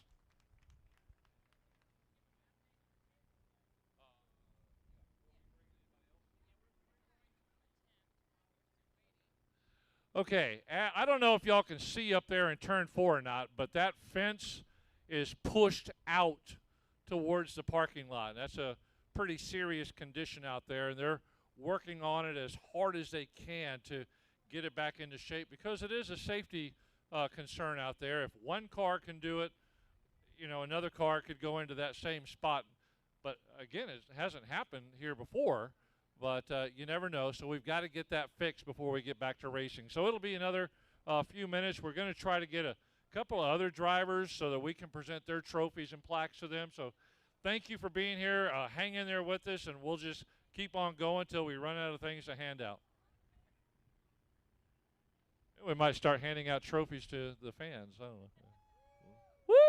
know. Woo! Free beer.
away tonight? The trophies? Yes or no?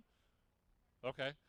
But we've got the coupon, the tickets down here, right here. Red shirt, short blue jean shorts.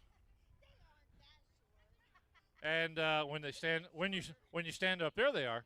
But come by, one blue ticket per person, free soda and hot dogger tomorrow night. Hot dog.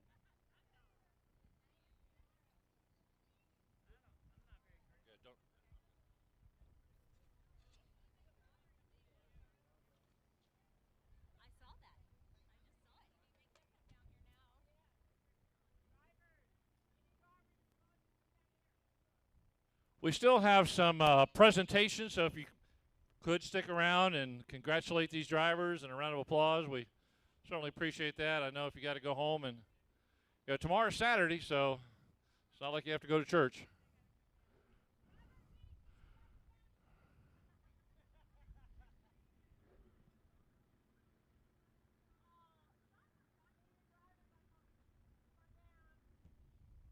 Drivers that need to be down here, please come on down carefully down that ladder.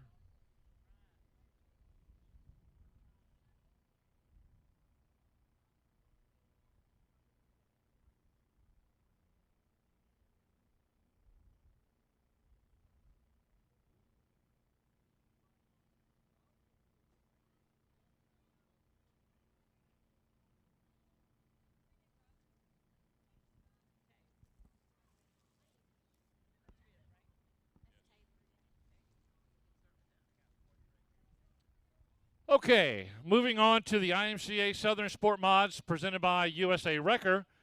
5th in points this year at Cotton Bowl Speedway, driving the 21T, Taylor Florio.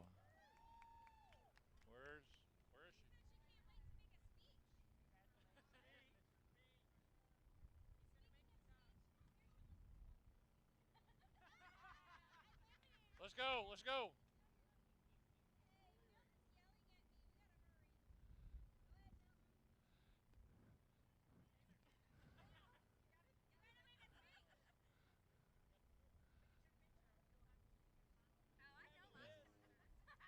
Stand still. So, Taylor, tell us about your 2020. Oh, there you are. Taylor, tell us, you had a great 2022 season, 5th in points. Tell us about your season. Oh, it's been okay. Had a rough start and got a little better, and had a rough ending. Found all the wrecks here the last couple of races. I like to thank my parents and my sponsors, Midtex Paint and Body, Florio Racing Chassis, Evolve, D&D Cabinetry, and Swinson Racing Shocks. Fantastic. You did great. Congratulations. 5th place in points.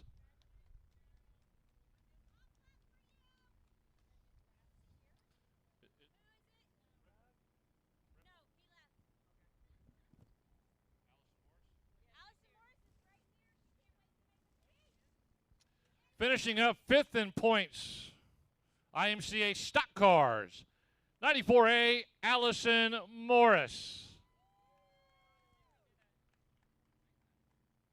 Allison, good run this year. Tell us about your 2022 season. It was a bit of a struggle, I think, this season, but I felt like it got a little bit better. I had a lot of damage, rolled the car, but I think we're improving. Who would you like to thank for your season? Sponsors. I'd like to thank my parents, mom, dad, brother, my boyfriend, Colton, my brother's fiance, Brenda. She's helped too. And then ACM Services. I'd like to thank Jeffrey Abbey with CRS Suspension. And I'd like to thank John at Sniper. He's been a huge help as well. Very good, and no more about room to improve, so keep getting better. We'll give you that to protect your plaque. Congratulations.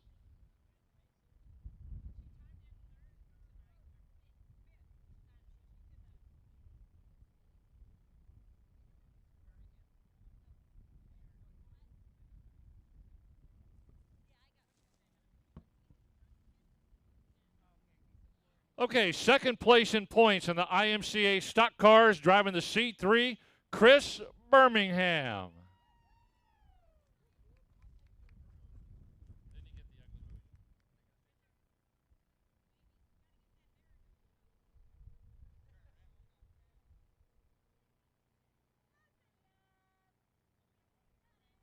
Chris, 2022 season, second place. Tell us about it.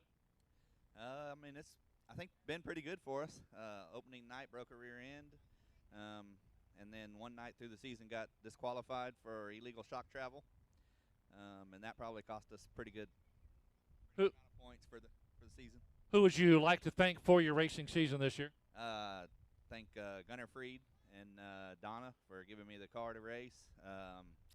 Amazing Floors Bastrop, Ken's Body Shop, my friends, my family that come and support me and help me.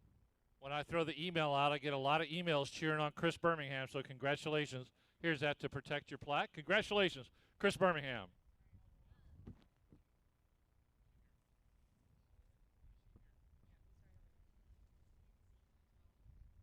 Fourth place in points in the IMCA Stock Cars presented by Browning Auto Parts. Where is he? 4K Ken Plonsky. Clap, clap, clap, clap, clap.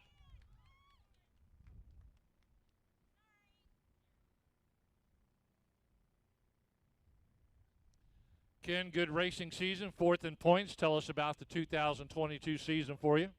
New car, multiple problems.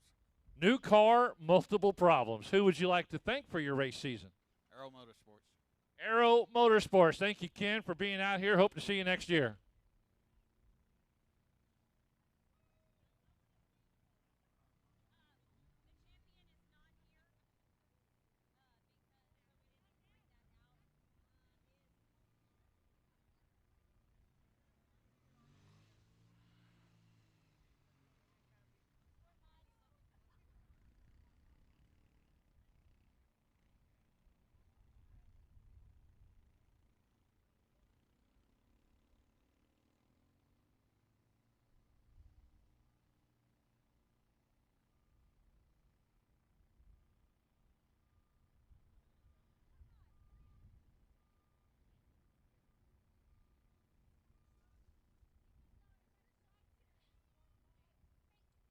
Coming up in the Southern Sport Mods presented by USA Record.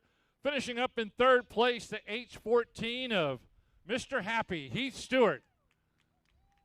I think I got him to smile. That's rare. I've seen your pictures on the post in the winner's circle. All right, take your picture with the young lady and pose with her.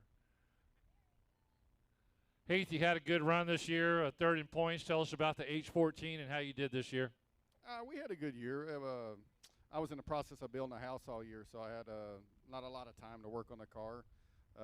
But we learned a lot. Russell Vickery started doing my shocks and really picked up the program. Besides that, it was a fun year. Yeah, good. Who would you like to thank? My sponsors, Direct Propane, Moreland Trucking, Moreland Systems. Let's see. I got to start thinking now. That's my three main sponsors. Very good. Heath Stewart coming in with the plaque. Congratulations.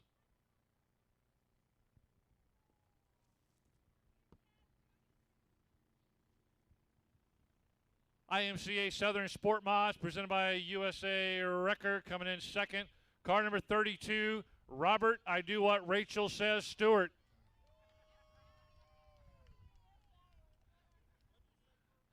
TMI.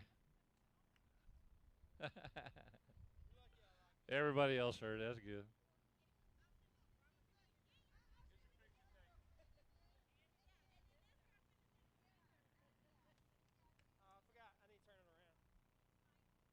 Tell us about this 32 Sport Mod this year. How'd that race season go? It's terrible. We were the first loser. Can you believe that? I do, actually. I do, too. Who would you like to thank besides Rachel? Well, hang on.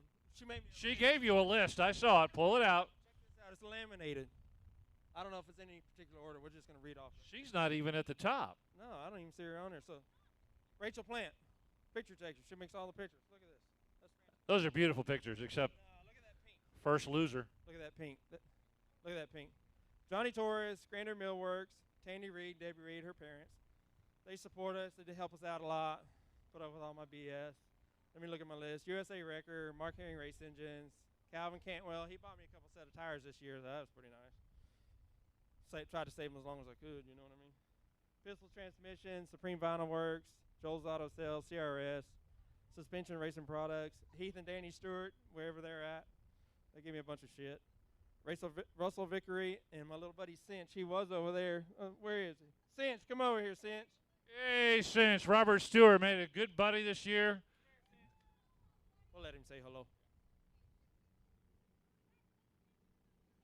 Come here, Cinch. We'll get you a picture with this big old lug over here.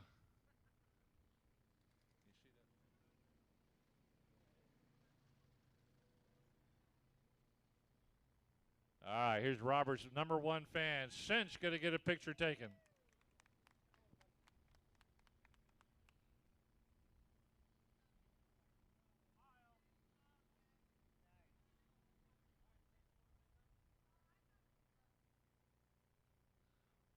Cinch, why do you like this guy? I like him. You like him? Is he a good driver? Yeah. He said that if he finished second place, he was going to give you $20. Would you take $20? Yeah. Heck yeah. But I think you're going to get something else instead. Robert, what would you like to say? Hey, Cinch, I got something for you. You're my biggest fan, buddy. You can have that. You're welcome. Congratulations, Cinch, with the portrait. Congratulations, Cinch. Good job, buddy. You're here every Saturday. We appreciate you. Take that, and we'll get it put up so you don't break it. If Robert kept it, he would. You're more responsible. Okay, who we got next? I got to thank that guy right over there, Honish, James Honish. He ran me clean all year long. Well, I don't think we touched one time. He deserves to be the champion. Congratulations. You're so sweet.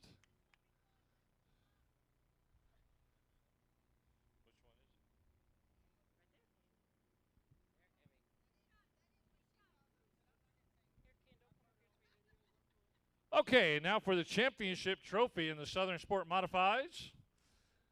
777 rolling the lucky numbers, James Honish.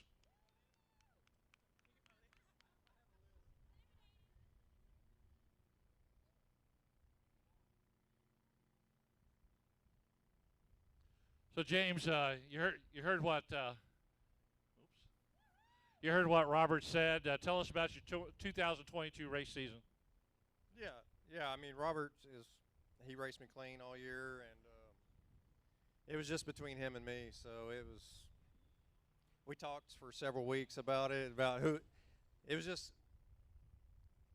basically was just going to finish however it was meant to be. You know, Oh, it was a great battle between the two of you. We really liked watching the points battle go back and forth, and you know you had a lot of good competition. But racing somebody like this clean just makes it worth it. Oh yeah, I mean, and Robert will tell you that I'm probably one of the cleaner racers that he races with. So, and I think everybody thinks that about me, which you know I take that in pride. You know. Yeah, it's a good feeling. Who would you like to thank for sponsoring you and your car this year? My biggest fans over here. Janet and Joyce, Marianne for giving us a good place to race every week, and my dad and my uncle, and I don't really have much sponsorship. If anybody wants to Sponsor a winner, but this is definitely the loudest section in the grandstands over there. I can tell you that. Joyce, can I get a sponsorship? Yeah. James Honish, your track champion. I need to thank Larry Underwood Trucking. He's one of my big sponsors. Larry Underwood Trucking, thank you for helping James Honish out. We appreciate you.